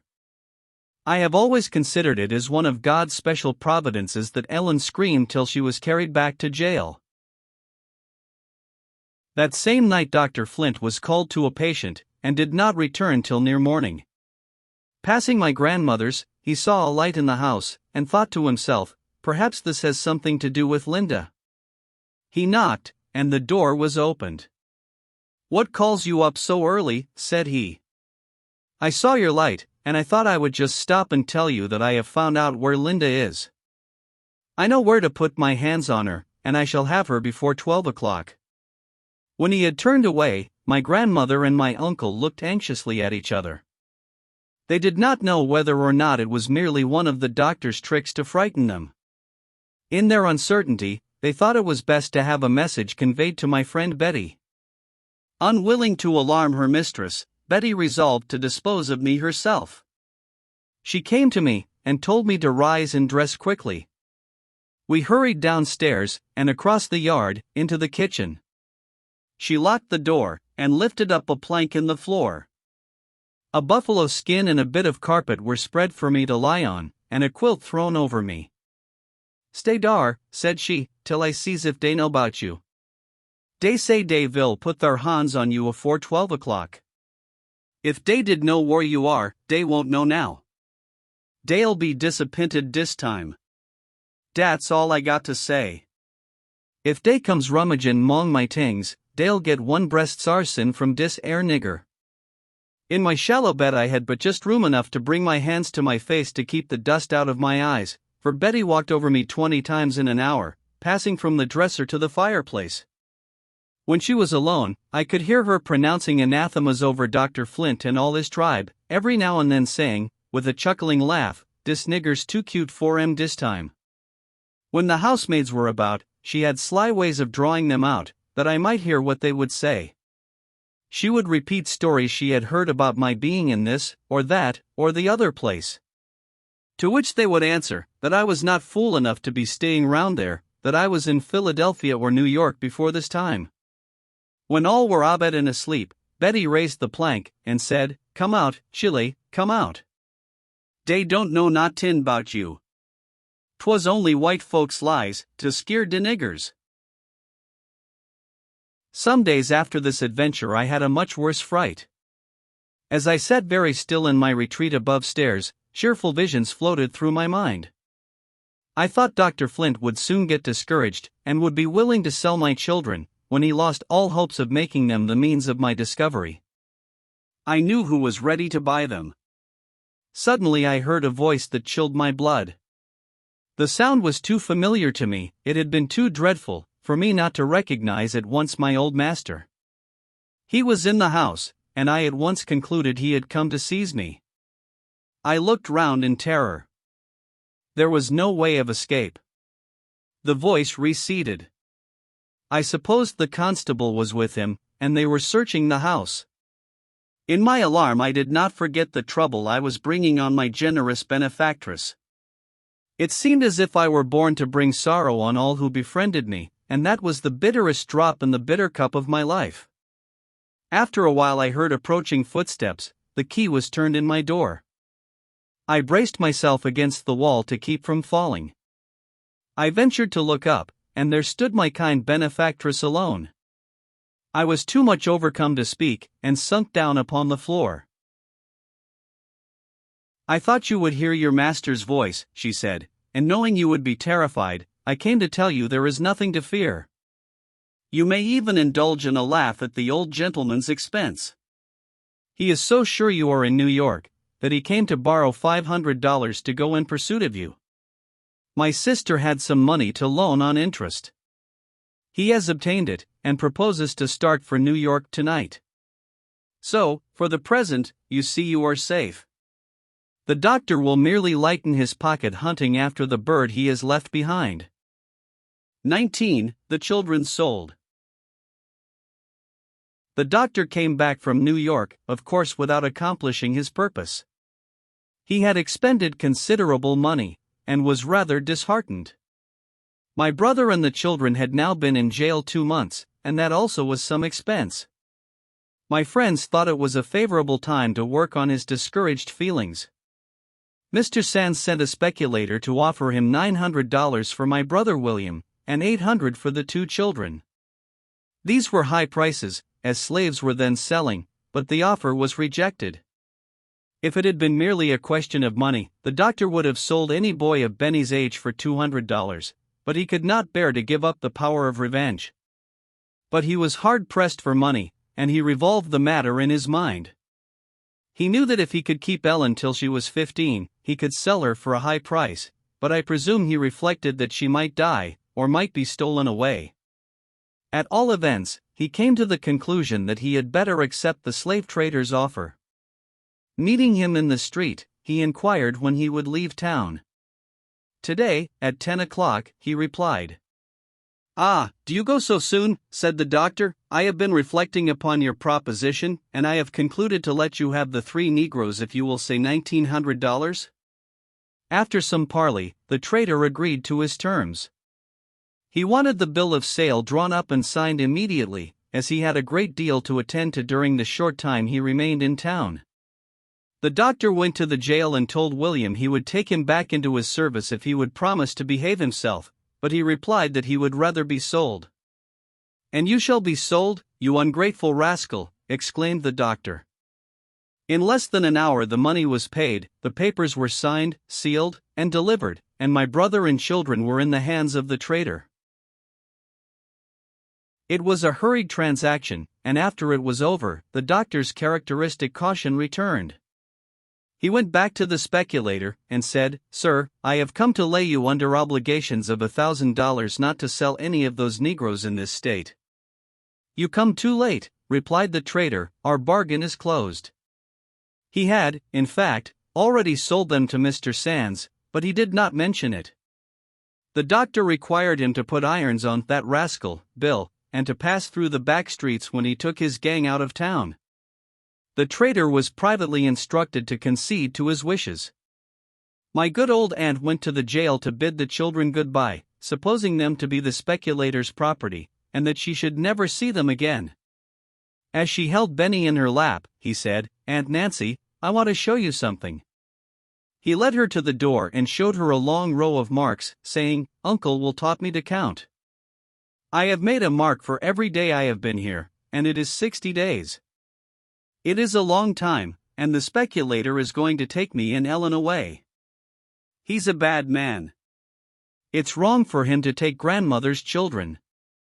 I want to go to my mother." My grandmother was told that the children would be restored to her, but she was requested to act as if they were really to be sent away. Accordingly, she made up a bundle of clothes and went to the jail. When she arrived, she found William handcuffed among the gang, and the children in the trader's cart. The scene seemed too much like reality. She was afraid there might have been some deception or mistake.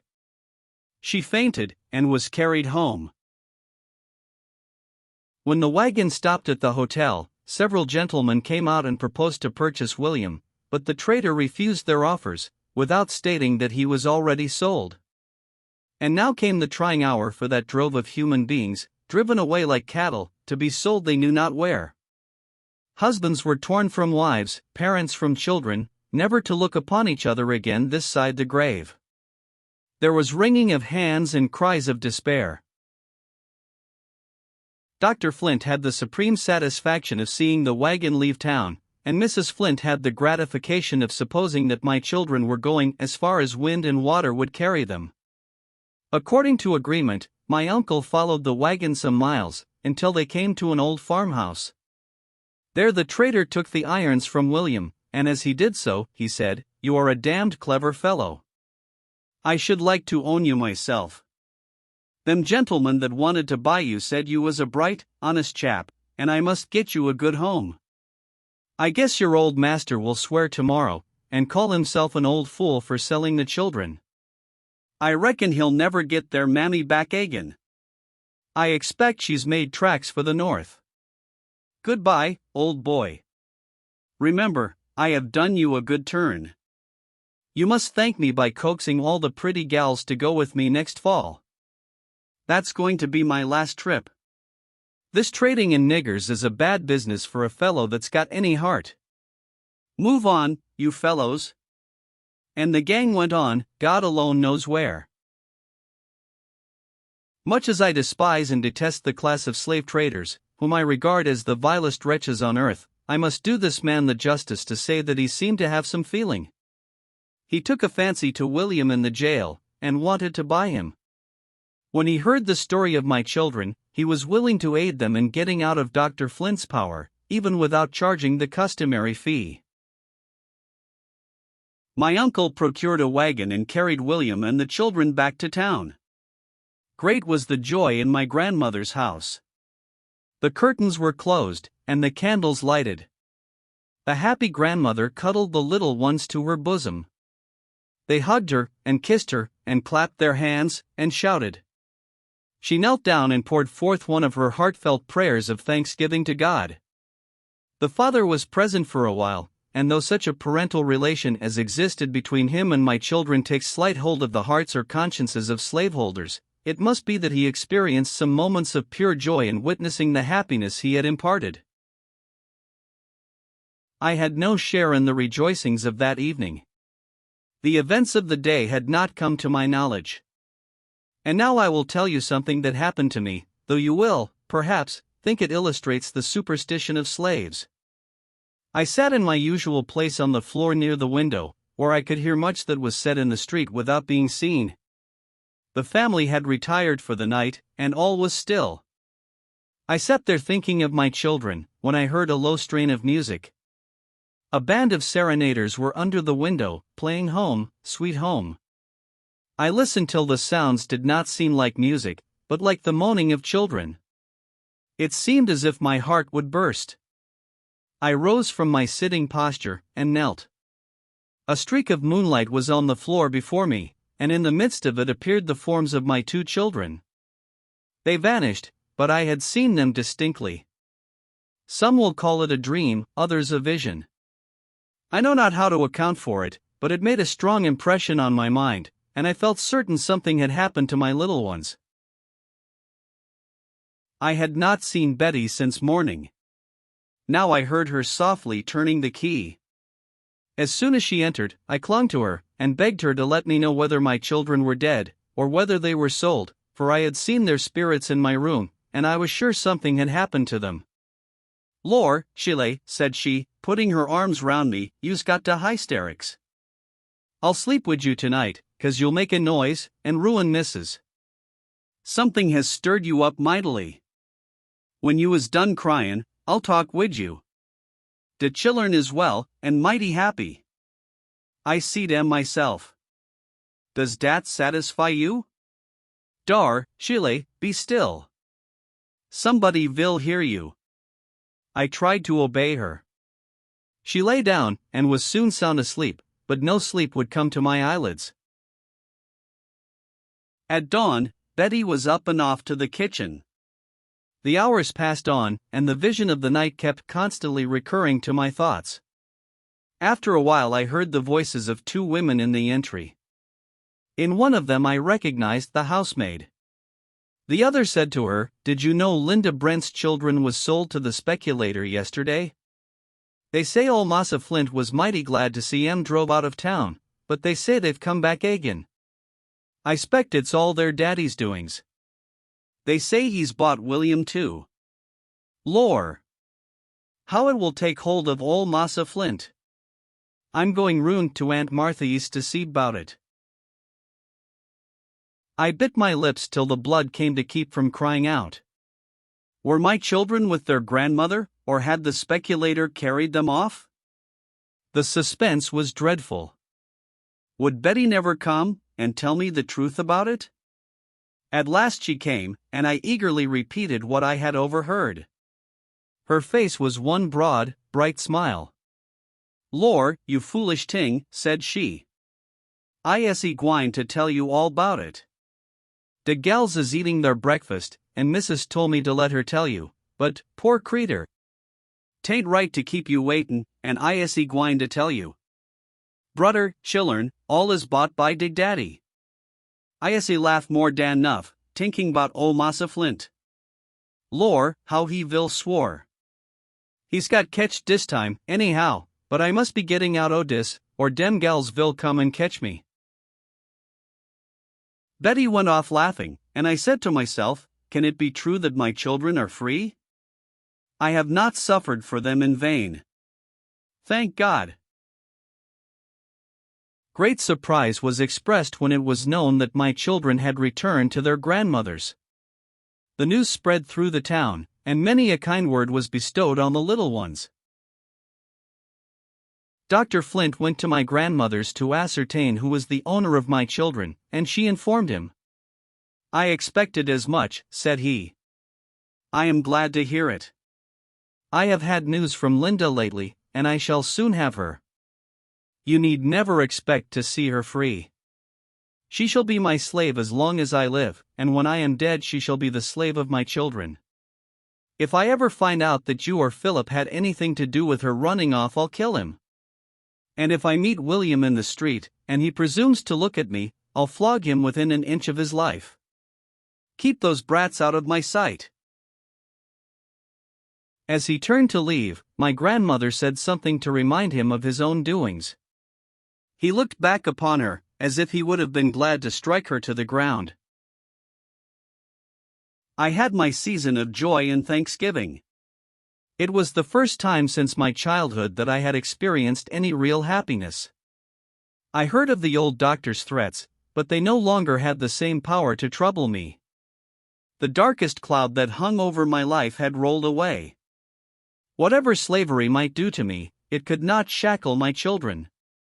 If I fell a sacrifice, my little ones were saved. It was well for me that my simple heart believed all that had been promised for their welfare. It is always better to trust than to doubt. XX, New Perils. The doctor, more exasperated than ever, again tried to revenge himself on my relatives. He arrested Uncle Philip on the charge of having aided my flight. He was carried before a court, and swore truly that he knew nothing of my intention to escape, and that he had not seen me since I left my master's plantation. The doctor then demanded that he should give bail for $500, that he would have nothing to do with me.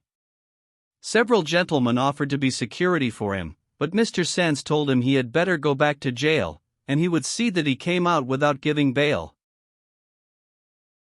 The news of his arrest was carried to my grandmother, who conveyed it to Betty. In the kindness of her heart, she again stowed me away under the floor, and as she walked back and forth, in the performance of her culinary duties, she talked apparently to herself, but with the intention that I should hear what was going on. I hoped that my uncle's imprisonment would last but few days, still I was anxious. I thought it likely Dr. Flint would do his utmost to taunt and insult him, and I was afraid my uncle might lose control of himself, and retort in some way that would be construed into a punishable offense, and I was well aware that in court his word would not be taken against any white man's. The search for me was renewed. Something had excited suspicions that I was in the vicinity. They searched the house I was in. I heard their steps and their voices. At night, when all were asleep, Betty came to release me from my place of confinement. The fright I had undergone, the constrained posture, and the dampness of the ground, made me ill for several days. My uncle was soon after taken out of prison, but the movements of all my relatives, and of all our friends, were very closely watched. We all saw that I could not remain where I was much longer. I had already stayed longer than was intended, and I knew my presence must be a source of perpetual anxiety to my kind benefactress. During this time, my friends had laid many plans for my escape, but the extreme vigilance of my persecutors made it impossible to carry them into effect. One morning I was much startled by hearing somebody trying to get into my room. Several keys were tried, but none fitted. I instantly conjectured it was one of the housemaids, and I concluded she must either have heard some noise in the room, or have noticed the entrance of Betty. When my friend came, at her usual time, I told her what had happened. "I knows who it was," said she. "'Pend upon it, 'twas dat Jenny. Dat nigger allers got de debbil in her." I suggested that she might have seen or heard something that excited her curiosity. "Tut!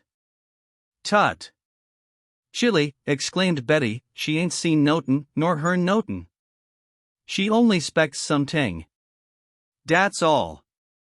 She wants to find out who hab cut and make my gown. But she won't nebber know. Dat's sartin." I'll get Mrs. to fix her. I reflected a moment, and said, Betty, I must leave here tonight. Do as you think best, poor Chile, she replied. I see mighty fraid dat air nigger vil pop on you sometime.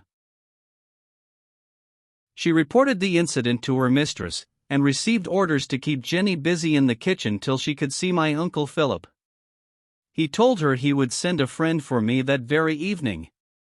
She told him she hoped I was going to the north, for it was very dangerous for me to remain anywhere in the vicinity.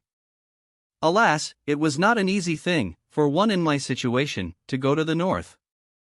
In order to leave the coast quite clear for me, she went into the country to spend the day with her brother, and took Jenny with her. She was afraid to come and bid me goodbye, but she left a kind message with Betty. I heard her carriage roll from the door, and I never again saw her who had so generously befriended the poor, trembling fugitive.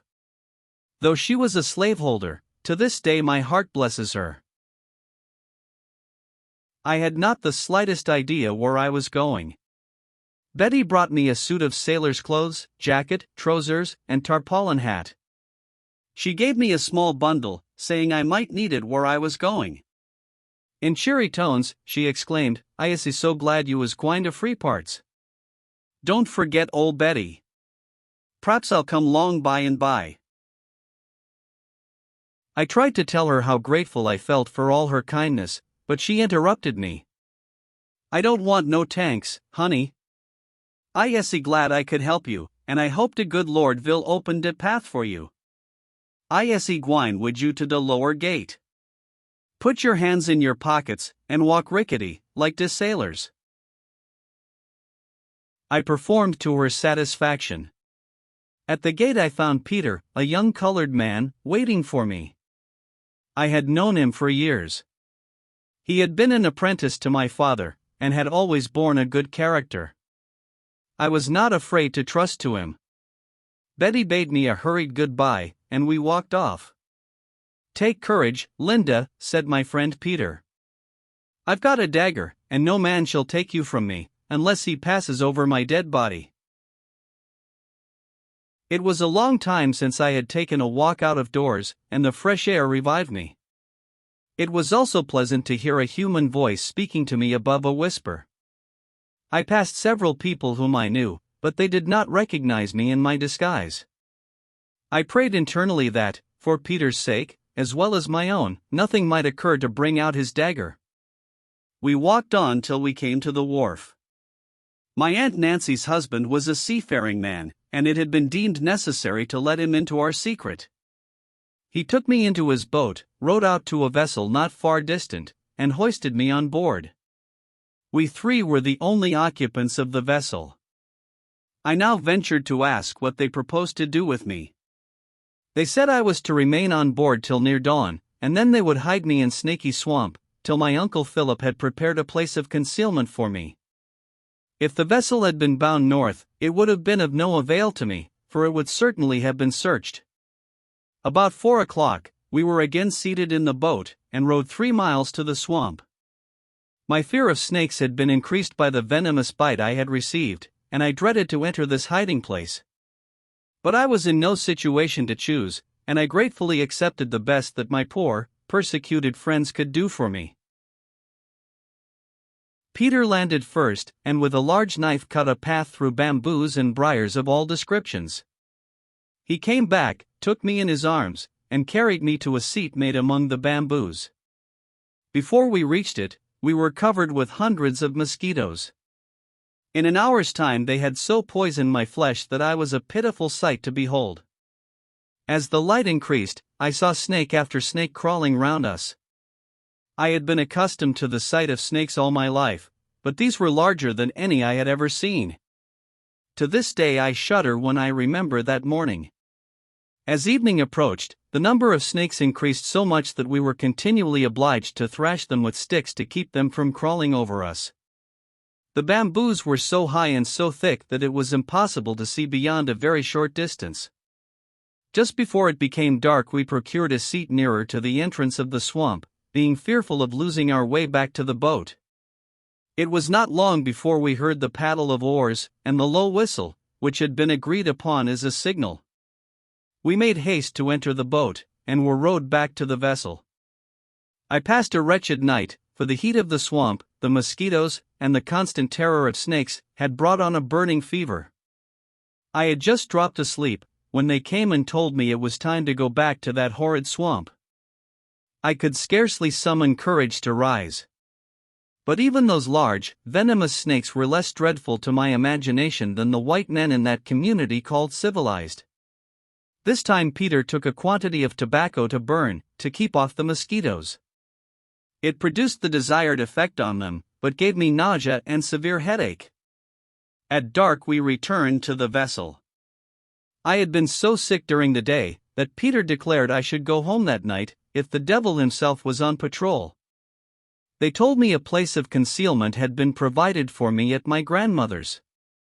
I could not imagine how it was possible to hide me in her house, every nook and corner of which was known to the Flint family.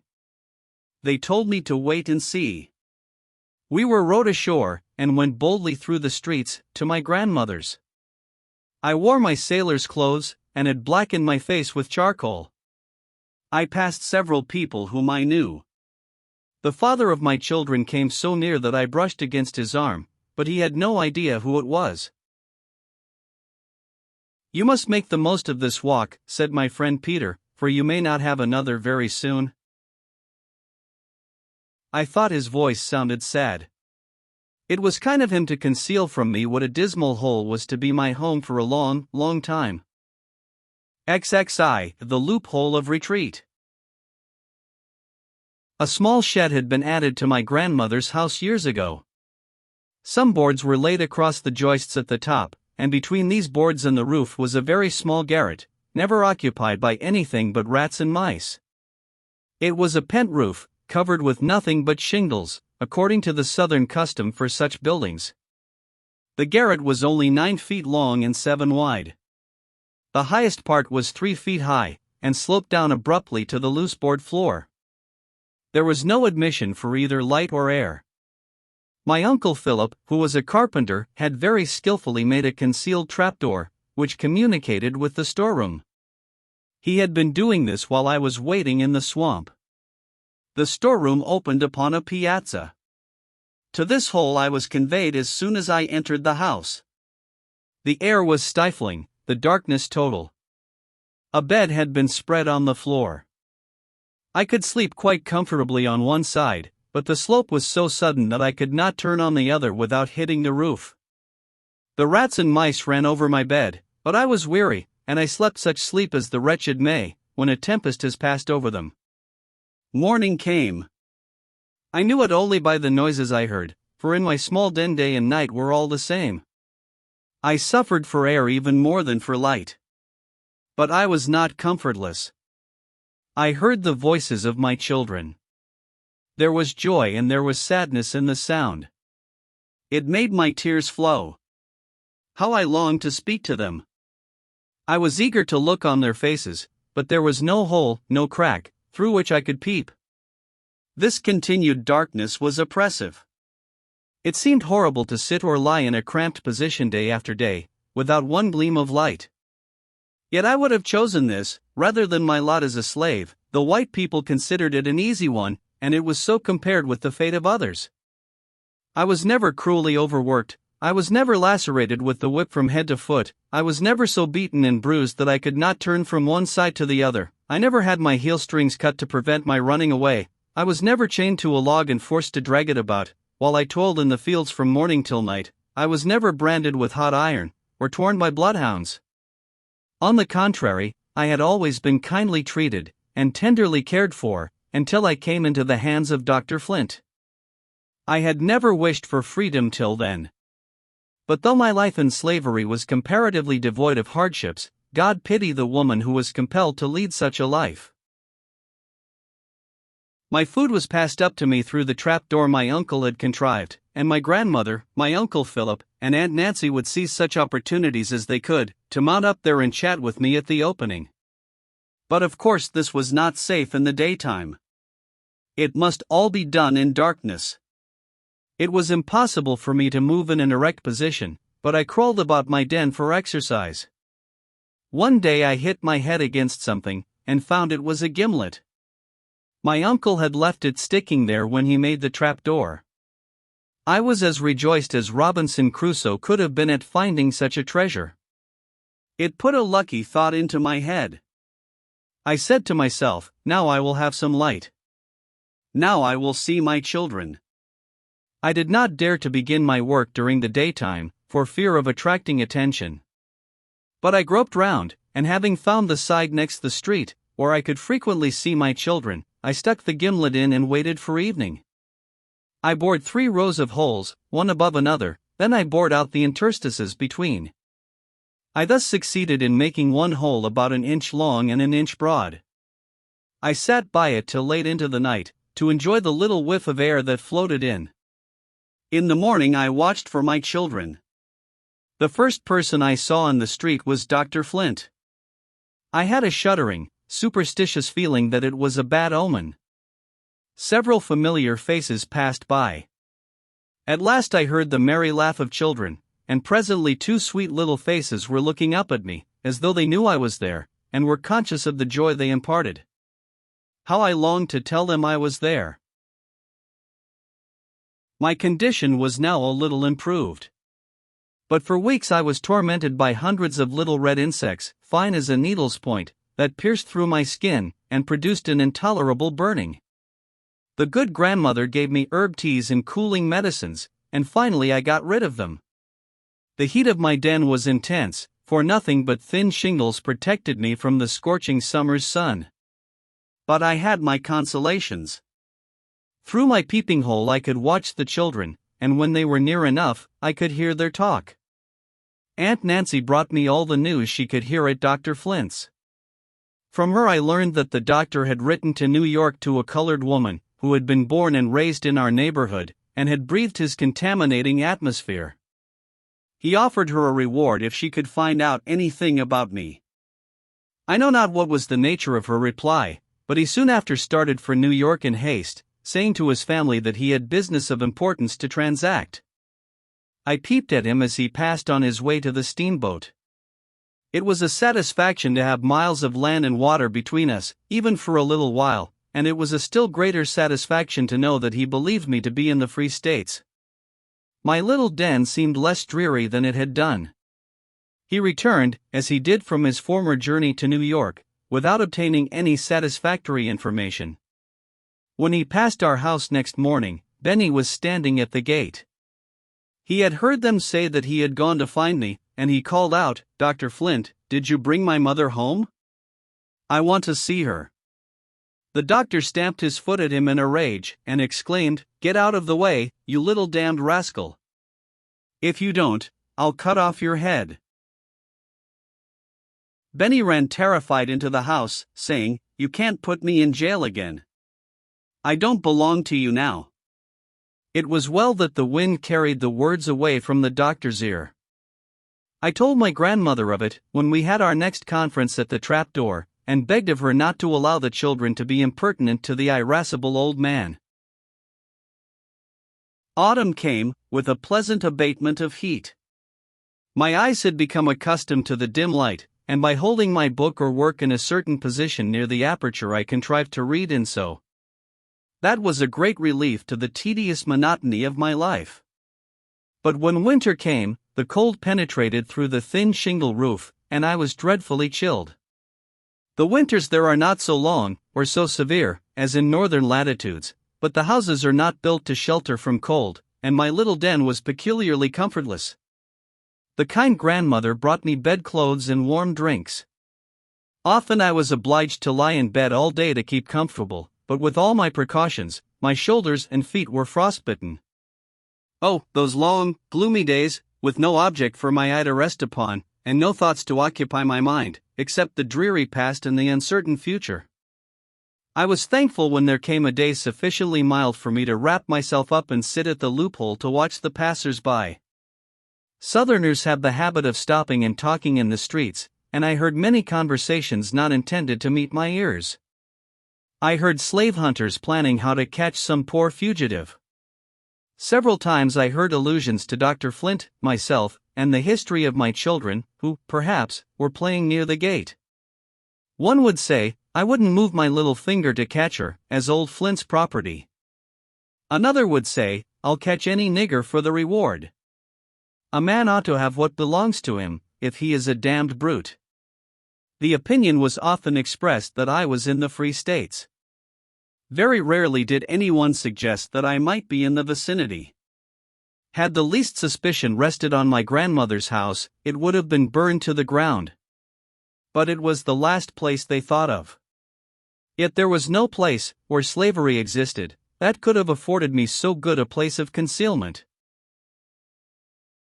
Dr. Flint and his family repeatedly tried to coax and bribe my children to tell something they had heard said about me. One day the doctor took them into a shop, and offered them some bright little silver pieces and gay handkerchiefs if they would tell where their mother was. Ellen shrank away from him, and would not speak, but Benny spoke up, and said, Dr. Flint, I don't know where my mother is. I guess she's in New York, and when you go there again, I wish you'd ask her to come home, for I want to see her, but if you put her in jail, or tell her you'll cut her head off, I'll tell her to go right back. XXAI Christmas festivities. Christmas was approaching. Grandmother brought me materials, and I busied myself making some new garments and little playthings for my children. Were it not that hiring day is near at hand, and many families are fearfully looking forward to the probability of separation in a few days, Christmas might be a happy season for the poor slaves. Even slave mothers try to gladden the hearts of their little ones on that occasion. Benny and Ellen had their Christmas stockings filled. Their imprisoned mother could not have the privilege of witnessing their surprise and joy. But I had the pleasure of peeping at them as they went into the street with their new suits on. I heard Benny ask a little playmate whether Santa Claus brought him anything. Yes, replied the boy, but Santa Claus ain't a real man. It's the children's mothers that put things into the stockings. No, that can't be, replied Benny, for Santa Claus brought Ellen and me these new clothes, and my mother has been gone this long time. How I longed to tell him that his mother made those garments, and that many a tear fell on them while she worked. Every child rises early on Christmas morning to see the Jonkanahs. Without them, Christmas would be shorn of its greatest attraction. They consist of companies of slaves from the plantations, generally of the lower class. Two athletic men, in calico wrappers, have a net thrown over them, covered with all manner of bright-colored stripes. Cows' tails are fastened to their backs, and their heads are decorated with horns. A box, covered with sheepskin, is called the gumbo box. A dozen beat on this, while others strike triangles and jawbones, to which bands of dancers keep time. For a month previous they are composing songs, which are sung on this occasion. These companies, of 100 each, turn out early in the morning, and are allowed to go round till 12 o'clock, begging for contributions. Not a door is left unvisited where there is the least chance of obtaining a penny or a glass of rum. They do not drink while they are out, but carry the rum home in jugs, to have a carousal. These Christmas donations frequently amount to $20 or $30. It is seldom that any white man or child refuses to give them a trifle. If he does, they regale his ears with the following song. Poor massa, so they say, down in de heel, so they say, got no money, so they say, not one shillin', so they say, God Almighty bless you, so they say. Christmas is a day of feasting, both with white and colored people. Slaves, who are lucky enough to have a few shillings, are sure to spend them for good eating, and many a turkey and pig is captured, without saying, by your leave, sir. Those who cannot obtain these, cook a possum or a raccoon, from which savory dishes can be made. My grandmother raised poultry and pigs for sale, and it was her established custom to have both a turkey and a pig roasted for Christmas dinner. On this occasion, I was warned to keep extremely quiet, because two guests had been invited. One was the town constable, and the other was a free colored man, who tried to pass himself off for white, and who was always ready to do any mean work for the sake of currying favor with white people. My grandmother had a motive for inviting them. She managed to take them all over the house. All the rooms on the lower floor were thrown open for them to pass in and out, and after dinner, they were invited upstairs to look at a fine mockingbird my uncle had just brought home. There, too, the rooms were all thrown open, that they might look in. When I heard them talking on the piazza, my heart almost stood still. I knew this colored man had spent many nights hunting for me. Everybody knew he had the blood of a slave father in his veins, but for the sake of passing himself off for white, he was ready to kiss the slaveholder's feet. How I despised him! As for the constable, he wore no false colors. The duties of his office were despicable, but he was superior to his companion, inasmuch as he did not pretend to be what he was not. Any white man, who could raise money enough to buy a slave, would have considered himself degraded by being a constable, but the office enabled its possessor to exercise authority. If he found any slave out after 9 o'clock, he could whip him as much as he liked, and that was a privilege to be coveted. When the guests were ready to depart, my grandmother gave each of them some of her nice pudding, as a present for their wives. Through my peephole I saw them go out of the gate, and I was glad when it closed after them. So passed the first Christmas in my den. XCI, still in prison. When spring returned, and I took in the little patch of green the aperture commanded, I asked myself how many more summers and winters I must be condemned to spend thus. I longed to draw in a plentiful draught of fresh air, to stretch my cramped limbs, to have room to stand erect, to feel the earth under my feet again. My relatives were constantly on the lookout for a chance of escape, but none offered that seemed practicable, and even tolerably safe. The hot summer came again, and made the turpentine drop from the thin roof over my head. During the long nights I was restless for want of air, and I had no room to toss and turn. There was but one compensation: the atmosphere was so stifled that even mosquitoes would not condescend to buzz in it. With all my detestation of Dr. Flint, I could hardly wish him a worse punishment, either in this world or that which is to come, than to suffer what I suffered in one single summer. Yet the laws allowed him to be out in the free air, while I, guiltless of crime, was pent up here, as the only means of avoiding the cruelties the laws allowed him to inflict upon me. I don't know what kept life within me. Again and again, I thought I should die before long, but I saw the leaves of another autumn whirl through the air, and felt the touch of another winter. In summer the most terrible thunderstorms were acceptable, for the rain came through the roof, and I rolled up my bed that it might cool the hot boards under it. Later in the season, storms sometimes wet my clothes through and through, and that was not comfortable when the air grew chilly. Moderate storms I could keep out by filling the chinks with oakum. But uncomfortable as my situation was, I had glimpses of things out of doors, which made me thankful for my wretched hiding place. One day I saw a slave pass our gate, muttering, "It's his own, and he can kill it if he will." My grandmother told me that woman's history. Her mistress had that day seen her baby for the first time, and in the lineaments of its fair face she saw a likeness to her husband. She turned the bondwoman and her child out of doors, and forbade her ever to return. The slave went to her master, and told him what had happened. He promised to talk with her mistress, and make it all right. The next day she and her baby were sold to a Georgia trader. Another time I saw a woman rush wildly by, pursued by 2 men. She was a slave, the wet nurse of her mistress's children. For some trifling offense her mistress ordered her to be stripped and whipped. To escape the degradation and the torture, she rushed to the river, jumped in, and ended her wrongs in death. Senator Brown, of Mississippi, could not be ignorant of many such facts as these, for they are of frequent occurrence in every southern state. Yet he stood up in the Congress of the United States, and declared that slavery was a great moral, social, and political blessing, a blessing to the master, and a blessing to the slave. I suffered much more during the second winter than I did during the first. My limbs were benumbed by inaction, and the cold filled them with cramp. I had a very painful sensation of coldness in my head, even my face and tongue stiffened, and I lost the power of speech. Of course, it was impossible, under the circumstances, to summon any physician. My brother William came and did all he could for me. Uncle Philip also watched tenderly over me, and poor grandmother crept up and down to inquire whether there were any signs of returning life. I was restored to consciousness by the dashing of cold water in my face, and found myself leaning against my brother's arm, while he bent over me with streaming eyes.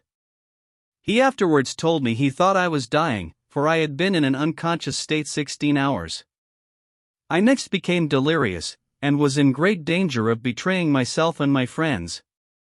To prevent this, they stupefied me with drugs. I remained in bed 6 weeks, weary in body and sick at heart. How to get medical advice was the question. William finally went to a Thomsonian doctor, and described himself as having all my pains and aches. He returned with herbs, roots, and ointment. He was especially charged to rub on the ointment by a fire, but how could a fire be made in my little den?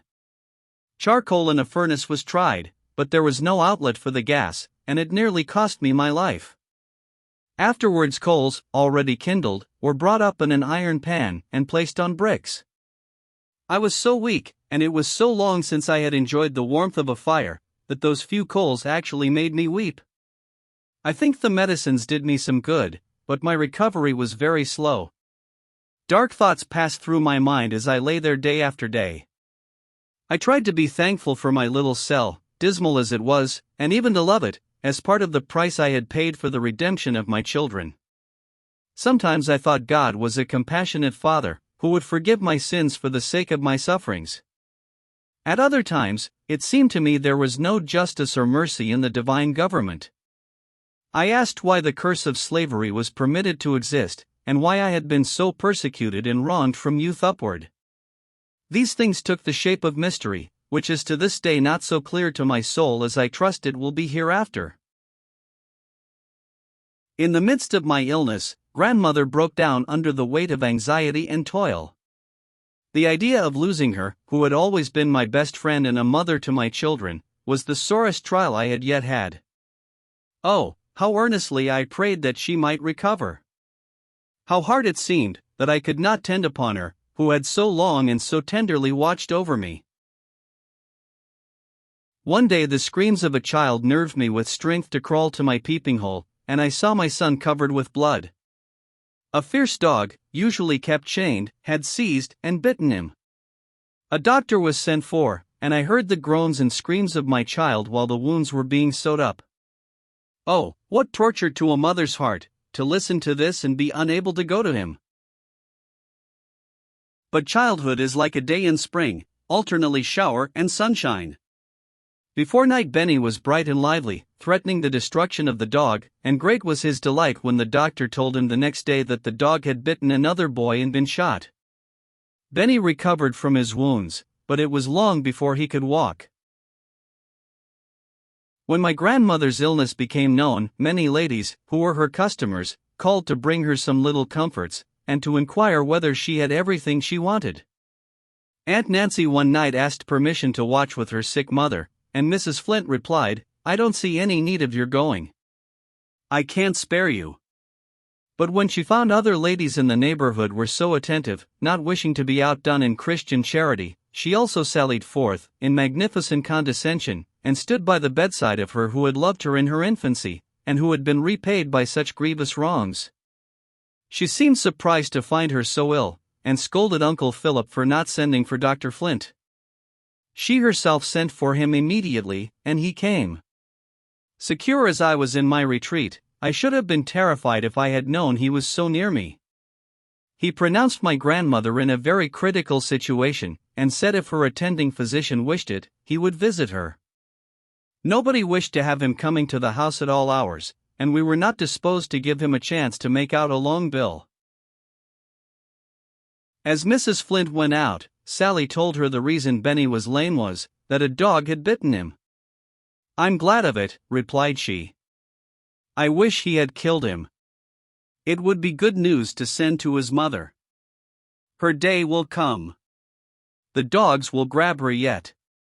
With these Christian words she and her husband departed, and, to my great satisfaction, returned no more. I heard from Uncle Philip, with feelings of unspeakable joy and gratitude, that the crisis was past and grandmother would live.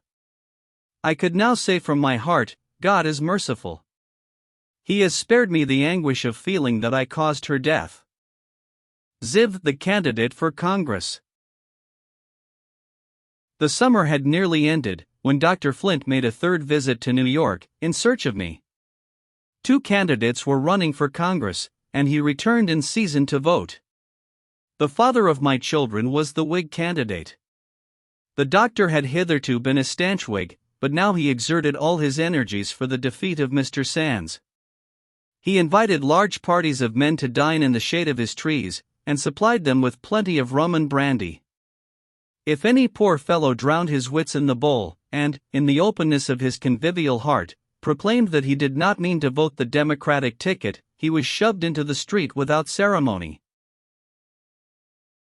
The doctor expended his liquor in vain. Mr. Sands was elected, an event which occasioned me some anxious thoughts. He had not emancipated my children, and if he should die they would be at the mercy of his heirs. 2 little voices, that frequently met my ear, seemed to plead with me not to let their father depart without striving to make their freedom secure. Years had passed since I had spoken to him. I had not even seen him since the night I passed him, unrecognized, in my disguise of a sailor. I supposed he would call before he left, to say something to my grandmother concerning the children, and I resolved what course to take. The day before his departure for Washington I made arrangements, towards evening, to get from my hiding place into the storeroom below. I found myself so stiff and clumsy that it was with great difficulty I could hitch from one resting place to another. When I reached the storeroom my ankles gave way under me, and I sank exhausted on the floor.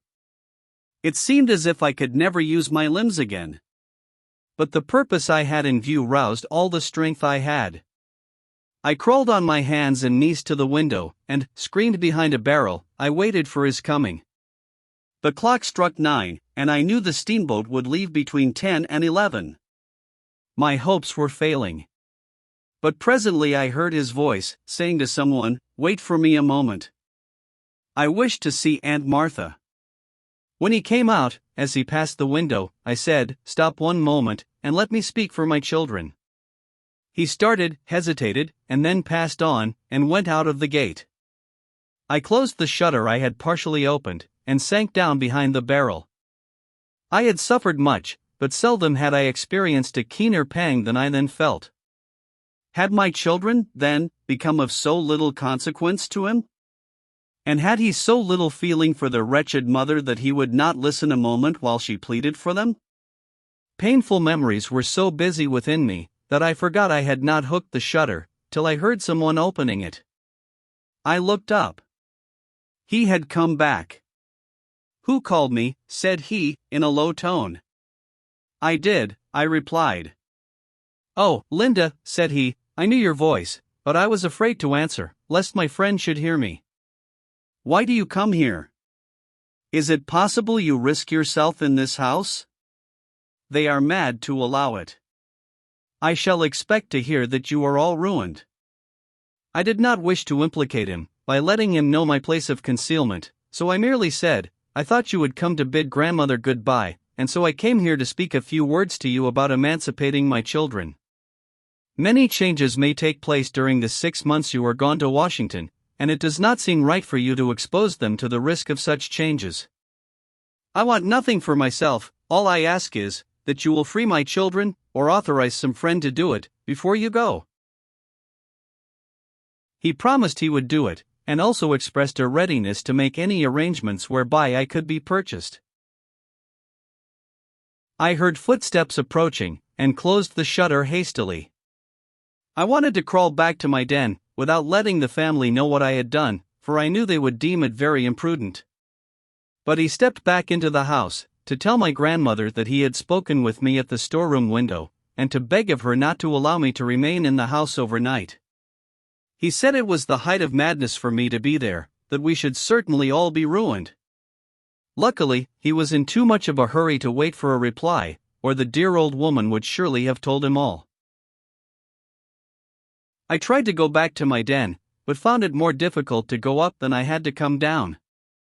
Now that my mission was fulfilled, the little strength that had supported me through it was gone, and I sank helpless on the floor. My grandmother, alarmed at the risk I had run, came into the storeroom in the dark, and locked the door behind her. "Linda," she whispered, "where are you?" "I am here by the window," I replied. I couldn't have him go away without emancipating the children. Who knows what may happen? "Come, come, child," said she, "it won't do for you to stay here another minute. You've done wrong, but I can't blame you, poor thing." I told her I could not return without assistance, and she must call my uncle. Uncle Philip came, and pity prevented him from scolding me. He carried me back to my dungeon, laid me tenderly on the bed, gave me some medicine, and asked me if there was anything more he could do. Then he went away, and I was left with my own thoughts, starless as the midnight darkness around me. My friends feared I should become a cripple for life, and I was so weary of my long imprisonment that, had it not been for the hope of serving my children, I should have been thankful to die, but, for their sakes, I was willing to bear on. XXVE competition in cunning. Dr. Flint had not given me up. Every now and then he would say to my grandmother that I would yet come back, and voluntarily surrender myself, and that when I did, I could be purchased by my relatives, or anyone who wished to buy me. I knew his cunning nature too well not to perceive that this was a trap laid for me, and so all my friends understood it. I resolved to match my cunning against his cunning. In order to make him believe that I was in New York, I resolved to write him a letter dated from that place. I sent for my friend Peter, and asked him if he knew any trustworthy seafaring person who would carry such a letter to New York, and put it in the post office there. He said he knew one that he would trust with his own life to the ends of the world. I reminded him that it was a hazardous thing for him to undertake. He said he knew it, but he was willing to do anything to help me. I expressed a wish for a New York paper, to ascertain the names of some of the streets. He run his hand into his pocket, and said, "Here is half a one, that was round a cap I bought of a peddler yesterday." I told him the letter would be ready the next evening. He bade me goodbye, adding, "Keep up your spirits, Linda, brighter days will come by and by." My Uncle Philip kept watch over the gate until our brief interview was over. Early the next morning, I seated myself near the little aperture to examine the newspaper. It was a piece of the New York Herald, and, for once, the paper that systematically abuses the colored people was made to render them a service. Having obtained what information I wanted concerning streets and numbers, I wrote 2 letters, one to my grandmother, the other to Dr. Flint. I reminded him how he, a gray-headed man, had treated a helpless child, who had been placed in his power, and what years of misery he had brought upon her. To my grandmother, I expressed a wish to have my children sent to me at the North, where I could teach them to respect themselves, and set them a virtuous example, which a slave mother was not allowed to do at the South. I asked her to direct her answer to a certain street in Boston, as I did not live in New York, though I went there sometimes. I dated these letters ahead, to allow for the time it would take to carry them, and sent a memorandum of the date to the messenger. When my friend came for the letters, I said, "God bless and reward you, Peter, for this disinterested kindness. Pray be careful. If you are detected, both you and I will have to suffer dreadfully. I have not a relative who would dare to do it for me." He replied, "You may trust to me, Linda. I don't forget that your father was my best friend, and I will be a friend to his children so long as God lets me live." It was necessary to tell my grandmother what I had done, in order that she might be ready for the letter, and prepared to hear what Dr. Flint might say about my being at the North. She was sadly troubled. She felt sure mischief would come of it. I also told my plan to Aunt Nancy, in order that she might report to us what was said at Dr. Flint's house. I whispered it to her through a crack, and she whispered back, "I hope it will succeed. I shan't mind being a slave all my life, if I can only see you and the children free." I had directed that my letters should be put into the New York post office on the 20th of the month. On the evening of the 24th, my aunt came to say that Dr. Flint and his wife had been talking in a low voice about a letter he had received, and that when he went to his office he promised to bring it when he came to tea. So I concluded I should hear my letter read the next morning. I told my grandmother Dr. Flint would be sure to come, and asked her to have him sit near a certain door, and leave it open, that I might hear what he said. The next morning I took my station within sound of that door, and remained motionless as a statue. It was not long before I heard the gate slam, and the well-known footsteps enter the house. He seated himself in the chair that was placed for him, and said, "Well, Martha, I've brought you a letter from Linda. She has sent me a letter, also. I know exactly where to find her, but I don't choose to go to Boston for her. I had rather she would come back of her own accord, in a respectable manner. Her uncle Philip is the best person to go for her. With him, she would feel perfectly free to act. I am willing to pay his expenses going and returning. She shall be sold to her friends. Her children are free, at least I suppose they are, and when you obtain her freedom, you'll make a happy family. I suppose, Martha, you have no objection to my reading to you the letter Linda has written to you." He broke the seal, and I heard him read it. The old villain! He had suppressed the letter I wrote to grandmother, and prepared a substitute of his own, the purport of which was as follows. "Dear grandmother, I have long wanted to write to you, but the disgraceful manner in which I left you and my children made me ashamed to do it. If you knew how much I have suffered since I ran away, you would pity and forgive me. I have purchased freedom at a dear rate. If any arrangement could be made for me to return to the South without being a slave, I would gladly come. If not, I beg of you to send my children to the North. I cannot live any longer without them. Let me know in time, and I will meet them in New York or Philadelphia, whichever place best suits my uncle's convenience. Write as soon as possible to your unhappy daughter. Linda." "It is very much as I expected it would be," said the old hypocrite, rising to go. "You see, the foolish girl has repented of her rashness, and wants to return. We must help her to do it, Martha.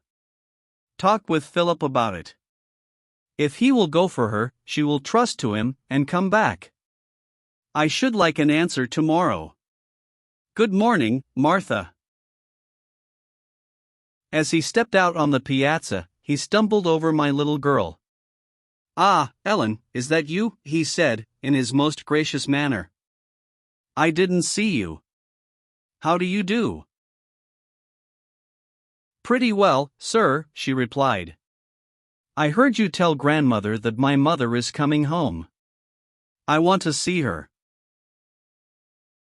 "Yes, Ellen, I am going to bring her home very soon," rejoined he, "and you shall see her as much as you like, you little curly-headed nigger."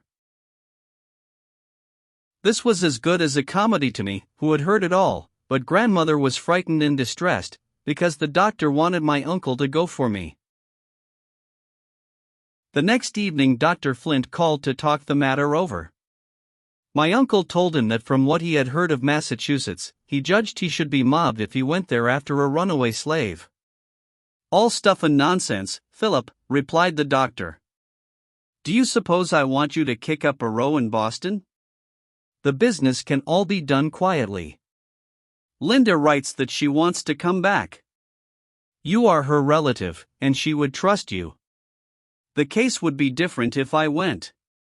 She might object to coming with me, and the damned abolitionists, if they knew I was her master, would not believe me if I told them she had begged to go back. They would get up a row, and I should not like to see Linda dragged through the streets like a common Negro. She has been very ungrateful to me for all my kindness, but I forgive her, and want to act the part of a friend towards her. I have no wish to hold her as my slave. Her friends can buy her as soon as she arrives here." Finding that his arguments failed to convince my uncle, the doctor let the cat out of the bag, by saying that he had written to the mayor of Boston, to ascertain whether there was a person of my description at the street and number from which my letter was dated. He had omitted this date in the letter he had made up to read to my grandmother. If I had dated from New York, the old man would probably have made another journey to that city. But even in that dark region, where knowledge is so carefully excluded from the slave, I had heard enough about Massachusetts to come to the conclusion that slaveholders did not consider it a comfortable place to go to in search of a runaway. That was before the fugitive slave law was passed, before Massachusetts had consented to become a nigger hunter for the South. My grandmother, who had become skittish by seeing her family always in danger, came to me with a very distressed countenance, and said, "What will you do if the mayor of Boston sends him word that you haven't been there? Then he will suspect the letter was a trick, and maybe he'll find out something about it, and we shall all get into trouble." "Oh, Linda, I wish you had never sent the letters." "Don't worry yourself, grandmother," said I. "The mayor of Boston won't trouble himself to hunt niggers for Dr. Flint. The letters will do good in the end. I shall get out of this dark hole some time or other." "I hope you will, child," replied the good, patient old friend. "You have been here a long time, almost 5 years, but whenever you do go, it will break your old grandmother's heart. I should be expecting every day to hear that you were brought back in irons and put in jail. God help you, poor child. Let us be thankful that some time or other we shall go where the wicked cease from troubling, and the weary are at rest." My heart responded, "Amen." The fact that Dr. Flint had written to the mayor of Boston convinced me that he believed my letter to be genuine, and of course that he had no suspicion of my being anywhere in the vicinity. It was a great object to keep up this delusion, for it made me and my friends feel less anxious, and it would be very convenient whenever there was a chance to escape. I resolved, therefore, to continue to write letters from the north from time to time. 2 or 3 weeks passed, and as no news came from the mayor of Boston, grandmother began to listen to my entreaty to be allowed to leave my cell, sometimes, and exercise my limbs to prevent my becoming a cripple. I was allowed to slip down into the small storeroom, early in the morning, and remain there a little while. The room was all filled up with barrels, except a small open space under my trapdoor. This faced the door, the upper part of which was of glass, and purposely left uncurtained, that the curious might look in. The air of this place was close, but it was so much better than the atmosphere of my cell, that I dreaded to return. I came down as soon as it was light, and remained till 8 o'clock, when people began to be about, and there was danger that someone might come on the piazza. I had tried various applications to bring warmth and feeling into my limbs, but without avail. They were so numb and stiff that it was a painful effort to move, and had my enemies come upon me during the first mornings I tried to exercise them a little in the small unoccupied space of the storeroom, it would have been impossible for me to have escaped. XXVI Important era in my brother's life. I missed the company and kind attentions of my brother William, who had gone to Washington with his master, Mr. Sands. We received several letters from him, written without any allusion to me, but expressed in such a manner that I knew he did not forget me. I disguised my hand, and wrote to him in the same manner. It was a long session, and when it closed, William wrote to inform us that Mr. Sands was going to the north, to be gone some time, and that he was to accompany him. I knew that his master had promised to give him his freedom, but no time had been specified. Would William trust to a slave's chances? I remembered how we used to talk together, in our young days, about obtaining our freedom, and I thought it very doubtful whether he would come back to us. Grandmother received a letter from Mr. Sands, saying that William had proved a most faithful servant, and he would also say a valued friend, that no mother had ever trained a better boy. He said he had traveled through the northern states and Canada, and though the abolitionists had tried to decoy him away, they had never succeeded. He ended by saying they should be at home shortly. We expected letters from William, describing the novelties of his journey, but none came. In time, it was reported that Mr. Sands would return late in the autumn, accompanied by a bride. Still no letters from William. I felt almost sure I should never see him again on southern soil, but had he no word of comfort to send to his friends at home? To the poor captive in her dungeon? My thoughts wandered through the dark past and over the uncertain future. Alone in my cell, where no eye but God's could see me, I wept bitter tears. How earnestly I prayed to him to restore me to my children, and enable me to be a useful woman and a good mother. At last the day arrived for the return of the travelers. Grandmother had made loving preparations to welcome her absent boy back to the old hearthstone. When the dinner table was laid, William's plate occupied its old place. The stagecoach went by empty. My grandmother waited dinner. She thought perhaps he was necessarily detained by his master. In my prison I listened anxiously, expecting every moment to hear my dear brother's voice and step. In the course of the afternoon a lad was sent by Mr. Sands to tell grandmother that William did not return with him, that the abolitionists had decoyed him away. But he begged her not to feel troubled about it, for he felt confident she would see William in a few days. As soon as he had time to reflect he would come back, for he could never expect to be so well off at the north as he had been with him. If you had seen the tears, and heard the sobs, you would have thought the messenger had brought tidings of death instead of freedom. Poor old grandmother felt that she should never see her darling boy again. And I was selfish. I thought more of what I had lost, than of what my brother had gained. A new anxiety began to trouble me. Mr. Sands had expended a good deal of money, and would naturally feel irritated by the loss he had incurred. I greatly feared this might injure the prospects of my children, who were now becoming valuable property. I longed to have their emancipation made certain. The more so, because their master and father was now married. I was too familiar with slavery not to know that promises made to slaves, though with kind intentions, and sincere at the time, depend upon many contingencies for their fulfillment. Much as I wished William to be free, the step he had taken made me sad and anxious. The following Sabbath was calm and clear, so beautiful that it seemed like a Sabbath in the eternal world. My grandmother brought the children out on the piazza, that I might hear their voices. She thought it would comfort me in my despondency, and it did. They chatted merrily, as only children can. Benny said, "Grandmother, do you think Uncle Will is gone for good?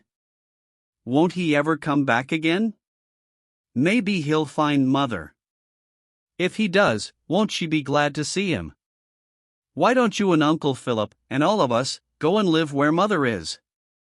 I should like it, wouldn't you, Ellen?" "Yes, I should like it," replied Ellen, "but how could we find her? Do you know the place, Grandmother? I don't remember how Mother looked, do you, Benny?" Benny was just beginning to describe me when they were interrupted by an old slave woman, a near neighbor, named Aggie. This poor creature had witnessed the sale of her children, and seen them carried off to parts unknown, without any hopes of ever hearing from them again. She saw that my grandmother had been weeping, and she said, in a sympathizing tone, "What's the matter, Aunt Marthy?" "Oh, Aggie," she replied, "it seems as if I shouldn't have any of my children or grandchildren left to hand me a drink when I'm dying, and lay my old body in the ground. My boy didn't come back with Mr. Sands. He stayed at the north." Poor old Aggie clapped her hands for joy. "Is dat what you's crying fer?" she exclaimed. "Get down on your knees and bless de Lord. I don't know whar my poor chillern is, and I nebber 'spect to know. You don't know whar poor Linda's gone to, but you do know whar her brudder is. He's in free parts, and dat's de right place. Don't murmur at de Lord's doings, but get down on your knees and thank him for his goodness." My selfishness was rebuked by what poor Aggie said. She rejoiced over the escape of one who was merely her fellow bondman, while his own sister was only thinking what his good fortune might cost her children. I knelt and prayed God to forgive me, and I thanked him from my heart that one of my family was saved from the grasp of slavery. It was not long before we received a letter from William. He wrote that Mr. Sands had always treated him kindly, and that he had tried to do his duty to him faithfully. But ever since he was a boy, he had longed to be free, and he had already gone through enough to convince him he had better not lose the chance that offered. He concluded by saying, "Don't worry about me, dear grandmother. I shall think of you always, and it will spur me on to work hard and try to do right. When I have earned money enough to give you a home, perhaps you will come to the north, and we can all live happy together." Mr. Sands told my Uncle Philip the particulars about William's leaving him. He said, "I trusted him as if he were my own brother, and treated him as kindly. The abolitionists talked to him in several places, but I had no idea they could tempt him. However, I don't blame William. He's young and inconsiderate, and those northern rascals decoyed him. I must confess the scamp was very bold about it. I met him coming down the steps of the Astor House with his trunk on his shoulder, and I asked him where he was going. He said he was going to change his old trunk. I told him it was rather shabby, and asked if he didn't need some money. He said, "No, thank me," and went off. He did not return so soon as I expected, but I waited patiently. At last I went to see if our trunks were packed, ready for our journey. I found them locked, and a sealed note on the table informed me where I could find the keys. The fellow even tried to be religious.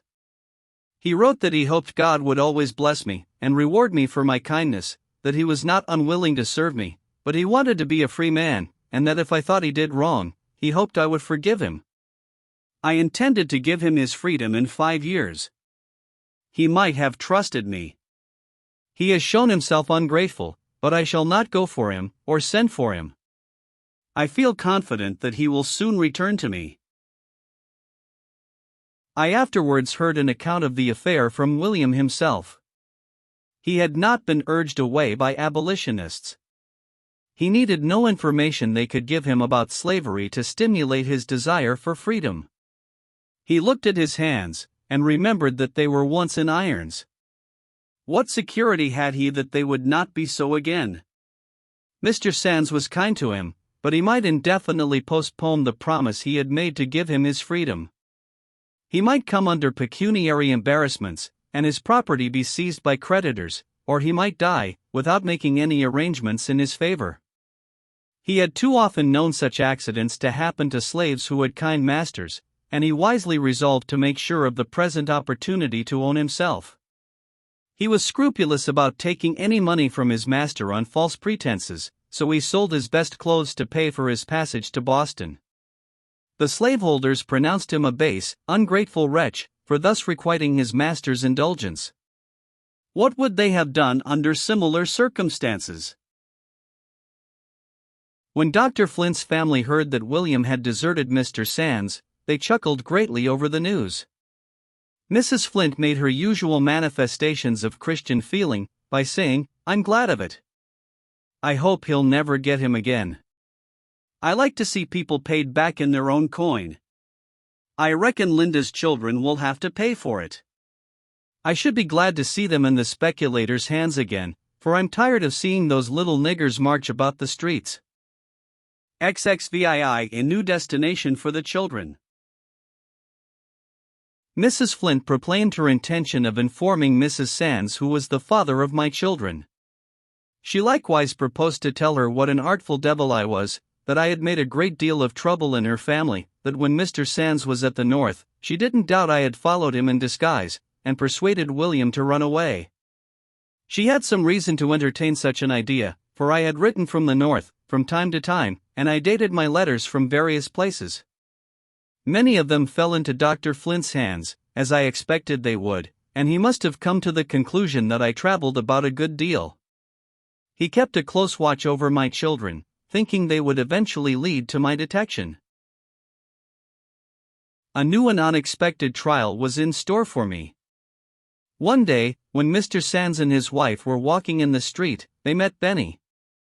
The lady took a fancy to him, and exclaimed, "What a pretty little Negro! Whom does he belong to?" Benny did not hear the answer, but he came home very indignant with the stranger lady, because she had called him a Negro. A few days afterwards, Mr. Sands called on my grandmother and told her he wanted her to take the children to his house.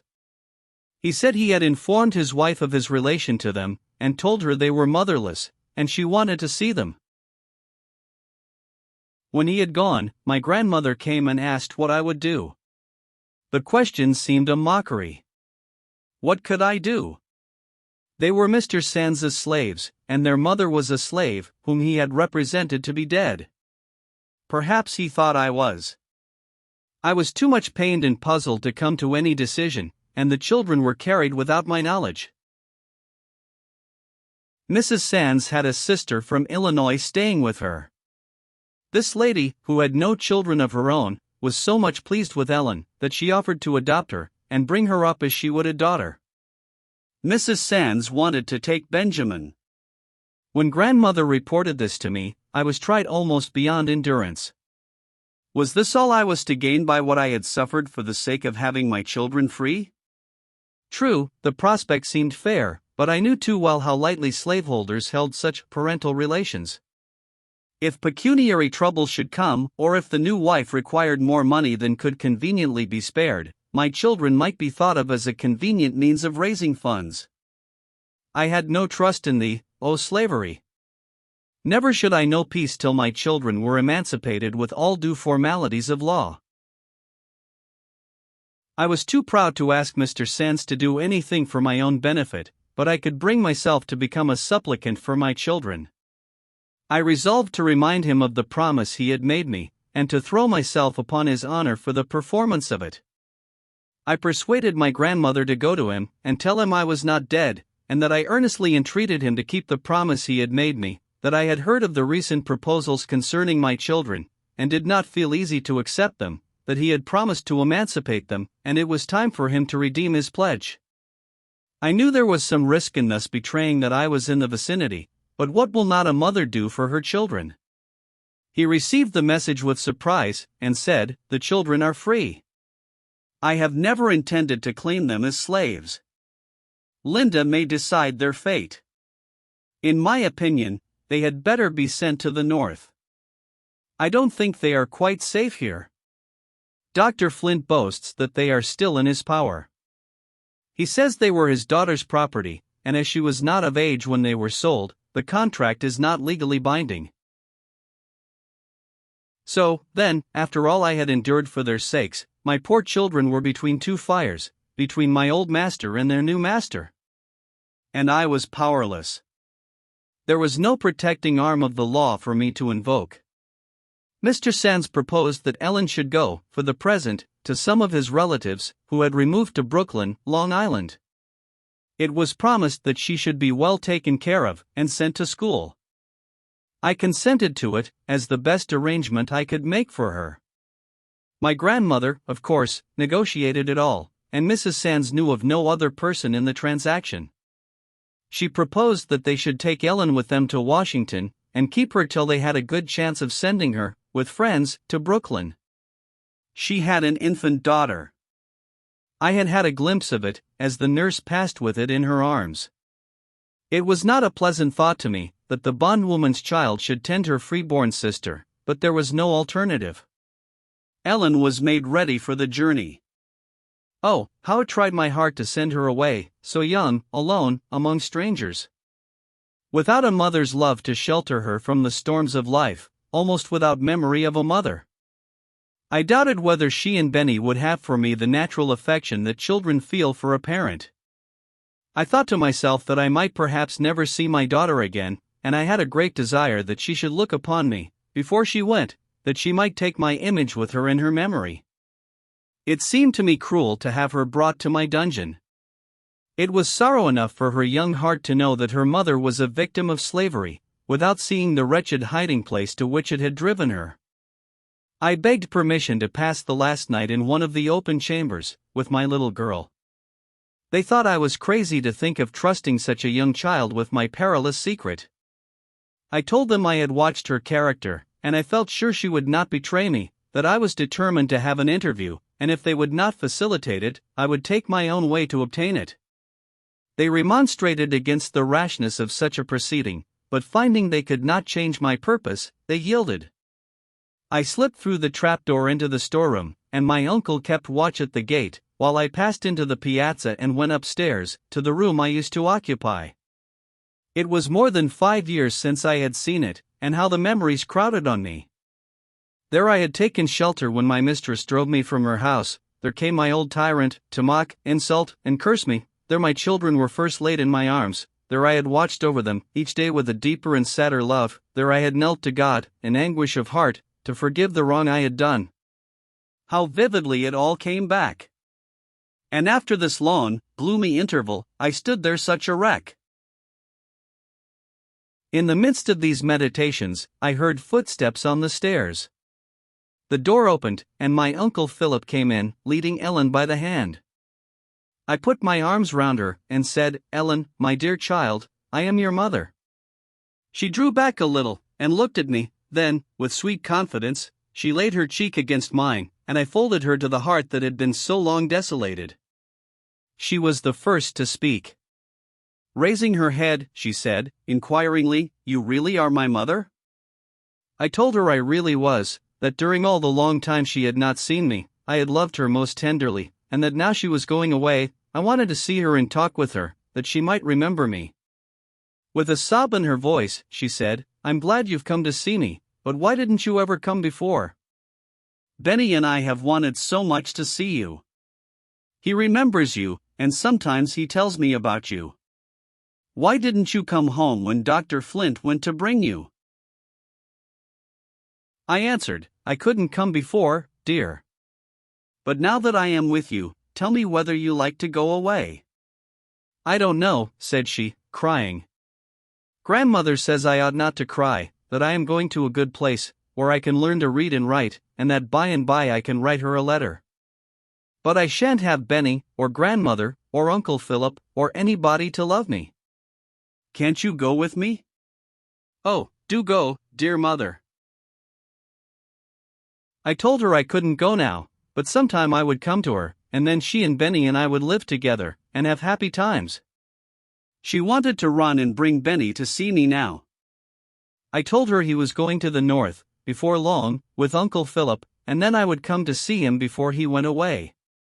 I asked if she would like to have me stay all night and sleep with her. "Oh, yes," she replied.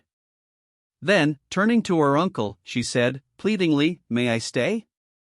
Please, uncle. She is my own mother." He laid his hand on her head, and said, solemnly, "Ellen, this is the secret you have promised grandmother never to tell. If you ever speak of it to anybody, they will never let you see your grandmother again, and your mother can never come to Brooklyn." "Uncle," she replied, "I will never tell." He told her she might stay with me, and when he had gone, I took her in my arms and told her I was a slave, and that was the reason she must never say she had seen me. I exhorted her to be a good child, to try to please the people where she was going, and that God would raise her up friends. I told her to say her prayers, and remember always to pray for her poor mother, and that God would permit us to meet again. She wept, and I did not check her tears. Perhaps she would never again have a chance to pour her tears into a mother's bosom. All night she nestled in my arms, and I had no inclination to slumber. The moments were too precious to lose any of them. Once, when I thought she was asleep, I kissed her forehead softly, and she said, "I am not asleep, dear mother." Before dawn they came to take me back to my den. I drew aside the window curtain, to take a last look of my child. The moonlight shone on her face, and I bent over her, as I had done years before, that wretched night when I ran away.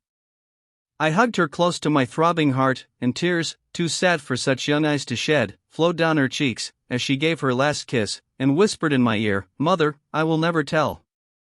And she never did. When I got back to my den, I threw myself on the bed and wept there alone in the darkness. It seemed as if my heart would burst. When the time for Ellen's departure drew nigh, I could hear neighbors and friends saying to her, "Goodbye, Ellen. I hope your poor mother will find you out. Won't you be glad to see her?" She replied, "Yes, ma'am," and they little dreamed of the weighty secret that weighed down her young heart. She was an affectionate child, but naturally very reserved, except with those she loved, and I felt secure that my secret would be safe with her. I heard the gate close after her, with such feelings as only a slave mother can experience. During the day my meditations were very sad. Sometimes I feared I had been very selfish not to give up all claim to her, and let her go to Illinois, to be adopted by Mrs. Sands's sister.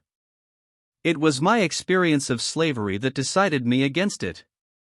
I feared that circumstances might arise that would cause her to be sent back. I felt confident that I should go to New York myself, and then I should be able to watch over her, and in some degree protect her. Dr. Flint's family knew nothing of the proposed arrangement till after Ellen was gone, and the news displeased them greatly. Mrs. Flint called on Mrs. Sands's sister to inquire into the matter. She expressed her opinion very freely as to the respect Mr. Sands showed for his wife, and for his own character, in acknowledging those young niggers. And as for sending Ellen away, she pronounced it to be just as much stealing as it would be for him to come and take a piece of furniture out of her parlor. She said her daughter was not of age to sign the bill of sale, and the children were her property, and when she became of age, or was married, she could take them, wherever she could lay hands on them. Miss Emily Flint, the little girl to whom I had been bequeathed, was now in her 16th year. Her mother considered it all right and honorable for her, or her future husband, to steal my children, but she did not understand how anybody could hold up their heads in respectable society, after they had purchased their own children, as Mr. Sands had done. Dr. Flint said very little. Perhaps he thought that Benny would be less likely to be sent away if he kept quiet. One of my letters, that fell into his hands, was dated from Canada, and he seldom spoke of me now. This state of things enabled me to slip down into the storeroom more frequently, where I could stand upright, and move my limbs more freely. Days, weeks, and months passed, and there came no news of Ellen. I sent a letter to Brooklyn, written in my grandmother's name, to inquire whether she had arrived there. Answer was returned that she had not. I wrote to her in Washington, but no notice was taken of it. There was one person there, who ought to have had some sympathy with the anxiety of the child's friends at home, but the links of such relations as he had formed with me are easily broken and cast away as rubbish. Yet how protectingly and persuasively he once talked to the poor, helpless slave girl! And how entirely I trusted him! But now suspicions darkened my mind.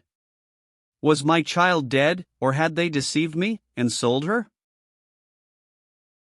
If the secret memoirs of many members of Congress should be published, curious details would be unfolded.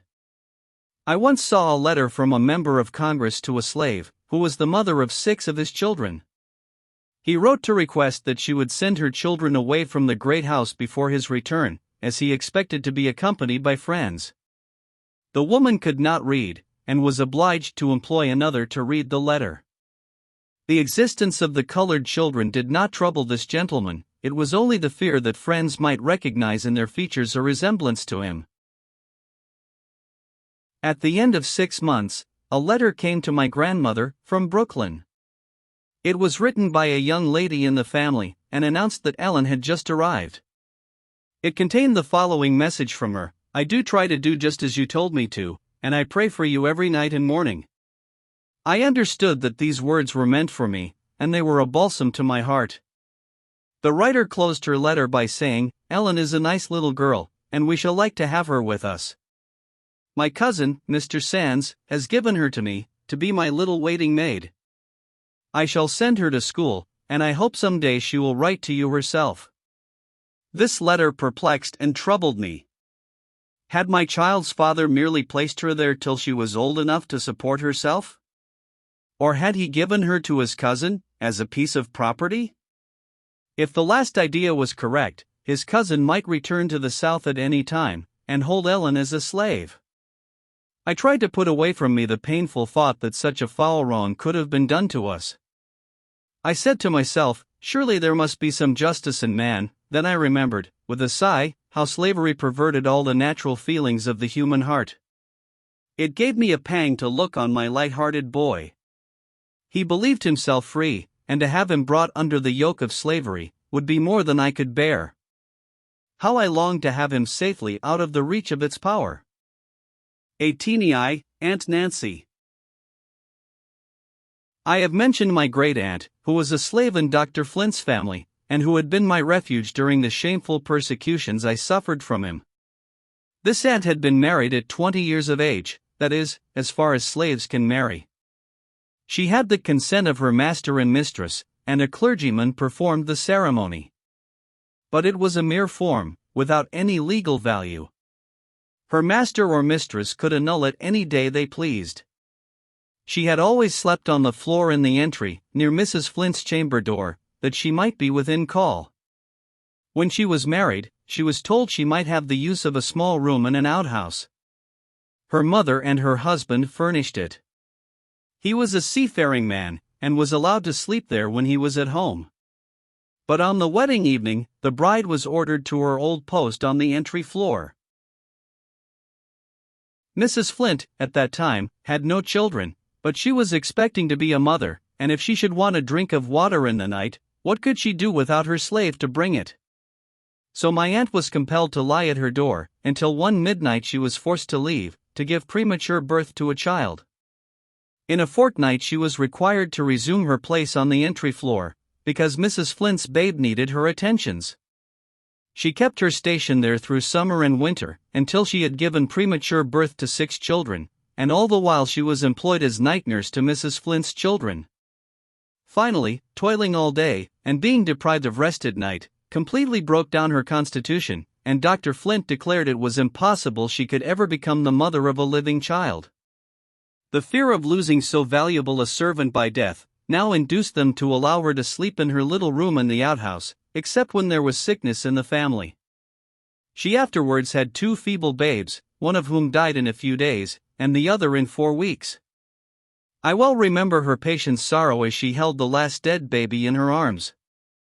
"I wish it could have lived," she said. "It is not the will of God that any of my children should live. But I will try to be fit to meet their little spirits in heaven." Aunt Nancy was housekeeper and waiting maid in Dr. Flint's family. Indeed, she was the factotum of the household. Nothing went on well without her. She was my mother's twin sister, and, as far as was in her power, she supplied a mother's place to us orphans. I slept with her all the time I lived in my old master's house, and the bond between us was very strong. When my friends tried to discourage me from running away, she always encouraged me. When they thought I had better return and ask my master's pardon, because there was no possibility of escape, she sent me word never to yield. She said if I persevered I might, perhaps, gain the freedom of my children, and even if I perished in doing it, that was better than to leave them to groan under the same persecutions that had blighted my own life. After I was shut up in my dark cell, she stole away, whenever she could, to bring me the news and say something cheering. How often did I kneel down to listen to her words of consolation, whispered through a crack. "I am old, and have not long to live," she used to say, "and I could die happy if I could only see you and the children free. You must pray to God, Linda, as I do for you, that He will lead you out of this darkness." I would beg her not to worry herself on my account, that there was an end of all suffering sooner or later, and that whether I lived in chains or in freedom, I should always remember her as the good friend who had been the comfort of my life. A word from her always strengthened me, and not me only. The whole family relied upon her judgment, and were guided by her advice. I had been in my cell 6 years when my grandmother was summoned to the bedside of this, her last remaining daughter. She was very ill, and they said she would die. Grandmother had not entered Dr. Flint's house for several years. They had treated her cruelly, but she thought nothing of that now. She was grateful for permission to watch by the deathbed of her child. They had always been devoted to each other, and now they sat looking into each other's eyes, longing to speak of the secret that had weighed so much on the hearts of both. My aunt had been stricken with paralysis. She lived but 2 days, and the last day she was speechless. Before she lost the power of utterance, she told her mother not to grieve if she could not speak to her, that she would try to hold up her hand, to let her know that all was well with her. Even the hard-hearted doctor was a little softened when he saw the dying woman try to smile on the aged mother, who was kneeling by her side. His eyes moistened for a moment, as he said she had always been a faithful servant, and they should never be able to supply her place. Mrs. Flint took to her bed, quite overcome by the shock. While my grandmother sat alone with the dead, the doctor came in, leading his youngest son, who had always been a great pet with Aunt Nancy, and was much attached to her. "Martha," said he, "Aunt Nancy loved this child, and when he comes where you are, I hope you will be kind to him, for her sake." She replied, "Your wife was my foster child, Dr. Flint, the foster sister of my poor Nancy, and you little know me if you think I can feel anything but goodwill for her children. I wish the past could be forgotten, and that we might never think of it," said he, "and that Linda would come to supply her aunt's place. She would be worth more to us than all the money that could be paid for her. I wish it for your sake also, Martha. Now that Nancy is taken away from you, she would be a great comfort to your old age." He knew he was touching a tender chord. Almost choking with grief, my grandmother replied, "It was not I that drove Linda away. My grandchildren are gone, and of my 9 children only 1 is left. God help me." To me, the death of this kind relative was an inexpressible sorrow. I knew that she had been slowly murdered, and I felt that my troubles had helped to finish the work. After I heard of her illness, I listened constantly to hear what news was brought from the great house, and the thought that I could not go to her made me utterly miserable. At last, as Uncle Philip came into the house, I heard someone inquire, "How is she?" and he answered, "She is dead." My little cell seemed whirling round, and I knew nothing more till I opened my eyes and found Uncle Philip bending over me. I had no need to ask any questions. He whispered, "Linda, she died happy." I could not weep. My fixed gaze troubled him. "Don't look so," he said. "Don't add to my poor mother's trouble. Remember how much she has to bear, and that we ought to do all we can to comfort her." Ah, yes, that blessed old grandmother, who for 73 years had borne the pelting storms of a slave mother's life. She did indeed need consolation. Mrs. Flint had rendered her poor foster sister childless, apparently without any compunction, and with cruel selfishness had ruined her health by years of incessant, unrequited toil, and broken rest. But now she became very sentimental. I suppose she thought it would be a beautiful illustration of the attachment existing between slaveholder and slave, if the body of her old worn-out servant was buried at her feet. She sent for the clergyman and asked if he had any objection to burying Aunt Nancy in the doctor's family burial place. No colored person had ever been allowed interment in the white people's burying ground, and the minister knew that all the deceased of our family reposed together in the old graveyard of the slaves. He therefore replied, "I have no objection to complying with your wish, but perhaps Aunt Nancy's mother may have some choice as to where her remains shall be deposited." It had never occurred to Mrs. Flint that slaves could have any feelings. When my grandmother was consulted, she had once said she wanted Nancy to lie with all the rest of her family, and where her own old body would be buried. Mrs. Flint graciously complied with her wish, though she said it was painful to her to have Nancy buried away from her. She might have added with touching pathos, "I was so long used to sleep with her lying near me, on the entry floor." My Uncle Philip asked permission to bury his sister at his own expense, and slaveholders are always ready to grant such favors to slaves and their relatives. The arrangements were very plain, but perfectly respectable. She was buried on the Sabbath, and Mrs. Flint's minister read the funeral service. There was a large concourse of colored people, bond and free, and a few white persons who had always been friendly to our family. Dr. Flint's carriage was in the procession, and when the body was deposited in its humble resting place, the mistress dropped a tear, and returned to her carriage, probably thinking she had performed her duty nobly.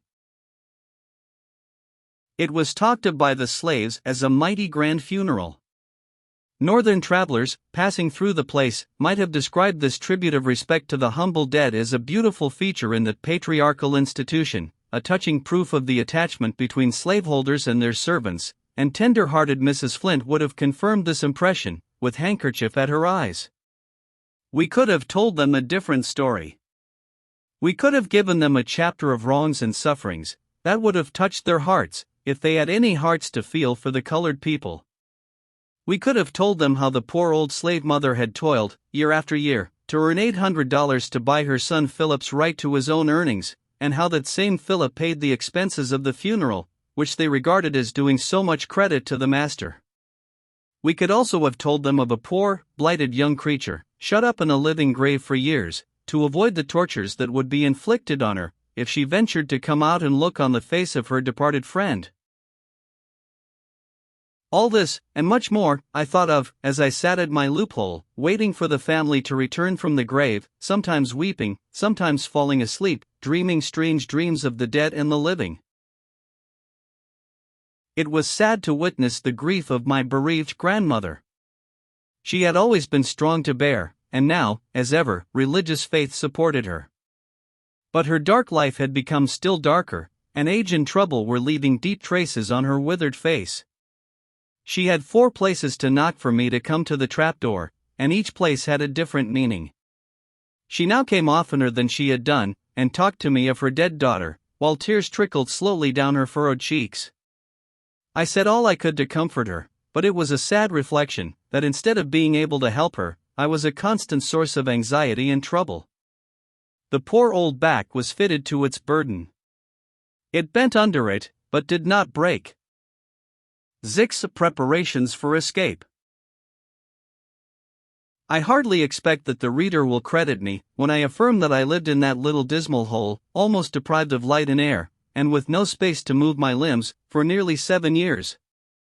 But it is a fact, and to me a sad one, even now, for my body still suffers from the effects of that long imprisonment, to say nothing of my soul.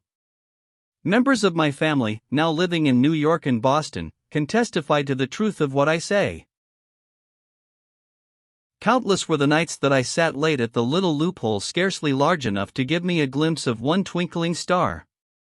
There, I heard the patrols and slave hunters conferring together about the capture of runaways, while knowing how rejoiced they would be to catch me.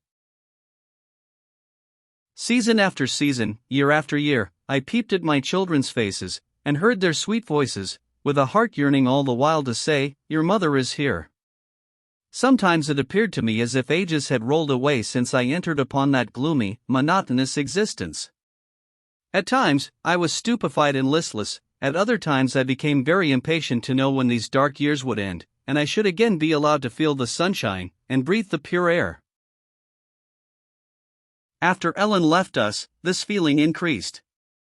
Mr. Sands had agreed that Benny might go to the north whenever his uncle Philip could go with him, and I was anxious to be there also, to watch over my children, and protect them so far as I was able. Moreover, I was likely to be drowned out of my den if I remained much longer, for the slight roof was getting badly out of repair, and Uncle Philip was afraid to remove the shingles, lest someone should get a glimpse of me. When storms occurred in the night, they spread mats and bits of carpet, which in the morning appeared to have been laid out to dry, but to cover the roof in the daytime might have attracted attention. Consequently, my clothes and bedding were often drenched, a process by which the pains and aches in my cramped and stiffened limbs were greatly increased.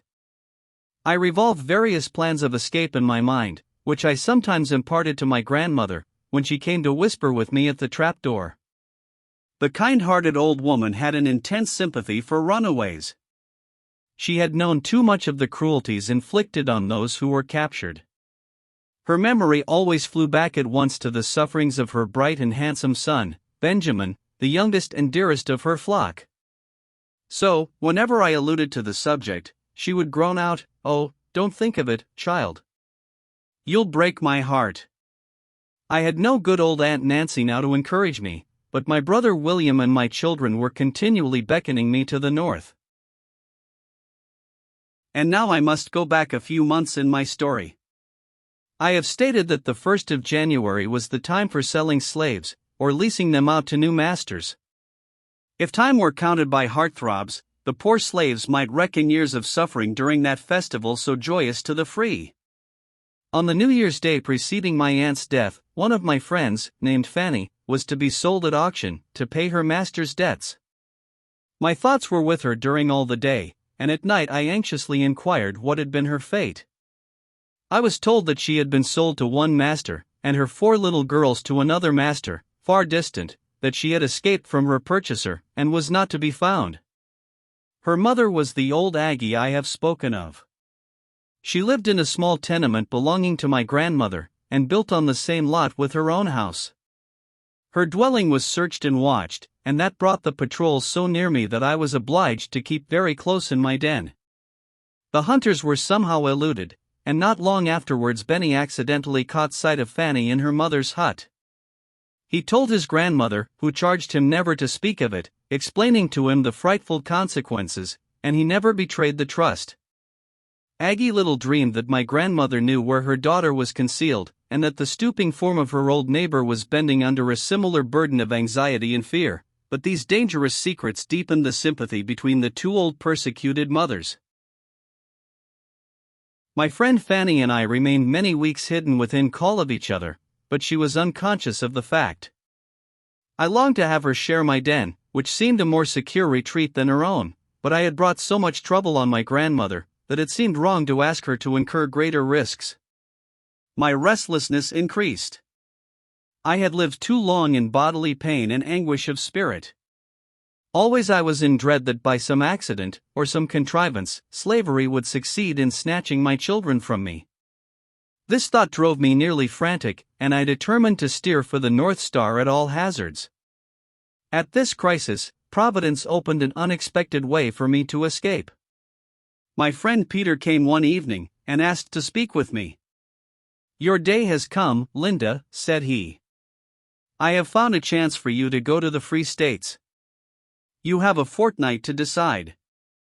The news seemed too good to be true, but Peter explained his arrangements, and told me all that was necessary was for me to say I would go.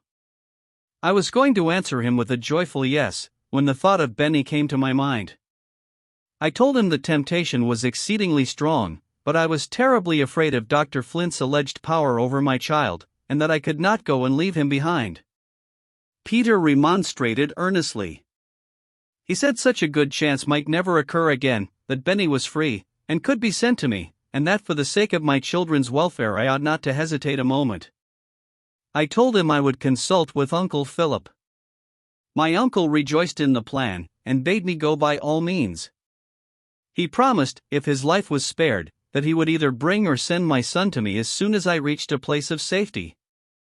I resolved to go, but thought nothing had better be said to my grandmother till very near the time of departure. But my uncle thought she would feel it more keenly if I left her so suddenly. "I will reason with her," said he, "and convince her how necessary it is, not only for your sake, but for hers also. You cannot be blind to the fact that she is sinking under her burdens." I was not blind to it.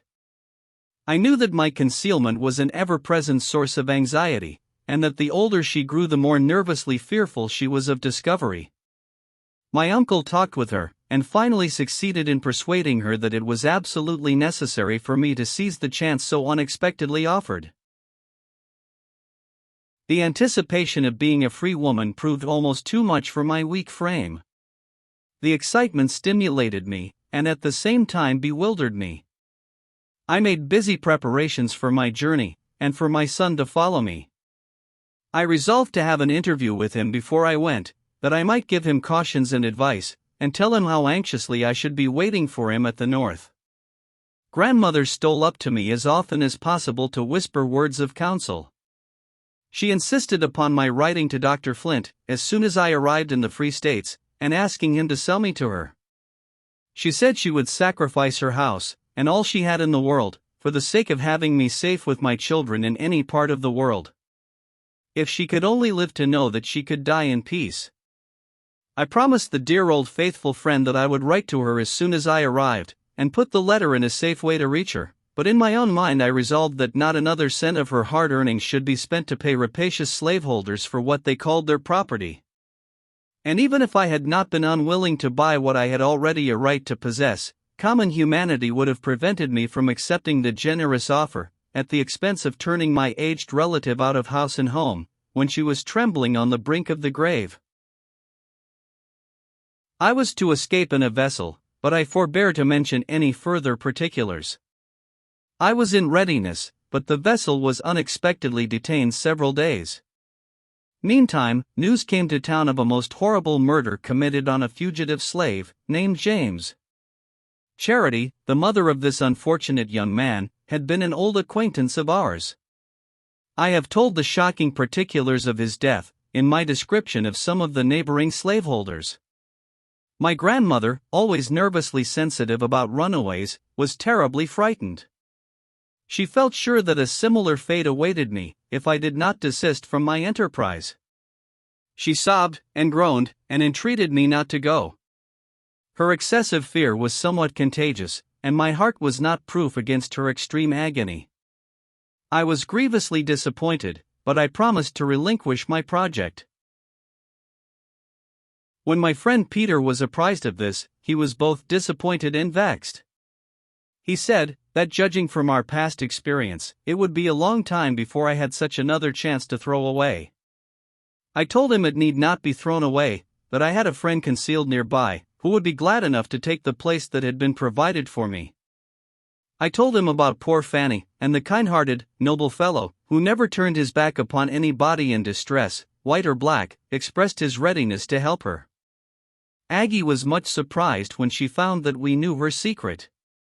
She was rejoiced to hear of such a chance for Fanny, and arrangements were made for her to go on board the vessel the next night. They both supposed that I had long been at the North, therefore my name was not mentioned in the transaction. Fanny was carried on board at the appointed time, and stowed away in a very small cabin. This accommodation had been purchased at a price that would pay for a voyage to England. But when one proposes to go to fine old England, they stop to calculate whether they can afford the cost of the pleasure, while in making a bargain to escape from slavery, the trembling victim is ready to say, "Take all I have, only don't betray me." The next morning I peeped through my loophole, and saw that it was dark and cloudy. At night I received news that the wind was ahead, and the vessel had not sailed. I was exceedingly anxious about Fanny, and Peter too, who was running a tremendous risk at my instigation. Next day the wind and weather remained the same. Poor Fanny had been half dead with fright when they carried her on board, and I could readily imagine how she must be suffering now. Grandmother came often to my den, to say how thankful she was I did not go. On the third morning she rapped for me to come down to the storeroom. The poor old sufferer was breaking down under her weight of trouble. She was easily flurried now. I found her in a nervous, excited state, but I was not aware that she had forgotten to lock the door behind her, as usual. She was exceedingly worried about the detention of the vessel. She was afraid all would be discovered, and then Fanny, and Peter, and I, would all be tortured to death, and Philip would be utterly ruined, and her house would be torn down. Poor Peter! If he should die such a horrible death as the poor slave James had lately done, and all for his kindness in trying to help me, how dreadful it would be for us all. Alas, the thought was familiar to me, and had sent many a sharp pang through my heart. I tried to suppress my own anxiety, and speak soothingly to her. She brought in some allusion to Aunt Nancy, the dear daughter she had recently buried, and then she lost all control of herself. As she stood there, trembling and sobbing, a voice from the piazza called out, "War is you, Aunt Marthy?" Grandmother was startled, and in her agitation opened the door, without thinking of me. In stepped Jenny, the mischievous housemaid, who had tried to enter my room, when I was concealed in the house of my white benefactress. "I's been huntin' Ebury War for you, Aunt Marthy," said she. "My missus wants you to send her some crackers." I had slunk down behind a barrel, which entirely screened me, but I imagined that Jenny was looking directly at the spot, and my heart beat violently. My grandmother immediately thought what she had done, and went out quickly with Jenny to count the crackers, locking the door after her. She returned to me, in a few minutes, the perfect picture of despair. "Poor child," she exclaimed, "my carelessness has ruined you. The boat ain't gone yet. Get ready immediately, and go with Fanny." I ain't got another word to say against it now, for there's no telling what may happen this day. Uncle Philip was sent for, and he agreed with his mother in thinking that Jenny would inform Dr. Flint in less than 24 hours. He advised getting me on board the boat, if possible. If not, I had better keep very still in my den, where they could not find me without tearing the house down. He said it would not do for him to move in the matter, because suspicion would be immediately excited, but he promised to communicate with Peter. I felt reluctant to apply to him again, having implicated him too much already, but there seemed to be no alternative. Vexed as Peter had been by my indecision, he was true to his generous nature, and said at once that he would do his best to help me, trusting I should show myself a stronger woman this time. He immediately proceeded to the wharf, and found that the wind had shifted, and the vessel was slowly beating downstream. On some pretext of urgent necessity, he offered 2 boatmen $1 apiece to catch up with her. He was of lighter complexion than the boatmen he hired, and when the captain saw them coming so rapidly, he thought officers were pursuing his vessel in search of the runaway slave he had on board. They hoisted sails, but the boat gained upon them, and the indefatigable Peter sprang on board. The captain at once recognized him. Peter asked him to go below, to speak about a bad bill he had given him.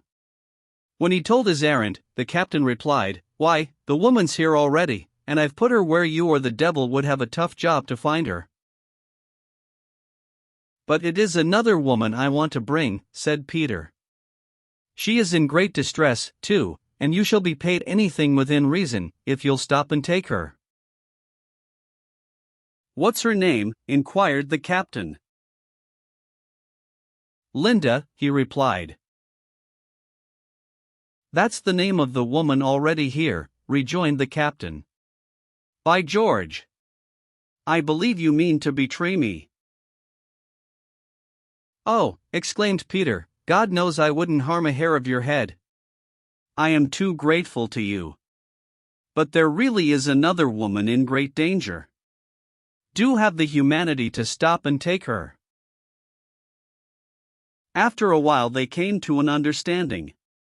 Fanny, not dreaming I was anywhere about in that region, had assumed my name, though she called herself Johnson. "Linda is a common name," said Peter, "and the woman I want to bring is Linda Brent." The captain agreed to wait at a certain place till evening, being handsomely paid for his detention. Of course, the day was an anxious one for us all.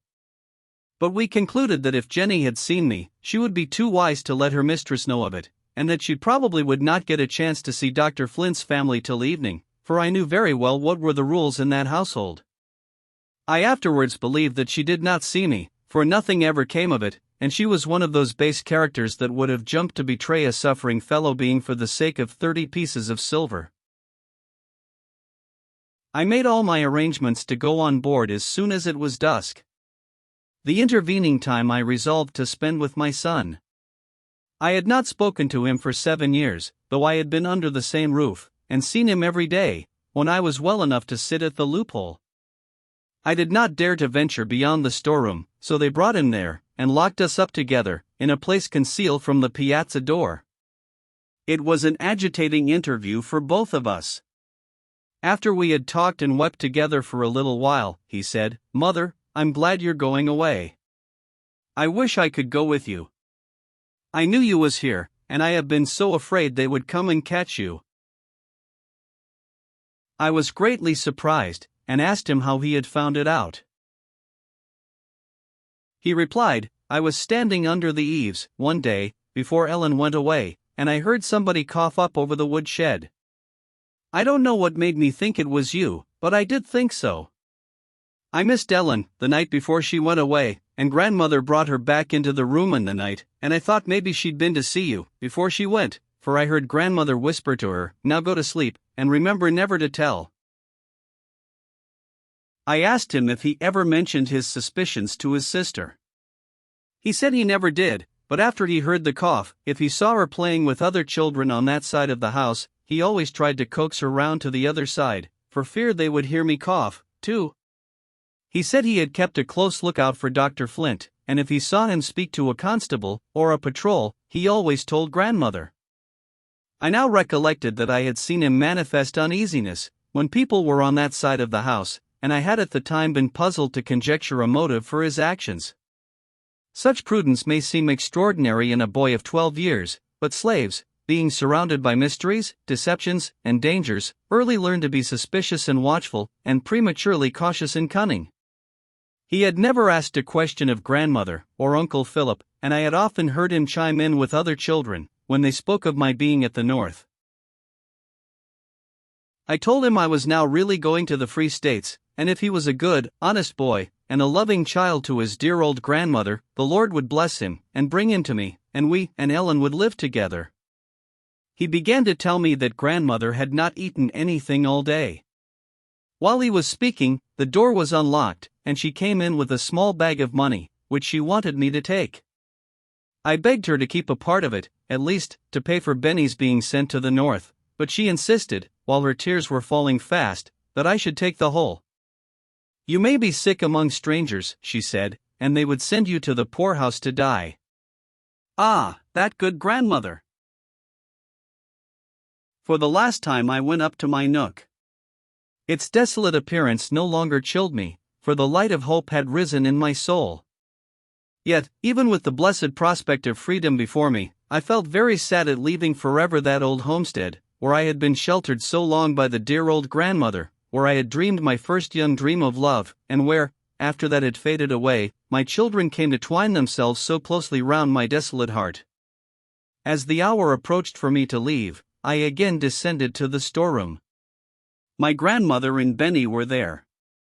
She took me by the hand, and said, "Linda, let us pray." We knelt down together, with my child pressed to my heart, and my other arm round the faithful, loving old friend I was about to leave forever. On no other occasion has it ever been my lot to listen to so fervent a supplication for mercy and protection. It thrilled through my heart, and inspired me with trust in God. Peter was waiting for me in the street.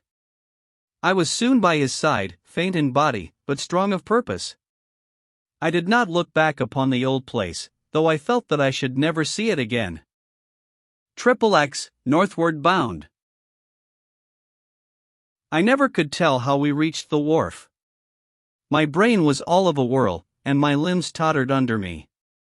At an appointed place we met my Uncle Philip, who had started before us on a different route, that he might reach the wharf first, and give us timely warning if there was any danger.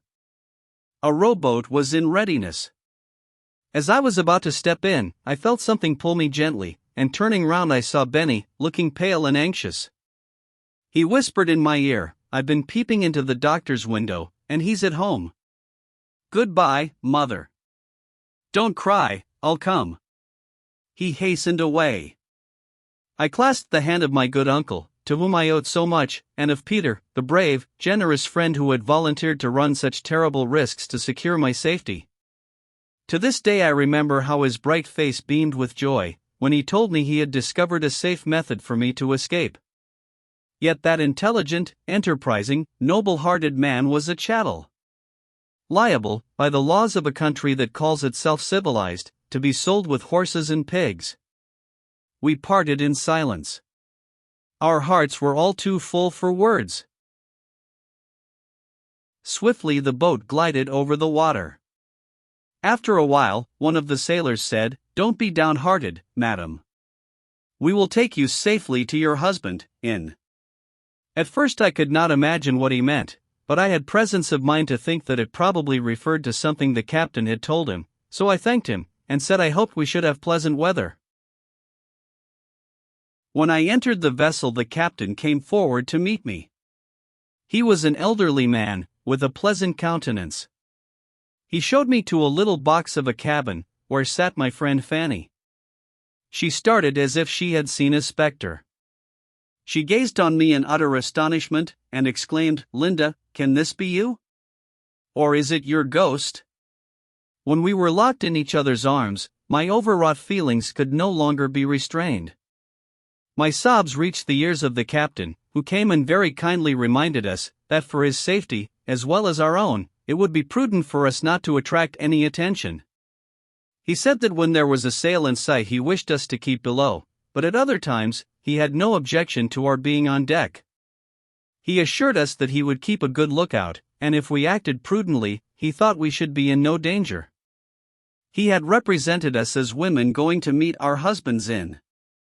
We thanked him, and promised to observe carefully all the directions he gave us. Fanny and I now talked by ourselves, low and quietly, in our little cabin. She told me of the suffering she had gone through in making her escape, and of her terrors while she was concealed in her mother's house. Above all, she dwelt on the agony of separation from all her children on that dreadful auction day. She could scarcely credit me when I told her of the place where I had passed nearly 7 years. "We have the same sorrows," said I. "And oh," replied she, "you are going to see your children soon, and there is no hope that I shall ever even hear from mine." The vessel was soon under way, but we made slow progress. The wind was against us.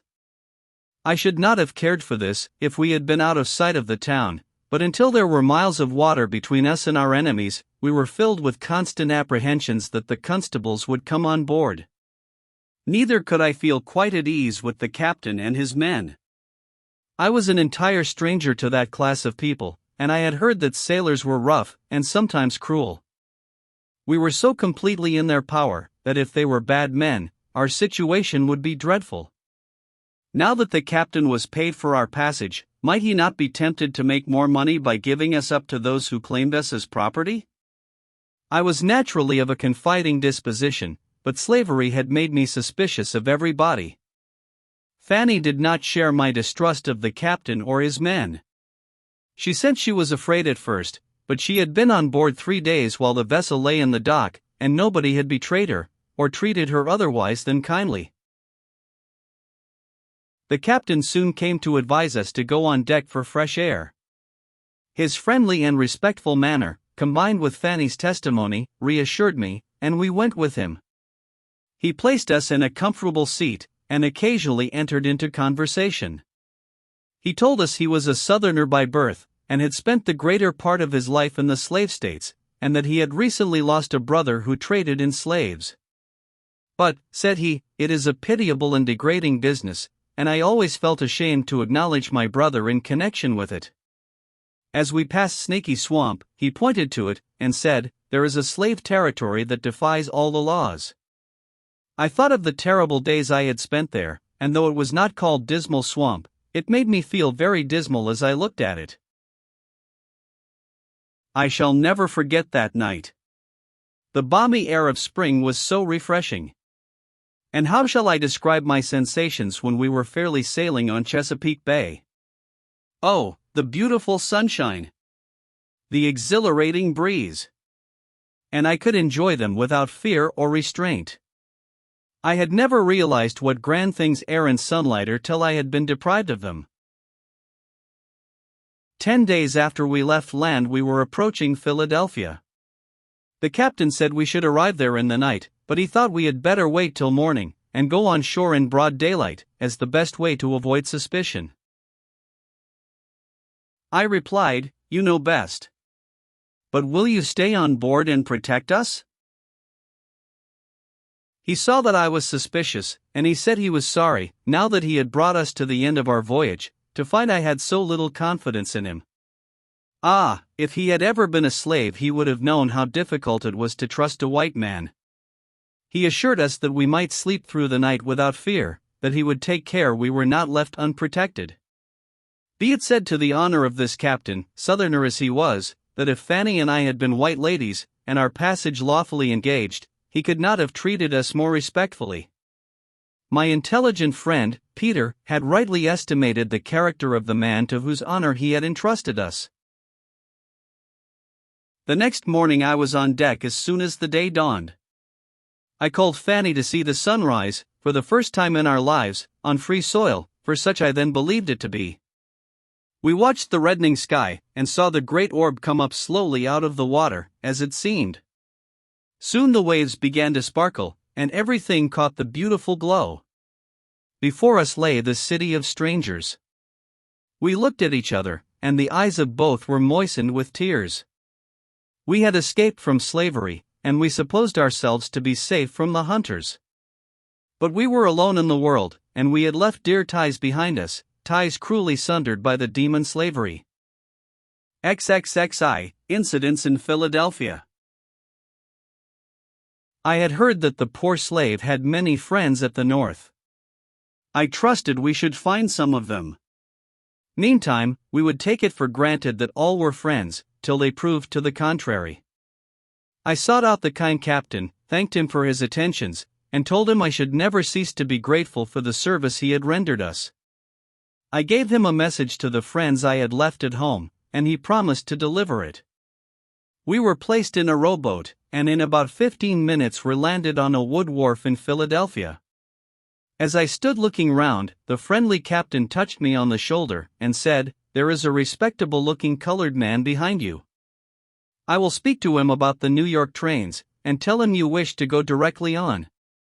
I thanked him, and asked him to direct me to some shops where I could buy gloves and veils. He did so, and said he would talk with the colored man till I returned. I made what haste I could. Constant exercise on board the vessel, and frequent rubbing with salt water, had nearly restored the use of my limbs. The noise of the great city confused me, but I found the shops, and bought some double veils and gloves for Fanny and myself. The shopman told me they were so many levies. I had never heard the word before, but I did not tell him so. I thought if he knew I was a stranger he might ask me where I came from. I gave him a gold piece, and when he returned the change, I counted it, and found out how much a levy was. I made my way back to the wharf, where the captain introduced me to the colored man as the Reverend Jeremiah Durham, minister of Bethel Church. He took me by the hand, as if I had been an old friend. He told us we were too late for the morning cars to New York, and must wait until the evening, or the next morning. He invited me to go home with him, assuring me that his wife would give me a cordial welcome, and for my friend he would provide a home with one of his neighbors. I thanked him for so much kindness to strangers, and told him if I must be detained, I should like to hunt up some people who formerly went from our part of the country. Mr. Durham insisted that I should dine with him, and then he would assist me in finding my friends. The sailors came to bid us good-bye. I shook their hearty hands, with tears in my eyes. They had all been kind to us, and they had rendered us a greater service than they could possibly conceive of. I had never seen so large a city, or been in contact with so many people in the streets. It seemed as if those who passed looked at us with an expression of curiosity. My face was so blistered and peeled, by sitting on deck, in wind and sunshine, that I thought they could not easily decide to what nation I belonged. Mrs. Durham met me with a kindly welcome, without asking any questions. I was tired, and her friendly manner was a sweet refreshment. God bless her. I was sure that she had comforted other weary hearts, before I received her sympathy. She was surrounded by her husband and children, in a home made sacred by protecting laws. I thought of my own children, and sighed. After dinner Mr. Durham went with me in quest of the friends I had spoken of.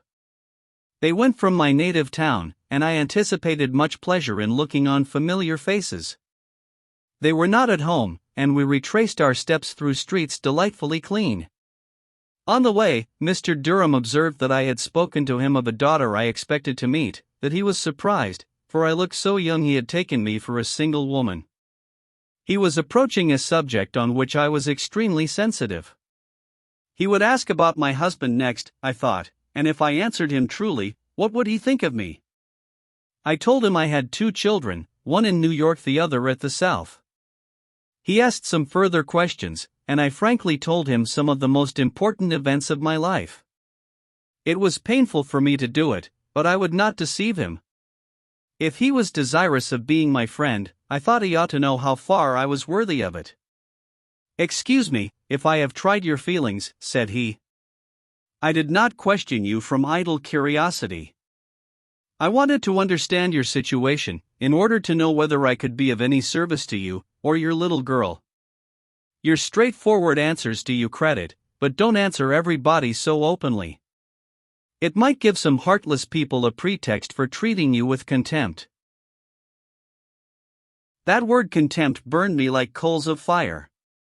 I replied, God alone knows how I have suffered, and He, I trust, will forgive me.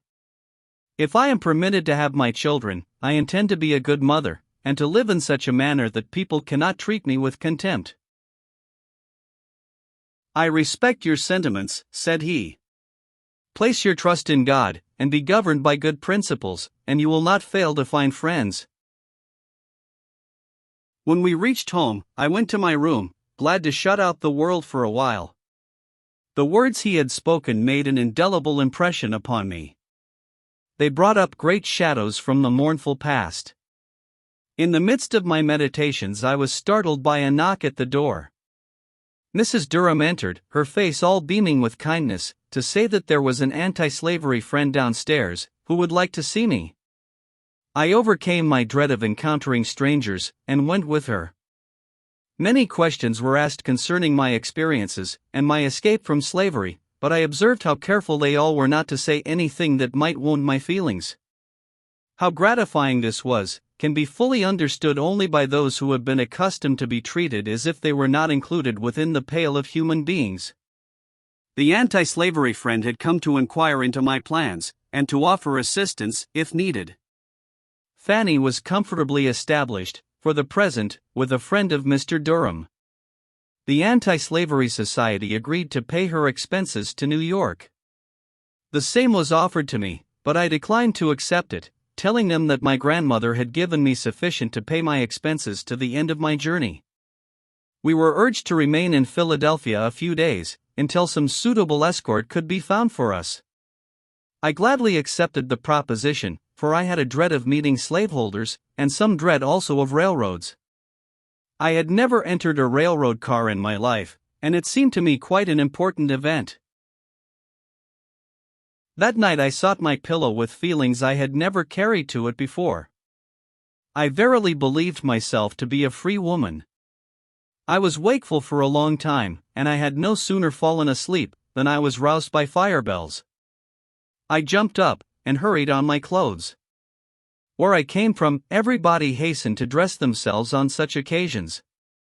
The white people thought a great fire might be used as a good opportunity for insurrection, and that it was best to be in readiness, and the colored people were ordered out to labor in extinguishing the flames. There was but one engine in our town, and colored women and children were often required to drag it to the river's edge and fill it.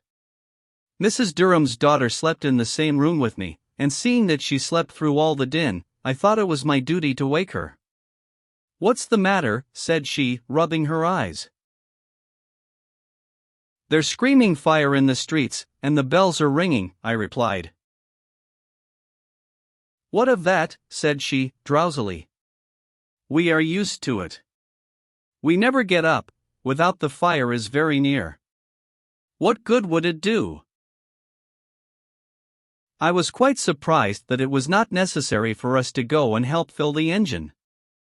I was an ignorant child, just beginning to learn how things went on in great cities.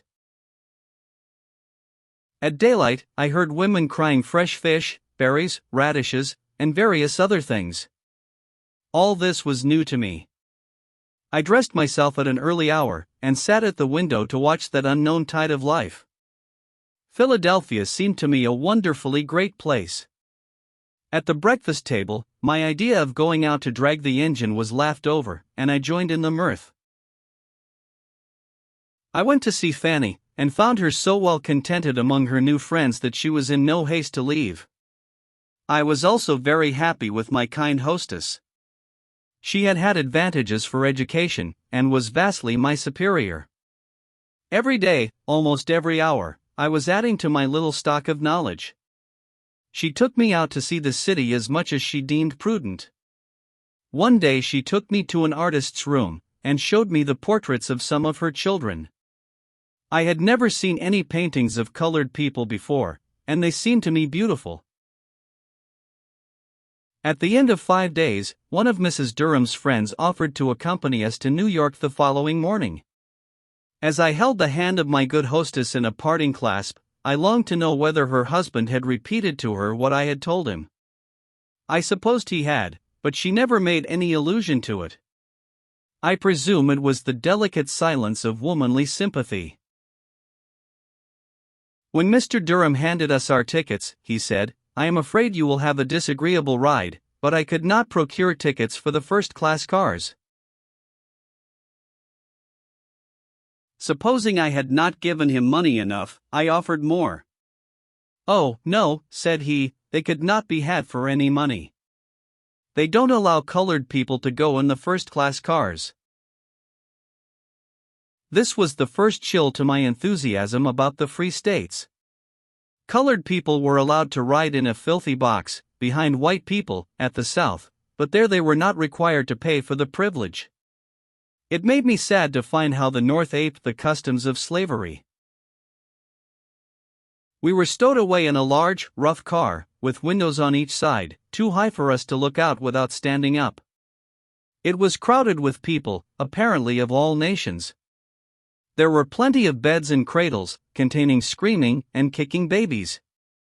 Every other man had a cigar or pipe in his mouth, and jugs of whiskey were handed round freely. The fumes of the whiskey and the dense tobacco smoke were sickening to my senses, and my mind was equally nauseated by the coarse jokes and ribald songs around me. It was a very disagreeable ride. Since that time there has been some improvement in these matters. XXXAI, the meeting of mother and daughter. When we arrived in New York, I was half crazed by the crowd of coachmen calling out, "Carriage, ma'am?" We bargained with one to take us to Sullivan Street for 12 shillings. A burly Irishman stepped up and said, "I'll tack ye for 6 shillings." The reduction of half the price was an object to us, and we asked if he could take us right away. "Troth and I will, ladies," he replied. I noticed that the hackmen smiled at each other, and I inquired whether his conveyance was decent.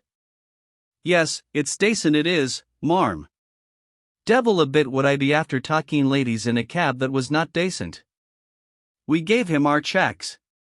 He went for the baggage, and soon reappeared, saying, "This way, if you plaze, ladies." We followed, and found our trunks on a truck, and we were invited to take our seats on them. We told him that was not what we bargained for, and he must take the trunks off. He swore they should not be touched till we had paid him 6 shillings. In our situation it was not prudent to attract attention, and I was about to pay him what he required, when a man nearby shook his head for me not to do it. After a great ado we got rid of the Irishman, and had our trunks fastened on a hack. We had been recommended to a boarding house in Sullivan Street, and thither we drove. There Fanny and I separated. The Anti-Slavery Society provided a home for her, and I afterwards heard of her in prosperous circumstances. I sent for an old friend from my part of the country, who had for some time been doing business in New York. He came immediately. I told him I wanted to go to my daughter, and asked him to aid me in procuring an interview. I cautioned him not to let it be known to the family that I had just arrived from the South, because they supposed I had been at the North 7 years. He told me there was a colored woman in Brooklyn who came from the same town I did, and I had better go to her house, and have my daughter meet me there. I accepted the proposition thankfully, and he agreed to escort me to Brooklyn. We crossed Fulton Ferry, went up Myrtle Avenue, and stopped at the house he designated. I was just about to enter, when 2 girls passed. My friend called my attention to them. I turned, and recognized in the eldest, Sarah, the daughter of a woman who used to live with my grandmother, but who had left the South years ago. Surprised and rejoiced at this unexpected meeting, I threw my arms round her, and inquired concerning her mother. "You take no notice of the other girl," said my friend. I turned, and there stood my Ellen. I pressed her to my heart, then held her away from me to take a look at her. She had changed a good deal in the 2 years since I parted from her.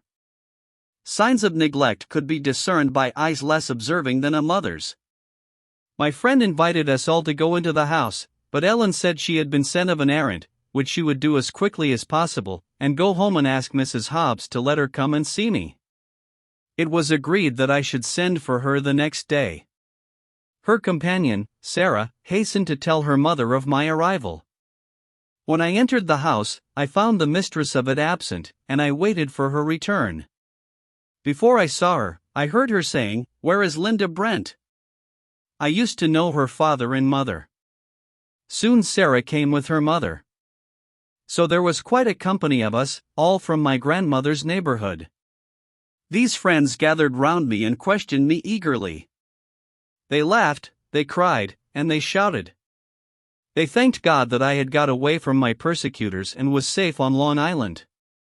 It was a day of great excitement.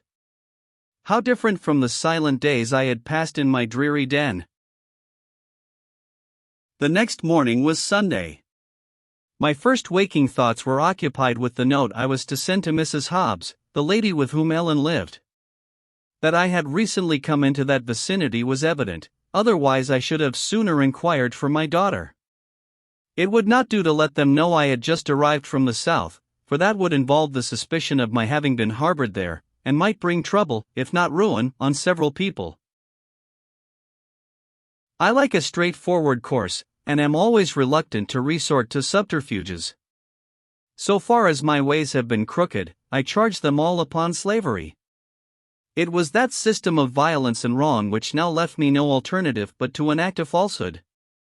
I began my note by stating that I had recently arrived from Canada, and was very desirous to have my daughter come to see me. She came and brought a message from Mrs. Hobbs, inviting me to her house, and assuring me that I need not have any fears. The conversation I had with my child did not leave my mind at ease. When I asked if she was well treated, she answered yes, but there was no heartiness in the tone, and it seemed to me that she said it from an unwillingness to have me troubled on her account. Before she left me, she asked very earnestly, "Mother, when will you take me to live with you?" It made me sad to think that I could not give her a home till I went to work and earned the means, and that might take me a long time. When she was placed with Mrs. Hobbs, the agreement was that she should be sent to school. She had been there 2 years, and was now 9 years old, and she scarcely knew her letters. There was no excuse for this, for there were good public schools in Brooklyn, to which she could have been sent without expense. She stayed with me till dark, and I went home with her. I was received in a friendly manner by the family, and all agreed in saying that Ellen was a useful, good girl. Mrs. Hobbs looked me coolly in the face, and said, "I suppose you know that my cousin, Mr. Sands, has given her to my eldest daughter. She will make a nice waiting maid for her when she grows up." I did not answer a word.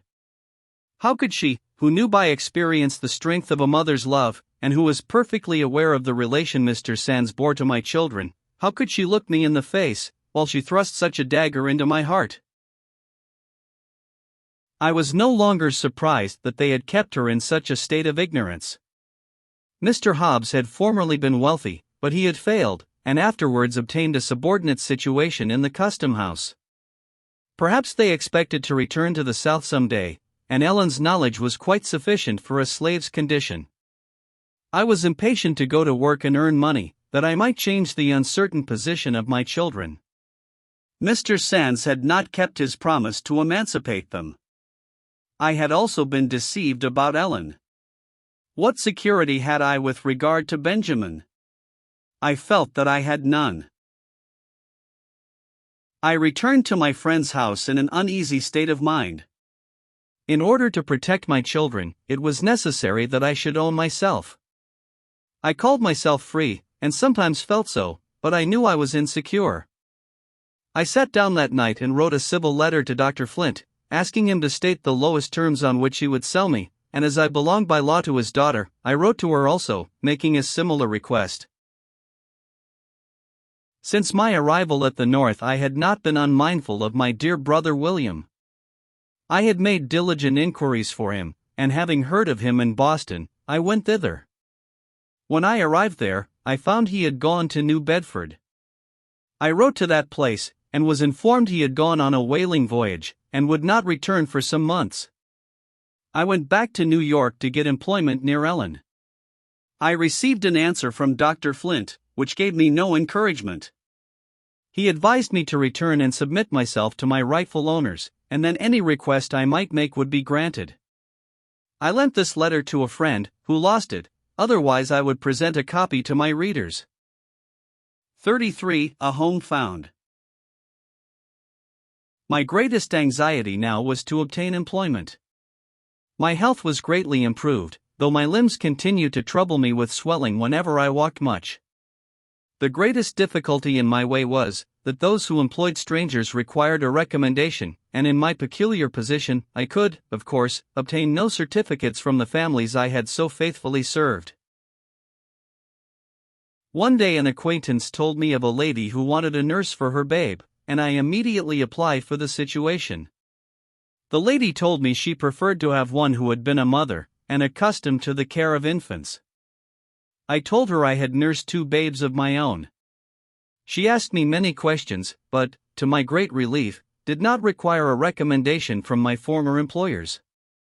She told me she was an English woman, and that was a pleasant circumstance to me, because I had heard they had less prejudice against color than Americans entertained. It was agreed that we should try each other for a week. The trial proved satisfactory to both parties, and I was engaged for a month. The Heavenly Father had been most merciful to me in leading me to this place. Mrs. Bruce was a kind and gentle lady, and proved a true and sympathizing friend. Before the stipulated month expired, the necessity of passing up and down stairs frequently caused my limbs to swell so painfully that I became unable to perform my duties. Many ladies would have thoughtlessly discharged me, but Mrs. Bruce made arrangements to save me steps, and employed a physician to attend upon me. I had not yet told her that I was a fugitive slave.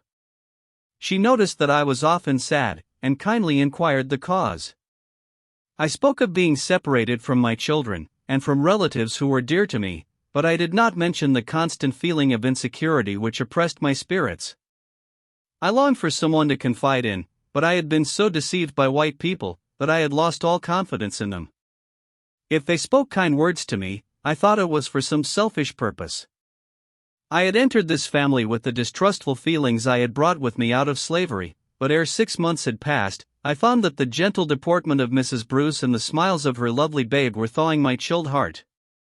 My narrow mind also began to expand under the influences of her intelligent conversation, and the opportunities for reading, which were gladly allowed me whenever I had leisure from my duties.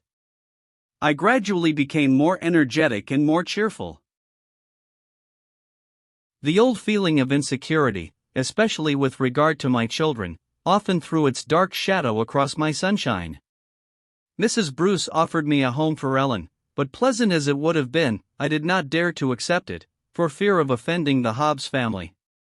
Their knowledge of my precarious situation placed me in their power, and I felt that it was important for me to keep on the right side of them, till, by dint of labor and economy, I could make a home for my children. I was far from feeling satisfied with Ellen's situation. She was not well cared for. She sometimes came to New York to visit me, but she generally brought a request from Mrs. Hobbs that I would buy her a pair of shoes, or some article of clothing. This was accompanied by a promise of payment when Mr. Hobbs's salary at the custom house became due, but somehow or other the payday never came.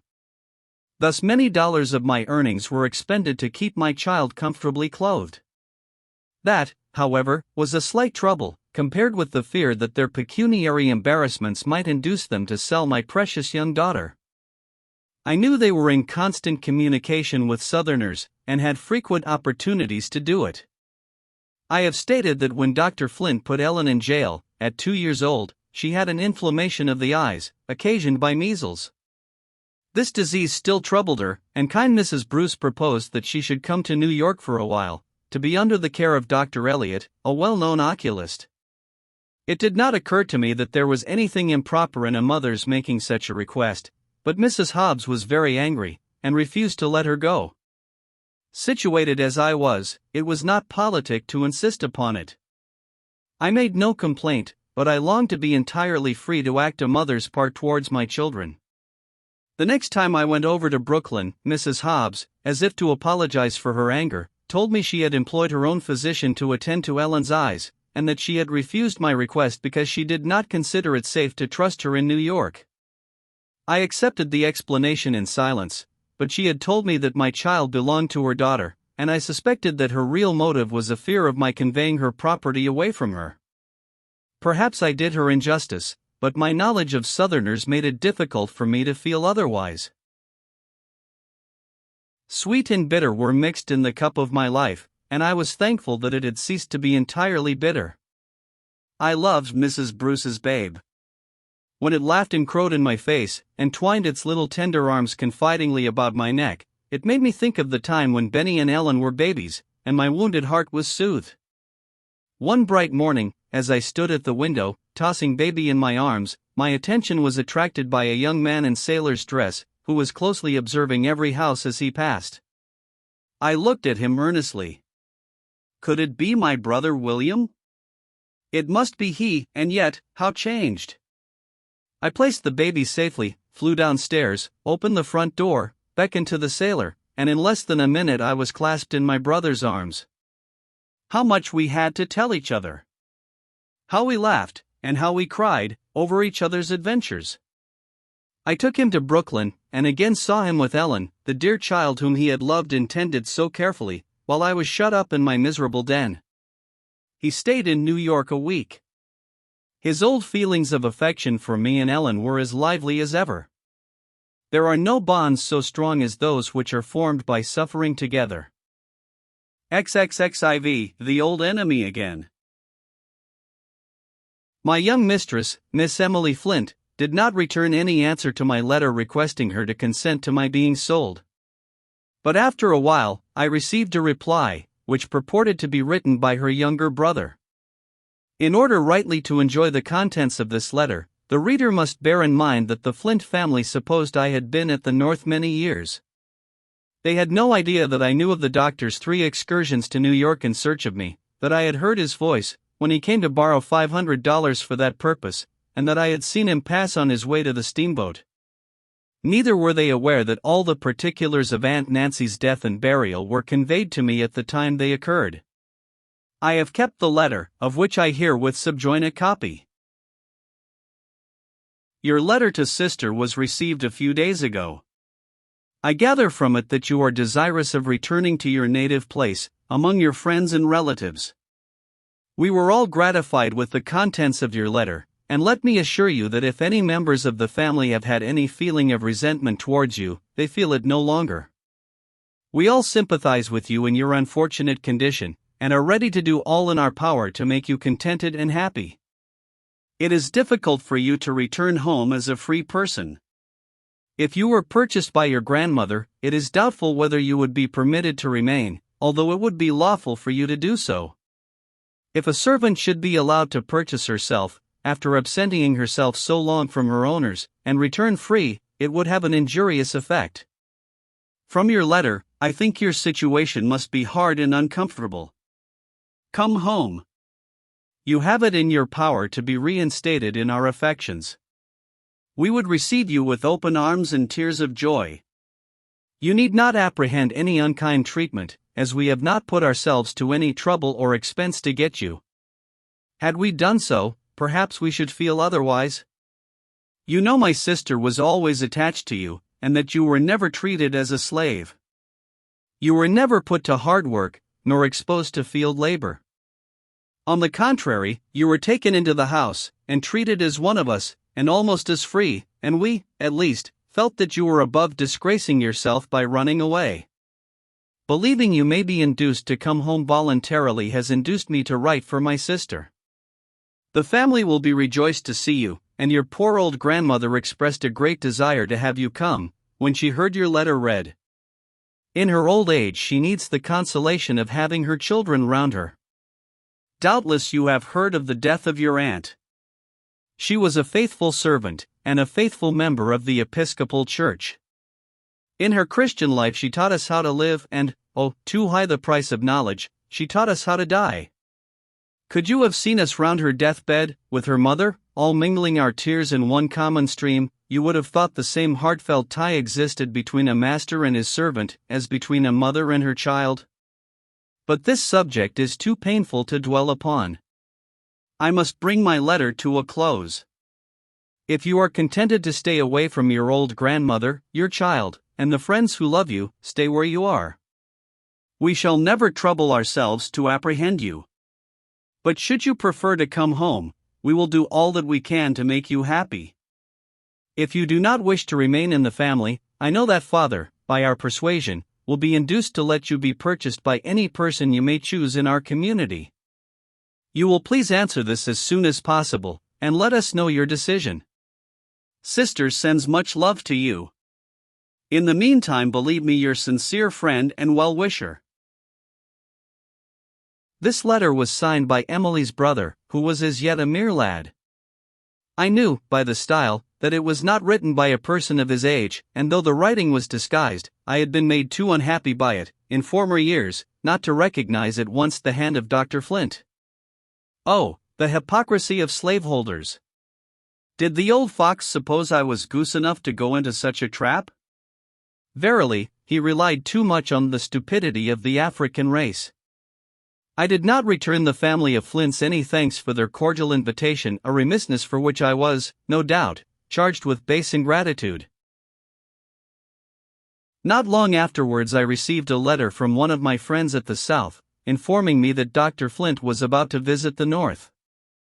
The letter had been delayed, and I supposed he might be already on the way. Mrs. Bruce did not know I was a fugitive.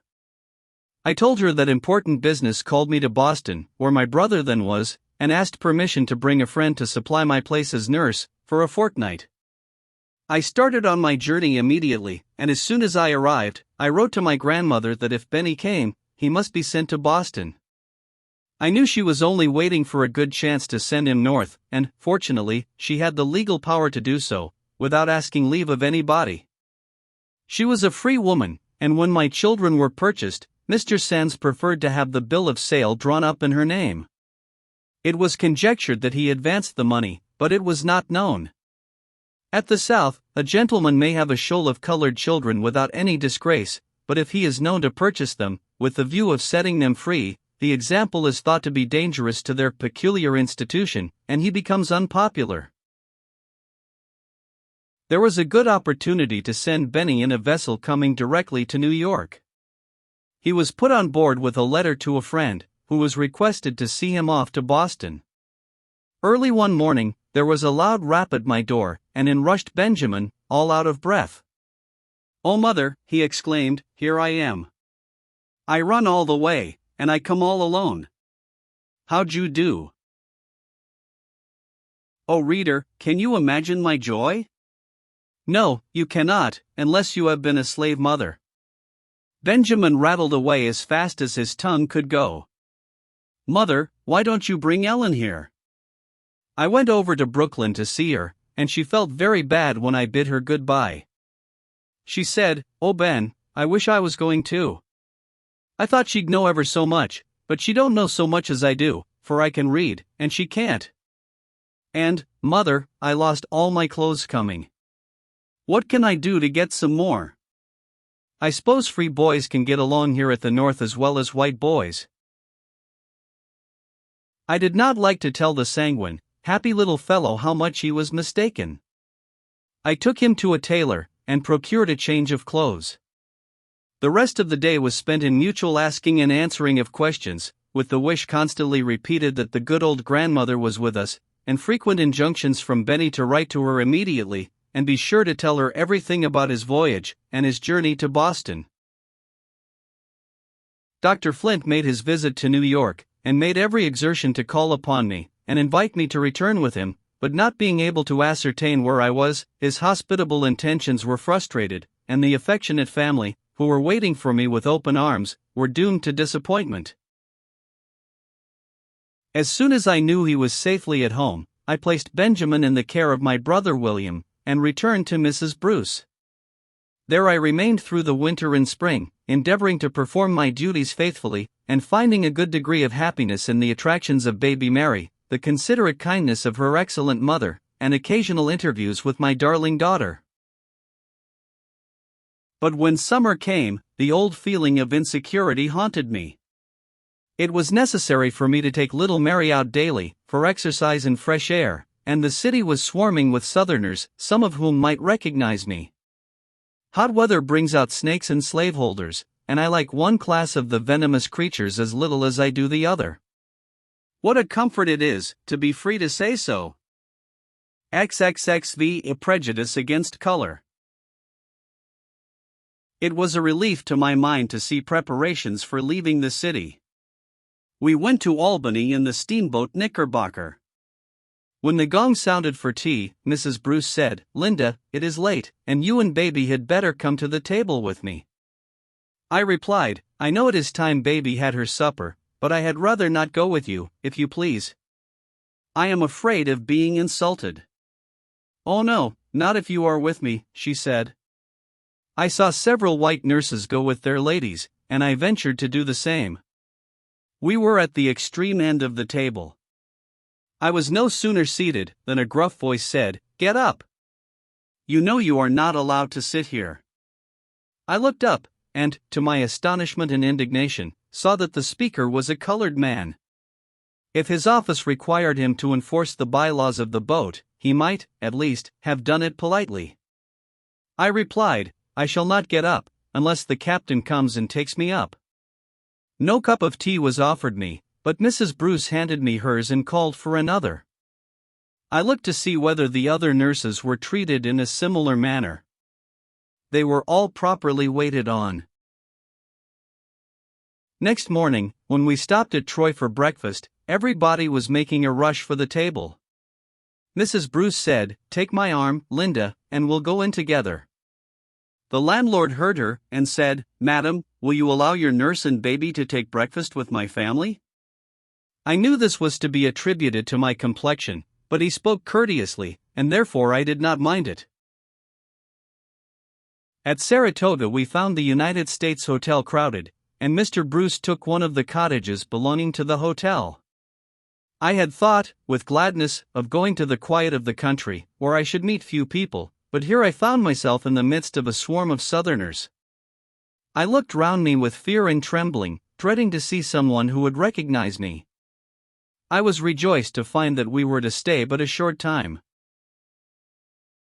We soon returned to New York, to make arrangements for spending the remainder of the summer at Rockaway. While the laundress was putting the clothes in order, I took an opportunity to go over to Brooklyn to see Ellen.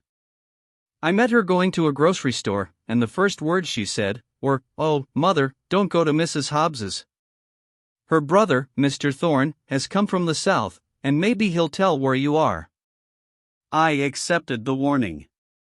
I told her I was going away with Mrs. Bruce the next day, and would try to see her when I came back.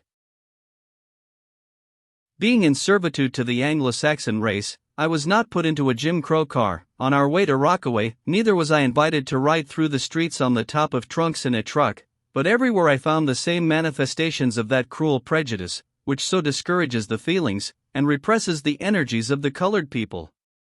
We reached Rockaway before dark, and put up at the Pavilion, a large hotel, beautifully situated by the seaside, a great resort of the fashionable world. 30 or 40 nurses were there, of a great variety of nations. Some of the ladies had colored waiting maids and coachmen, but I was the only nurse tinged with the blood of Africa. When the tea bell rang, I took little Mary and followed the other nurses. Supper was served in a long hall. A young man, who had the ordering of things, took the circuit of the table 2 or 3 times, and finally pointed me to a seat at the lower end of it. As there was but one chair, I sat down and took the child in my lap. Whereupon the young man came to me and said, in the blandest manner possible, "Will you please to seat the little girl in the chair, and stand behind it and feed her? After they have done, you will be shown to the kitchen, where you will have a good supper." This was the climax. I found it hard to preserve my self-control when I looked round, and saw women who were nurses, as I was, and only one shade lighter in complexion, eyeing me with a defiant look, as if my presence were a contamination. However, I said nothing. I quietly took the child in my arms, went to our room, and refused to go to the table again.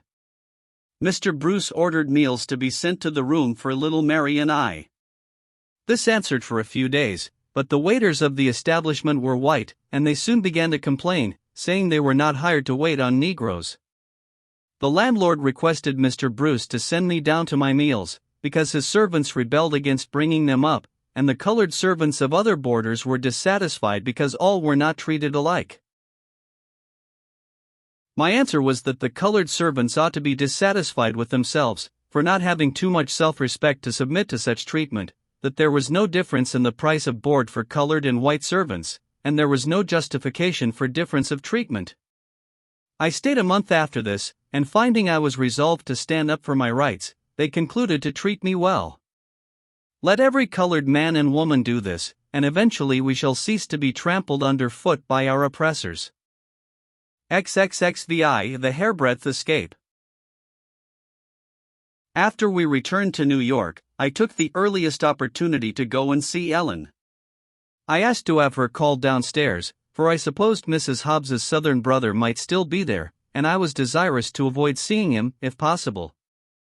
But Mrs. Hobbs came to the kitchen, and insisted on my going upstairs. "My brother wants to see you," said she, "and he is sorry you seem to shun him. He knows you are living in New York. He told me to say to you that he owes thanks to good old Aunt Martha for too many little acts of kindness for him to be base enough to betray her grandchild." This Mr. Thorne had become poor and reckless long before he left the South, and such persons had much rather go to one of the faithful old slaves to borrow $1, or get a good dinner, than to go to one whom they consider an equal. It was such acts of kindness as these for which he professed to feel grateful to my grandmother. I wished he had kept at a distance, but as he was here, and knew where I was, I concluded there was nothing to be gained by trying to avoid him. On the contrary, it might be the means of exciting his ill will. I followed his sister upstairs. He met me in a very friendly manner, congratulated me on my escape from slavery, and hoped I had a good place, where I felt happy. I continued to visit Ellen as often as I could. She, good thoughtful child, never forgot my hazardous situation, but always kept a vigilant lookout for my safety. She never made any complaint about her own inconveniences and troubles, but a mother's observing I easily perceived that she was not happy. On the occasion of one of my visits I found her unusually serious. When I asked her what was the matter, she said nothing was the matter. But I insisted upon knowing what made her look so very grave. Finally, I ascertained that she felt troubled about the dissipation that was continually going on in the house. She was sent to the store very often for rum and brandy, and she felt ashamed to ask for it so often, and Mr. Hobbs and Mr. Thorne drank a great deal, and their hands trembled so that they had to call her to pour out the liquor for them. "But for all that," said she, "Mr. Hobbs is good to me, and I can't help liking him. I feel sorry for him." I tried to comfort her, by telling her that I had laid up $100, and that before long I hoped to be able to give her and Benjamin a home, and send them to school. She was always desirous not to add to my troubles more than she could help, and I did not discover till years afterwards that Mr. Thorne's intemperance was not the only annoyance she suffered from him. Though he professed too much gratitude to my grandmother to injure any of her descendants, he had poured vile language into the ears of her innocent great-grandchild. I usually went to Brooklyn to spend Sunday afternoon. One Sunday, I found Ellen anxiously waiting for me near the house. "Oh, Mother," said she, "I've been waiting for you this long time. I'm afraid Mr. Thorne has written to tell Dr. Flint where you are. Make haste and come in. Mrs. Hobbs will tell you all about it." The story was soon told. While the children were playing in the grapevine arbor, the day before, Mr. Thorne came out with a letter in his hand, which he tore up and scattered about. Ellen was sweeping the yard at the time, and having her mind full of suspicions of him, she picked up the pieces and carried them to the children, saying, "I wonder who Mr. Thorne has been writing to." "I'm sure I don't know, and don't care," replied the oldest of the children, "and I don't see how it concerns you." "But it does concern me," replied Ellen, "for I'm afraid he's been writing to the South about my mother." They laughed at her, and called her a silly thing, but good-naturedly put the fragments of writing together, in order to read them to her. They were no sooner arranged than the little girl exclaimed, "I declare, Ellen, I believe you are right." The contents of Mr. Thorne's letter, as nearly as I can remember, were as follows: "I have seen your slave, Linda, and conversed with her. She can be taken very easily, if you manage prudently. There are enough of us here to swear to her identity as your property. I am a patriot, a lover of my country, and I do this as an act of justice to the laws." He concluded by informing the doctor of the street and number where I lived. The children carried the pieces to Mrs. Hobbs, who immediately went to her brother's room for an explanation. He was not to be found. The servants said they saw him go out with a letter in his hand, and they supposed he had gone to the post office. The natural inference was that he had sent to Dr. Flint a copy of those fragments. When he returned, his sister accused him of it, and he did not deny the charge. He went immediately to his room, and the next morning he was missing. He had gone over to New York before any of the family were astir. It was evident that I had no time to lose, and I hastened back to the city with a heavy heart. Again I was to be torn from a comfortable home, and all my plans for the welfare of my children were to be frustrated by that demon slavery. I now regretted that I never told Mrs. Bruce my story.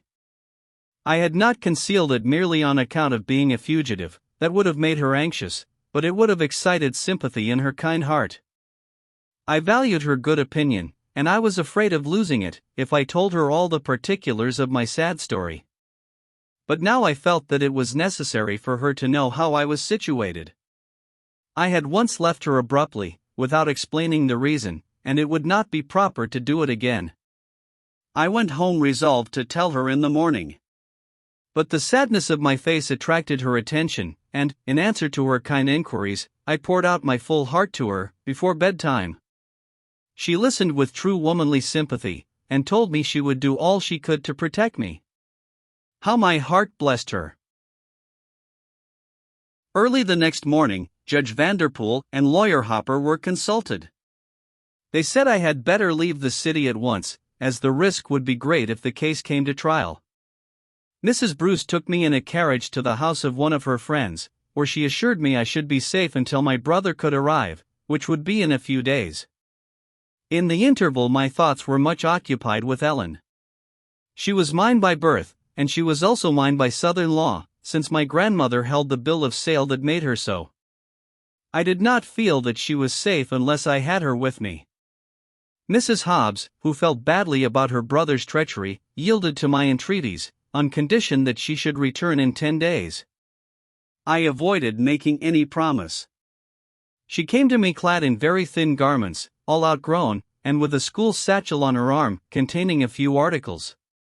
It was late in October, and I knew the child must suffer, and not daring to go out in the streets to purchase anything, I took off my own flannel skirt and converted it into one for her. Kind Mrs. Bruce came to bid me goodbye, and when she saw that I had taken off my clothing for my child, the tears came to her eyes. She said, "Wait for me, Linda," and went out. She soon returned with a nice warm shawl and hood for Ellen. Truly, of such souls as hers are the kingdom of heaven. My brother reached New York on Wednesday. Lawyer Hopper advised us to go to Boston by the Stonington route, as there was less southern travel in that direction. Mrs. Bruce directed her servants to tell all inquirers that I formerly lived there, but had gone from the city. We reached the steamboat Rhode Island in safety. That boat employed colored hands, but I knew that colored passengers were not admitted to the cabin. I was very desirous for the seclusion of the cabin, not only on account of exposure to the night air, but also to avoid observation. Lawyer Hopper was waiting on board for us. He spoke to the stewardess, and asked, as a particular favor, that she would treat us well. He said to me, "Go and speak to the captain yourself by and by. Take your little girl with you, and I am sure that he will not let her sleep on deck." With these kind words and a shake of the hand he departed. The boat was soon on her way, bearing me rapidly from the friendly home where I had hoped to find security and rest. My brother had left me to purchase the tickets, thinking that I might have better success than he would. When the stewardess came to me, I paid what she asked, and she gave me 3 tickets with clipped corners. In the most unsophisticated manner I said, "You have made a mistake, I asked you for cabin tickets. I cannot possibly consent to sleep on deck with my little daughter." She assured me there was no mistake. She said on some of the routes colored people were allowed to sleep in the cabin, but not on this route, which was much traveled by the wealthy. I asked her to show me to the captain's office, and she said she would after tea. When the time came, I took Ellen by the hand and went to the captain, politely requesting him to change our tickets, as we should be very uncomfortable on deck. He said it was contrary to their custom, but he would see that we had berths below. He would also try to obtain comfortable seats for us in the cars, of that he was not certain, but he would speak to the conductor about it when the boat arrived. I thanked him, and returned to the ladies' cabin. He came afterwards and told me that the conductor of the cars was on board, that he had spoken to him, and he had promised to take care of us. I was very much surprised at receiving so much kindness. I don't know whether the pleasing face of my little girl had won his heart, or whether the stewardess inferred from Lawyer Hopper's manner that I was a fugitive, and had pleaded with him in my behalf. When the boat arrived at Stonington, the conductor kept his promise, and showed us to seats in the first car, nearest the engine. He asked us to take seats next the door, but as he passed through, we ventured to move on toward the other end of the car. No incivility was offered us, and we reached Boston in safety. The day after my arrival was one of the happiest of my life. I felt as if I was beyond the reach of the bloodhounds, and, for the first time during many years, I had both my children together with me. They greatly enjoyed their reunion, and laughed and chatted merrily. I watched them with a swelling heart. Their every motion delighted me. I could not feel safe in New York, and I accepted the offer of a friend, that we should share expenses and keep house together. I represented to Mrs. Hobbs that Ellen must have some schooling, and must remain with me for that purpose. She felt ashamed of being unable to read or spell at her age, so instead of sending her to school with Benny, I instructed her myself till she was fitted to enter an intermediate school. The winter passed pleasantly, while I was busy with my needle, and my children with their books. XVI, a visit to England. In the spring, sad news came to me. Mrs. Bruce was dead. Never again, in this world, should I see her gentle face or hear her sympathizing voice. I had lost an excellent friend, and little Mary had lost a tender mother. Mr. Bruce wished the child to visit some of her mother's relatives in England, and he was desirous that I should take charge of her. The little motherless one was accustomed to me, and attached to me, and I thought she would be happier in my care than in that of a stranger. I could also earn more in this way than I could by my needle. So I put Benny to a trade, and left Ellen to remain in the house with my friend and go to school. We sailed from New York, and arrived in Liverpool after a pleasant voyage of 12 days. We proceeded directly to London, and took lodgings at the Adelaide Hotel. The supper seemed to me less luxurious than those I had seen in American hotels, but my situation was indescribably more pleasant. For the first time in my life I was in a place where I was treated according to my deportment, without reference to my complexion. I felt as if a great millstone had been lifted from my breast. Ensconced in a pleasant room, with my dear little charge, I laid my head on my pillow, for the first time, with the delightful consciousness of pure, unadulterated freedom. As I had constant care of the child, I had little opportunity to see the wonders of that great city, but I watched the tide of life that flowed through the streets, and found it a strange contrast to the stagnation in our southern towns. Mr. Bruce took his little daughter to spend some days with friends in Oxford Crescent, and of course it was necessary for me to accompany her. I had heard much of the systematic method of English education, and I was very desirous that my dear Mary should steer straight in the midst of so much propriety. I closely observed her little playmates and their nurses, being ready to take any lessons in the science of good management. The children were more rosy than American children, but I did not see that they differed materially in other respects. They were like all children, sometimes docile and sometimes wayward. We next went to Steventon, in Berkshire. It was a small town, said to be the poorest in the county. I saw men working in the fields for 6 shillings and 7 shillings a week, and women for 6 pence and 7 pence a day, out of which they boarded themselves. Of course they lived in the most primitive manner, it could not be otherwise, where a woman's wages for an entire day were not sufficient to buy a pound of meat. They paid very low rents, and their clothes were made of the cheapest fabrics, though much better than could have been procured in the United States for the same money. I had heard much about the oppression of the poor in Europe. The people I saw around me were, many of them, among the poorest poor. But when I visited them in their little thatched cottages, I felt that the condition of even the meanest and most ignorant among them was vastly superior to the condition of the most favored slaves in America. They labored hard, but they were not ordered out to toil while the stars were in the sky, and driven and slashed by an overseer, through heat and cold, till the stars shone out again. Their homes were very humble, but they were protected by law. No insolent patrols could come, in the dead of night, and flog them at their pleasure. The father, when he closed his cottage door, felt safe with his family around him. No master or overseer could come and take from him his wife or his daughter. They must separate to earn their living, but the parents knew where their children were going, and could communicate with them by letters. The relations of husband and wife, parent and child, were too sacred for the richest noble in the land to violate with impunity. Much was being done to enlighten these poor people. Schools were established among them, and benevolent societies were active in efforts to ameliorate their condition. There was no law forbidding them to learn to read and write, and if they helped each other in spelling out the Bible, they were in no danger of 39 lashes, as was the case with myself and poor, pious old Uncle Fred. I repeat that the most ignorant and the most destitute of these peasants was 1,000-fold better off than the most pampered American slave. I do not deny that the poor are oppressed in Europe. I am not disposed to paint their condition so rose-colored as the Honorable Miss Murray paints the condition of the slaves in the United States. A small portion of my experience would enable her to read her own pages with anointed eyes.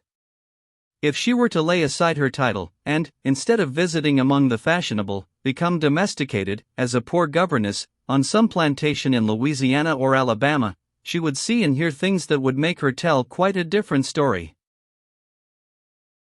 My visit to England is a memorable event in my life, from the fact of my having there received strong religious impressions.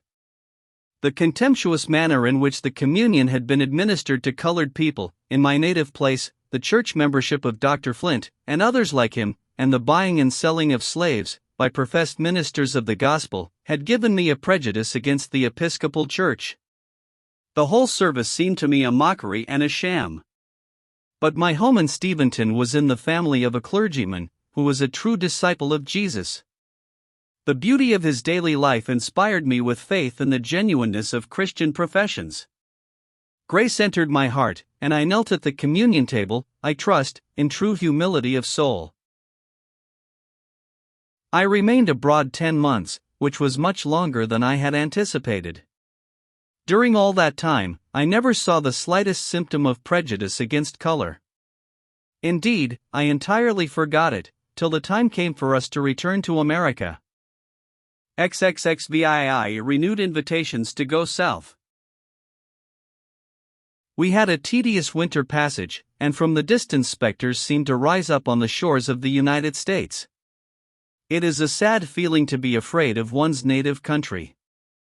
We arrived in New York safely, and I hastened to Boston to look after my children. I found Ellen well, and improving at her school, but Benny was not there to welcome me. He had been left at a good place to learn a trade, and for several months everything worked well. He was liked by the master, and was a favorite with his fellow apprentices, but one day they accidentally discovered a fact they had never before suspected, that he was colored. This at once transformed him into a different being. Some of the apprentices were Americans, others American-born Irish, and it was offensive to their dignity to have a nigger among them, after they had been told that he was a nigger. They began by treating him with silent scorn, and finding that he returned the same, they resorted to insults and abuse.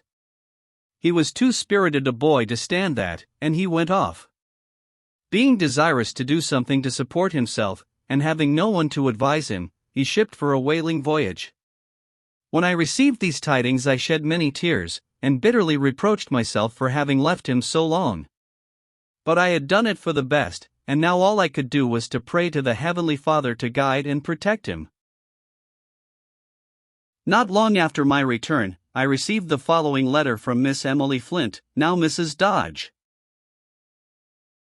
In this you will recognize the hand of your friend and mistress.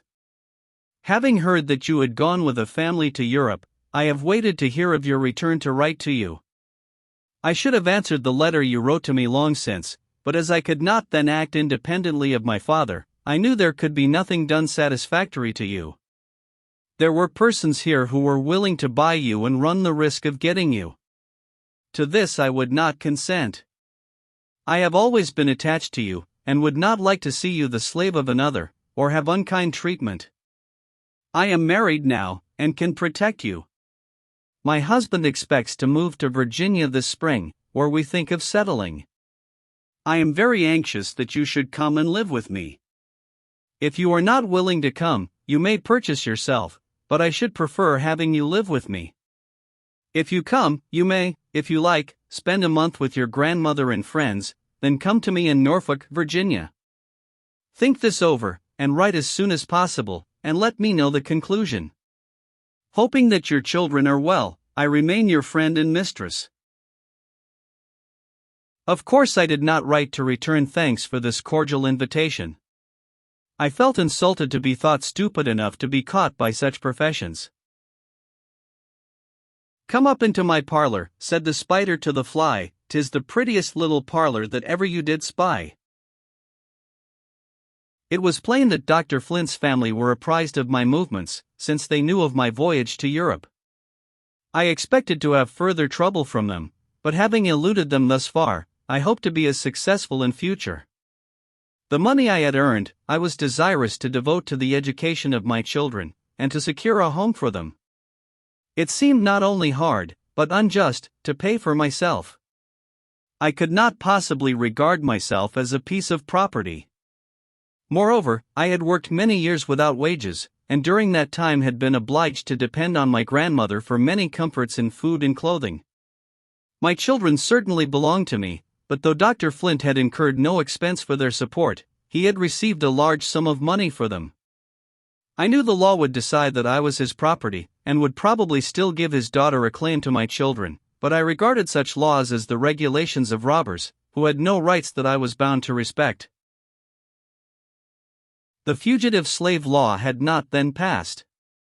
The judges of Massachusetts had not then stooped under chains to enter her courts of justice, so called. I knew my old master was rather skittish of Massachusetts. I relied on her love of freedom, and felt safe on her soil.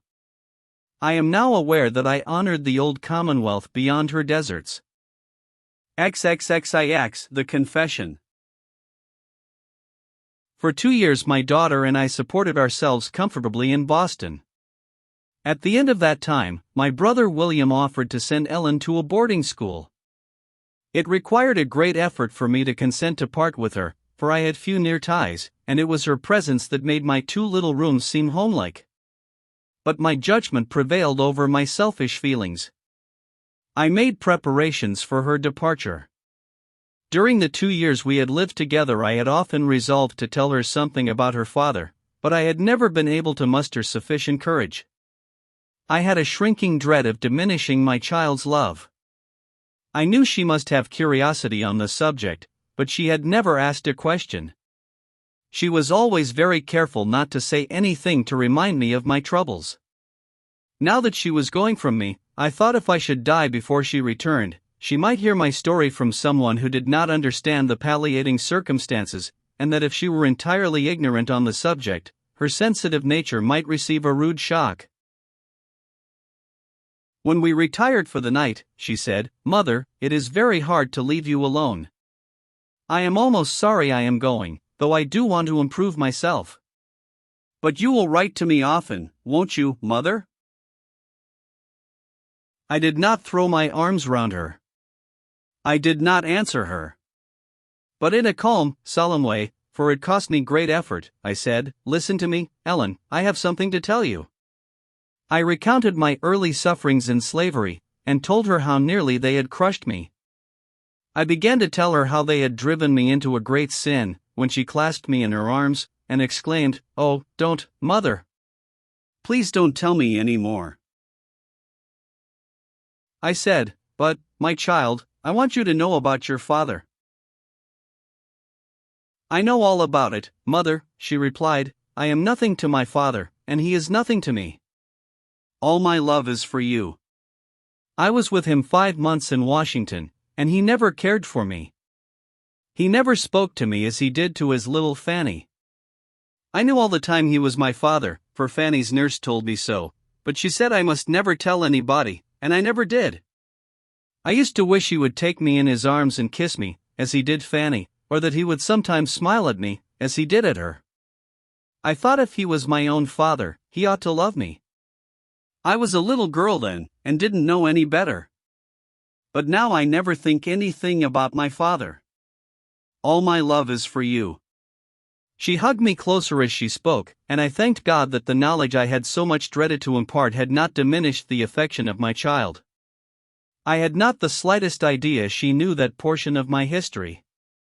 If I had, I should have spoken to her long before, for my pent-up feelings had often longed to pour themselves out to someone I could trust. But I loved the dear girl better for the delicacy she had manifested towards her unfortunate mother. The next morning, she and her uncle started on their journey to the village in New York, where she was to be placed at school. It seemed as if all the sunshine had gone away. My little room was dreadfully lonely. I was thankful when a message came from a lady, accustomed to employ me, requesting me to come and sew in her family for several weeks. On my return, I found a letter from Brother William. He thought of opening an anti-slavery reading room in Rochester, and combining with it the sale of some books and stationery, and he wanted me to unite with him. We tried it, but it was not successful. We found warm anti-slavery friends there, but the feeling was not general enough to support such an establishment. I passed nearly a year in the family of Isaac and Amy Post, practical believers in the Christian doctrine of human brotherhood. They measure a man's worth by his character, not by his complexion. The memory of those beloved and honored friends will remain with me to my latest hour. XL, the Fugitive Slave Law. My brother, being disappointed in his project, concluded to go to California, and it was agreed that Benjamin should go with him. Ellen liked her school, and was a great favorite there. They did not know her history, and she did not tell it, because she had no desire to make capital out of their sympathy. But when it was accidentally discovered that her mother was a fugitive slave, every method was used to increase her advantages and diminish her expenses. I was alone again. It was necessary for me to be earning money, and I preferred that it should be among those who knew me. On my return from Rochester, I called at the house of Mr. Bruce, to see Mary, the darling little babe that had thawed my heart, when it was freezing into a cheerless distrust of all my fellow beings. She was growing a tall girl now, but I loved her always. Mr. Bruce had married again, and it was proposed that I should become nurse to a new infant. I had but one hesitation, and that was my feeling of insecurity in New York, now greatly increased by the passage of the Fugitive Slave Law. However, I resolved to try the experiment. I was again fortunate in my employer. The new Mrs. Bruce was an American, brought up under aristocratic influences, and still living in the midst of them, but if she had any prejudice against color, I was never made aware of it, and as for the system of slavery, she had a most hearty dislike of it. No sophistry of Southerners could blind her to its enormity. She was a person of excellent principles and a noble heart. To me, from that hour to the present, she has been a true and sympathizing friend. Blessings be with her and hers. About the time that I re-entered the Bruce family, an event occurred of disastrous import to the colored people. The slave Hamlin, the first fugitive that came under the new law, was given up by the bloodhounds of the North to the bloodhounds of the South. It was the beginning of a reign of terror to the colored population. The great city rushed on in its whirl of excitement, taking no note of the short and simple annals of the poor. But while fashionables were listening to the thrilling voice of Jenny Lind in Metropolitan Hall, the thrilling voices of poor hunted colored people went up, in an agony of supplication, to the Lord, from Zion's church. Many families, who had lived in the city for 20 years, fled from it now. Many a poor washerwoman, who, by hard labor, had made herself a comfortable home, was obliged to sacrifice her furniture, bid a hurried farewell to friends, and seek her fortune among strangers in Canada. Many a wife discovered a secret she had never known before, that her husband was a fugitive, and must leave her to ensure his own safety. Worse still, many a husband discovered that his wife had fled from slavery years ago, and as the child follows the condition of its mother, the children of his love were liable to be seized and carried into slavery. Everywhere, in those humble homes, there was consternation and anguish. But what cared the legislators of the dominant race for the blood they were crushing out of trampled hearts? When my brother William spent his last evening with me, before he went to California, we talked nearly all the time of the distress brought on our oppressed people by the passage of this iniquitous law, and never had I seen him manifest such bitterness of spirit, such stern hostility to our oppressors. He was himself free from the operation of the law, for he did not run from any slaveholding state, being brought into the free states by his master. But I was subject to it, and so were hundreds of intelligent and industrious people all around us. I seldom ventured into the streets, and when it was necessary to do an errand for Mrs. Bruce, or any of the family, I went as much as possible through back streets and byways. What a disgrace to a city calling itself free, that inhabitants, guiltless of offense, and seeking to perform their duties conscientiously, should be condemned to live in such incessant fear, and have nowhere to turn for protection. This state of things, of course, gave rise to many impromptu vigilance committees. Every colored person, and every friend of their persecuted race, kept their eyes wide open. Every evening I examined the newspapers carefully, to see what Southerners had put up at the hotels.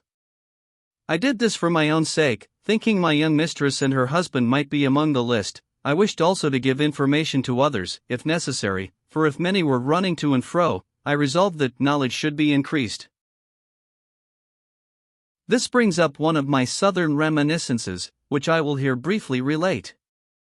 I was somewhat acquainted with a slave named Luke, who belonged to a wealthy man in our vicinity. His master died, leaving a son and daughter heirs to his large fortune. In the division of the slaves, Luke was included in the son's portion. This young man became a prey to the vices growing out of the patriarchal institution, and when he went to the North, to complete his education, he carried his vices with him. He was brought home, deprived of the use of his limbs, by excessive dissipation. Luke was appointed to wait upon his bedridden master, whose despotic habits were greatly increased by exasperation at his own helplessness. He kept a cowhide beside him, and, for the most trivial occurrence, he would order his attendant to bare his back and kneel beside the couch, while he whipped him till his strength was exhausted. Some days he was not allowed to wear anything but his shirt, in order to be in readiness to be flogged. A day seldom passed without his receiving more or less blows.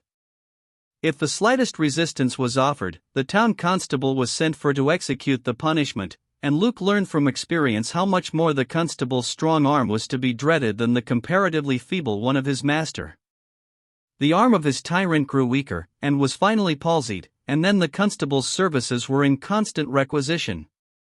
The fact that he was entirely dependent on Luke's care, and was obliged to be tended like an infant, instead of inspiring any gratitude or compassion towards his poor slave, seemed only to increase his irritability and cruelty.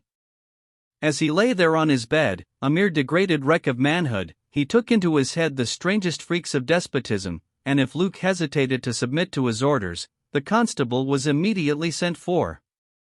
Some of these freaks were of a nature too filthy to be repeated. When I fled from the house of bondage, I left poor Luke still chained to the bedside of this cruel and disgusting wretch. One day, when I had been requested to do an errand for Mrs. Bruce, I was hurrying through back streets, as usual, when I saw a young man approaching, whose face was familiar to me. As he came nearer, I recognized Luke. I always rejoiced to see or hear of anyone who had escaped from the black pit, but, remembering this poor fellow's extreme hardships, I was peculiarly glad to see him on northern soil, though I no longer called it free soil. I well remembered what a desolate feeling it was to be alone among strangers, and I went up to him and greeted him cordially. At first, he did not know me, but when I mentioned my name, he remembered all about me. I told him of the fugitive slave law, and asked him if he did not know that New York was a city of kidnappers. He replied, "De risk ain't so bad for me, as 'tis for you. 'Cause I runned away from de speculator, and you runned away from de massa. Dem speculators vant spend dar money to come here for a runaway, if they ain't sartin sure to put dar hands right on him. And I tell you I's tuck good car 'bout dat. I had 2 hard times down dar, to let 'em catch dis nigger." He then told me of the advice he had received, and the plans he had laid. I asked if he had money enough to take him to Canada. "'Pend upon it, I hab," he replied. "I tuck car for dat. I been workin' all my days for dem cussed whites, and got no pay but kicks and cuffs. So I thought dis nigger had a right to money enough to bring him to de free states. Massa Henry he lived till everybody wish him dead, and ven he did die, I know de Deb Bill would have him, and wouldn't vant him to bring his money long too. So I tuck some of his bills, and put 'em in de pocket of his old trousers. And ven he was buried, dis nigger ask fur dem old trousers, and dey gub 'em to me." With a low, chuckling laugh, he added, "You see I didn't steal it, dey gub it to me. I tell you, I had mighty hard time to keep de speculator from findin' it, but he didn't get it." This is a fair specimen of how the moral sense is educated by slavery. When a man has his wages stolen from him, year after year, and the laws sanction and enforce the theft, how can he be expected to have more regard to honesty than has the man who robs him? I have become somewhat enlightened, but I confess that I agree with poor, ignorant, much abused Luke, in thinking he had a right to that money, as a portion of his unpaid wages. He went to Canada forthwith, and I have not since heard from him. All that winter I lived in a state of anxiety. When I took the children out to breathe the air, I closely observed the countenances of all I met. I dreaded the approach of summer, when snakes and slaveholders make their appearance. I was, in fact, a slave in New York, as subject to slave laws as I had been in a slave state. Strange incongruity in a state called free. Spring returned, and I received warning from the South that Dr. Flint knew of my return to my old place, and was making preparations to have me caught. I learned afterwards that my dress, and that of Mrs. Bruce's children, had been described to him by some of the northern tools which slaveholders employ for their base purposes, and then indulge in sneers at their cupidity and mean servility. I immediately informed Mrs. Bruce of my danger, and she took prompt measures for my safety. My place as nurse could not be supplied immediately, and this generous, sympathizing lady proposed that I should carry her baby away. It was a comfort to me to have the child with me, for the heart is reluctant to be torn away from every object it loves. But how few mothers would have consented to have one of their own babes become a fugitive, for the sake of a poor, hunted nurse, on whom the legislators of the country had let loose the bloodhounds? When I spoke of the sacrifice she was making, in depriving herself of her dear baby, she replied, "It is better for you to have baby with you, Linda, for if they get on your track, they will be obliged to bring the child to me, and then, if there is a possibility of saving you, you shall be saved." This lady had a very wealthy relative, a benevolent gentleman in many respects, but aristocratic and pro-slavery. He remonstrated with her for harboring a fugitive slave, told her she was violating the laws of her country, and asked her if she was aware of the penalty. She replied, "I am very well aware of it. It is imprisonment and $1,000 fine. Shame on my country that it is so. I am ready to incur the penalty. I will go to the state's prison, rather than have any poor victim torn from my house, to be carried back to slavery. The noble heart. The brave heart. The tears are in my eyes while I write of her. May the God of the helpless reward her for her sympathy with my persecuted people. I was sent into New England, where I was sheltered by the wife of a senator, whom I shall always hold in grateful remembrance. This honorable gentleman would not have voted for the fugitive slave law, as did the senator in Uncle Tom's Cabin. On the contrary, he was strongly opposed to it, but he was enough under its influence to be afraid of having me remain in his house many hours. So I was sent into the country, where I remained a month with the baby. When it was supposed that Dr. Flint's emissaries had lost track of me, and given up the pursuit for the present, I returned to New York. XLIA free at last. Mrs. Bruce, and every member of her family, were exceedingly kind to me. I was thankful for the blessings of my lot, yet I could not always wear a cheerful countenance. I was doing harm to no one, on the contrary, I was doing all the good I could in my small way, yet I could never go out to breathe God's free air without trepidation at my heart. This seemed hard, and I could not think it was a right state of things in any civilized country. From time to time I received news from my good old grandmother. She could not write, but she employed others to write for her. The following is an extract from one of her last letters. Dear daughter, I cannot hope to see you again on earth, but I pray to God to unite us above, where pain will no more rack this feeble body of mine, where sorrow and parting from my children will be no more. God has promised these things if we are faithful unto the end. My age and feeble health deprive me of going to church now, but God is with me here at home. Thank your brother for his kindness. Give much love to him, and tell him to remember the Creator in the days of his youth, and strive to meet me in the Father's kingdom. Love to Ellen and Benjamin. Don't neglect him. Tell him for me to be a good boy. Strive, my child, to train them for God's children. May He protect and provide for you, is the prayer of your loving old mother. These letters both cheered and saddened me. I was always glad to have tidings from the kind, faithful old friend of my unhappy youth, but her messages of love made my heart yearn to see her before she died, and I mourned over the fact that it was impossible. Some months after I returned from my flight to New England, I received a letter from her, in which she wrote, "Dr. Flint is dead. He has left a distressed family. Poor old man. I hope he made his peace with God."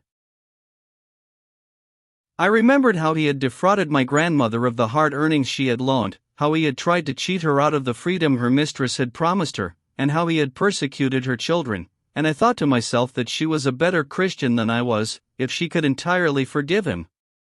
I cannot say, with truth, that the news of my old master's death softened my feelings towards him. There are wrongs which even the grave does not bury. The man was odious to me while he lived, and his memory is odious now. His departure from this world did not diminish my danger. He had threatened my grandmother that his heirs should hold me in slavery after he was gone, that I never should be free so long as a child of his survived. As for Mrs. Flint, I had seen her in deeper afflictions than I supposed the loss of her husband would be, for she had buried several children, yet I never saw any signs of softening in her heart. The doctor had died in embarrassed circumstances, and had little to will to his heirs, except such property as he was unable to grasp. I was well aware what I had to expect from the family of Flints, and my fears were confirmed by a letter from the South, warning me to be on my guard, because Mrs. Flint openly declared that her daughter could not afford to lose so valuable a slave as I was. I kept close watch of the newspapers for arrivals, but one Saturday night, being much occupied, I forgot to examine the Evening Express as usual. I went down into the parlor for it, early in the morning, and found the boy about to kindle a fire with it. I took it from him and examined the list of arrivals. Reader, if you have never been a slave, you cannot imagine the acute sensation of suffering at my heart, when I read the names of Mr. and Mrs. Dodge, at a hotel in Cortlandt Street. It was a third-rate hotel, and that circumstance convinced me of the truth of what I had heard, that they were short of funds and had need of my value, as they valued me, and that was by dollars and cents. I hastened with the paper to Mrs. Bruce. Her heart and hand were always open to everyone in distress, and she always warmly sympathized with mine. It was impossible to tell how near the enemy was. He might have passed and repassed the house while we were sleeping. He might at that moment be waiting to pounce upon me if I ventured out of doors. I had never seen the husband of my young mistress, and therefore I could not distinguish him from any other stranger. A carriage was hastily ordered, and, closely veiled, I followed Mrs. Bruce, taking the baby again with me into exile. After various turnings and crossings and returnings, the carriage stopped at the house of one of Mrs. Bruce's friends, where I was kindly received. Mrs. Bruce returned immediately, to instruct the domestics what to say if anyone came to inquire for me. It was lucky for me that the evening paper was not burned up before I had a chance to examine the list of arrivals. It was not long after Mrs. Bruce's return to her house, before several people came to inquire for me. One inquired for me, another asked for my daughter Ellen, and another said he had a letter from my grandmother, which he was requested to deliver in person. They were told, "She has lived here, but she has left." How long ago? I don't know, sir. Do you know where she went? I do not, sir. And the door was closed. This Mr. Dodge, who claimed me as his property, was originally a Yankee peddler in the South, then he became a merchant, and finally a slaveholder. He managed to get introduced into what was called the First Society, and married Miss Emily Flint. A quarrel arose between him and her brother, and the brother cowhided him. This led to a family feud, and he proposed to remove to Virginia. Dr. Flint left him no property, and his own means had become circumscribed, while a wife and children depended upon him for support. Under these circumstances, it was very natural that he should make an effort to put me into his pocket. I had a colored friend, a man from my native place, in whom I had the most implicit confidence. I sent for him, and told him that Mr. and Mrs. Dodge had arrived in New York. I proposed that he should call upon them to make inquiries about his friends at the South, with whom Dr. Flint's family were well acquainted. He thought there was no impropriety in his doing so, and he consented. He went to the hotel, and knocked at the door of Mr. Dodge's room, which was opened by the gentleman himself, who gruffly inquired, "What brought you here?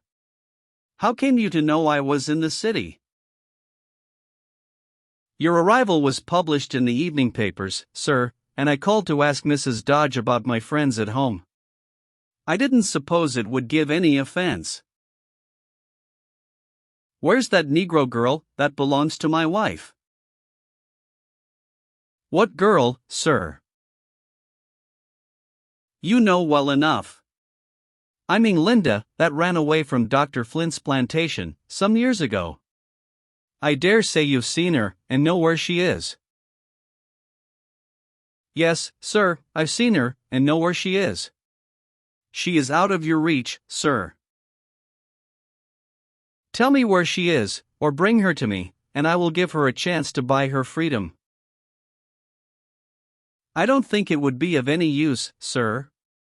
I have heard her say she would go to the ends of the earth, rather than pay any man or woman for her freedom, because she thinks she has a right to it.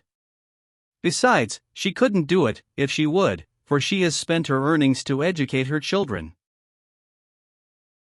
This made Mr. Dodge very angry, and some high words passed between them. My friend was afraid to come where I was, but in the course of the day I received a note from him. I supposed they had not come from the South, in the winter, for a pleasure excursion, and now the nature of their business was very plain. Mrs. Bruce came to me and entreated me to leave the city the next morning.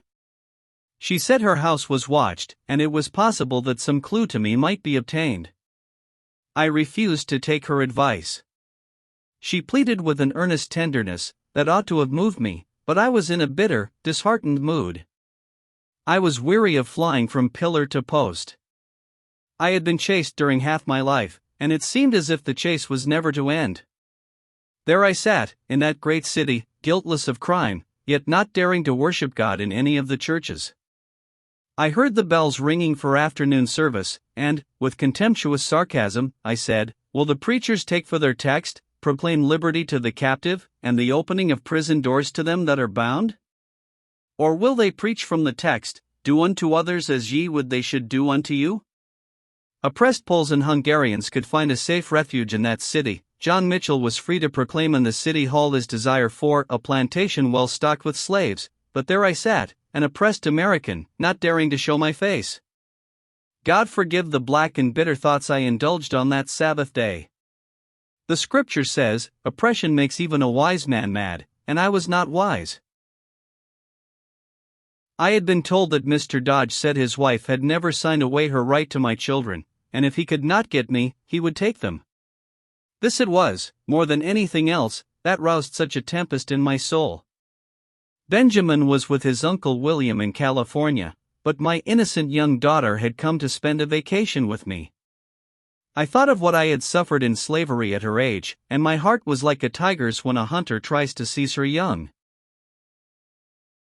Dear Mrs. Bruce. I seemed to see the expression of her face, as she turned away discouraged by my obstinate mood. Finding her expostulations unavailing, she sent Ellen to entreat me. When 10 o'clock in the evening arrived and Ellen had not returned, this watchful and unwearied friend became anxious. She came to us in a carriage, bringing a well-filled trunk for my journey, trusting that by this time I would listen to reason. I yielded to her, as I ought to have done before. The next day, baby and I set out in a heavy snowstorm, bound for New England again. I received letters from the City of Iniquity, addressed to me under an assumed name. In a few days one came from Mrs. Bruce, informing me that my new master was still searching for me, and that she intended to put an end to this persecution by buying my freedom. I felt grateful for the kindness that prompted this offer, but the idea was not so pleasant to me as might have been expected. The more my mind had become enlightened, the more difficult it was for me to consider myself an article of property, and to pay money to those who had so grievously oppressed me seemed like taking from my sufferings the glory of triumph.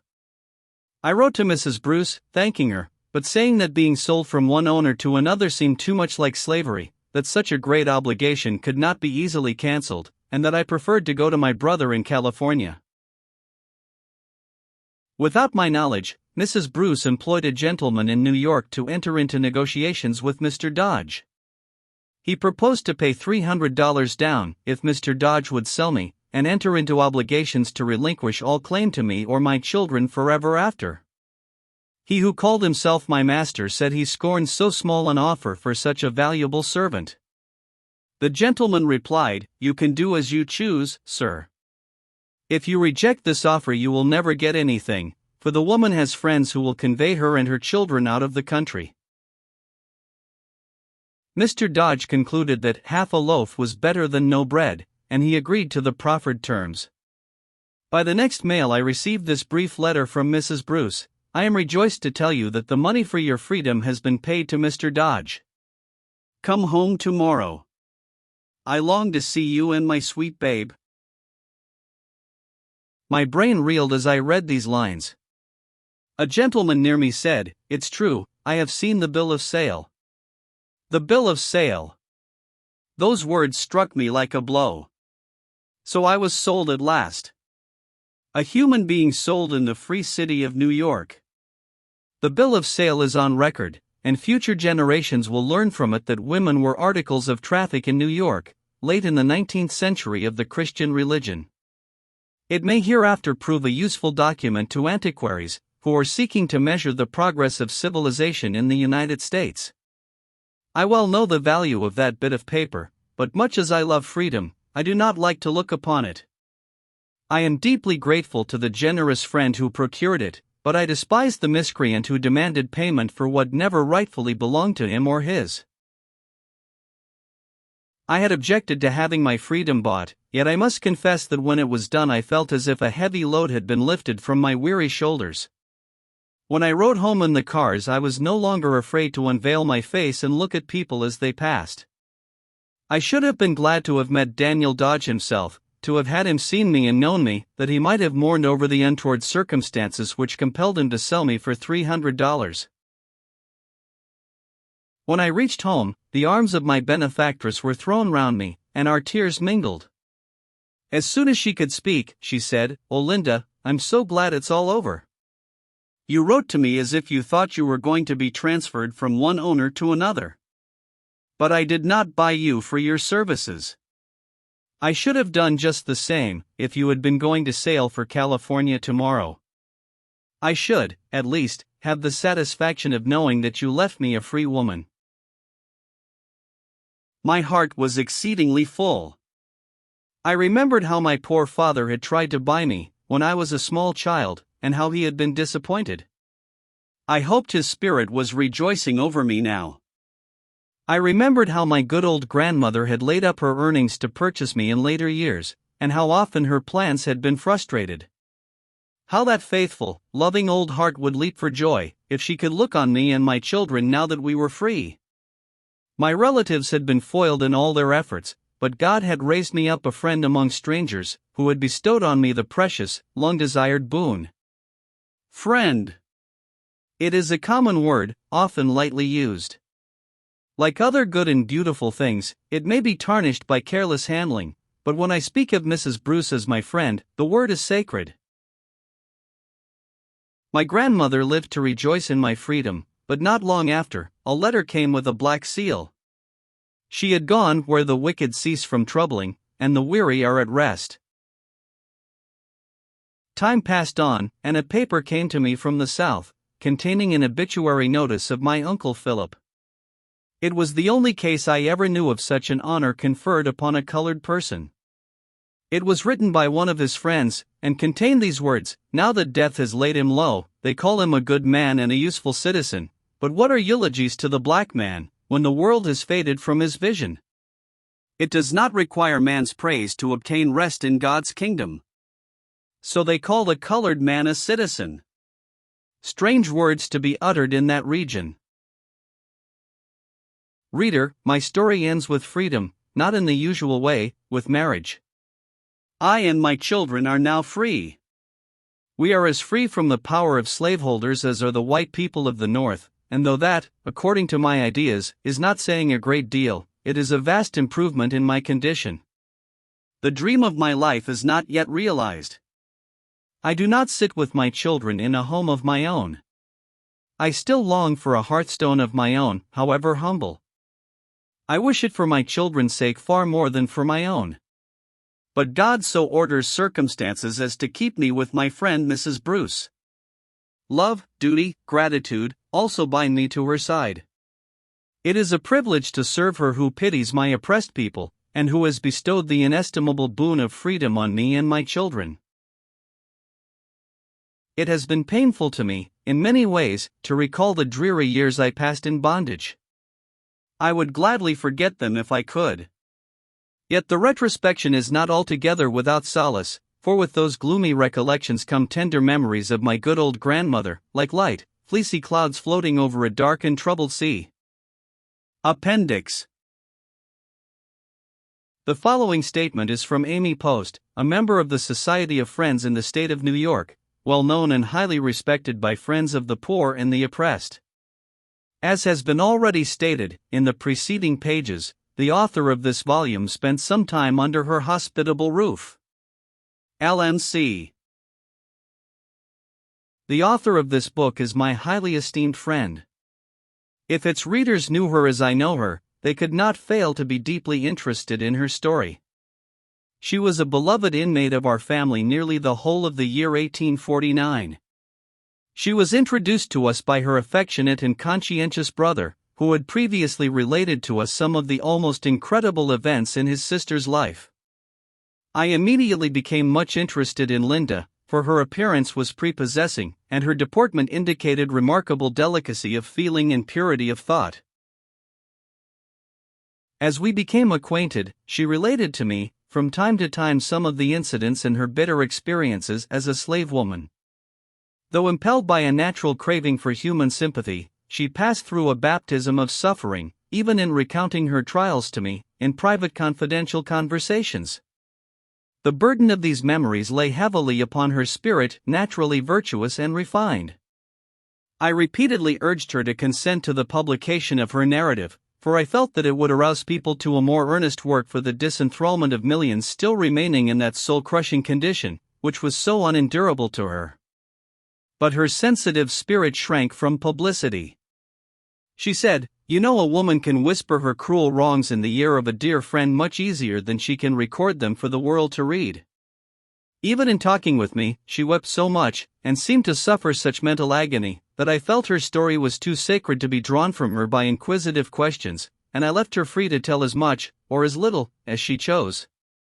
Still, I urged upon her the duty of publishing her experience, for the sake of the good it might do, and, at last, she undertook the task. Having been a slave so large a portion of her life, she is unlearned. She is obliged to earn her living by her own labor, and she has worked untiringly to procure education for her children. Several times she has been obliged to leave her employments, in order to fly from the man-hunters and woman-hunters of our land, but she pressed through all these obstacles and overcame them. After the labors of the day were over, she traced secretly and wearily, by the midnight lamp, a truthful record of her eventful life. This Empire State is a shabby place of refuge for the oppressed, but here, through anxiety, turmoil, and despair, the freedom of Linda and her children was finally secured, by the exertions of a generous friend. She was grateful for the boon, but the idea of having been bought was always galling to a spirit that could never acknowledge itself to be a chattel. She wrote to us thus, soon after the event: "I thank you for your kind expressions in regard to my freedom, but the freedom I had before the money was paid was dearer to me. God gave me that freedom, but man put God's image in the scales with the paltry sum of $300. I served for my liberty as faithfully as Jacob served for Rachel. At the end, he had large possessions, but I was robbed of my victory. I was obliged to resign my crown, to rid myself of a tyrant." Her story, as written by herself, cannot fail to interest the reader. It is a sad illustration of the condition of this country, which boasts of its civilization, while it sanctions laws and customs which make the experiences of the present more strange than any fictions of the past. Annie Post. Rochester, New York, October 30, 1859. The following testimonial is from a man who is now a highly respectable colored citizen of Boston, LMC. This narrative contains some incidents so extraordinary that, doubtless, many persons, under whose eyes it may chance to fall, will be ready to believe that it is colored highly, to serve a special purpose. But, however it may be regarded by the incredulous, I know that it is full of living truths. I have been well acquainted with the author from my boyhood. The circumstances recounted in her history are perfectly familiar to me. I knew of her treatment from her master, of the imprisonment of her children, of their sale and redemption, of her 7 years' concealment, and of her subsequent escape to the north. I am now a resident of Boston, and am a living witness to the truth of this interesting narrative. George W. Lowther.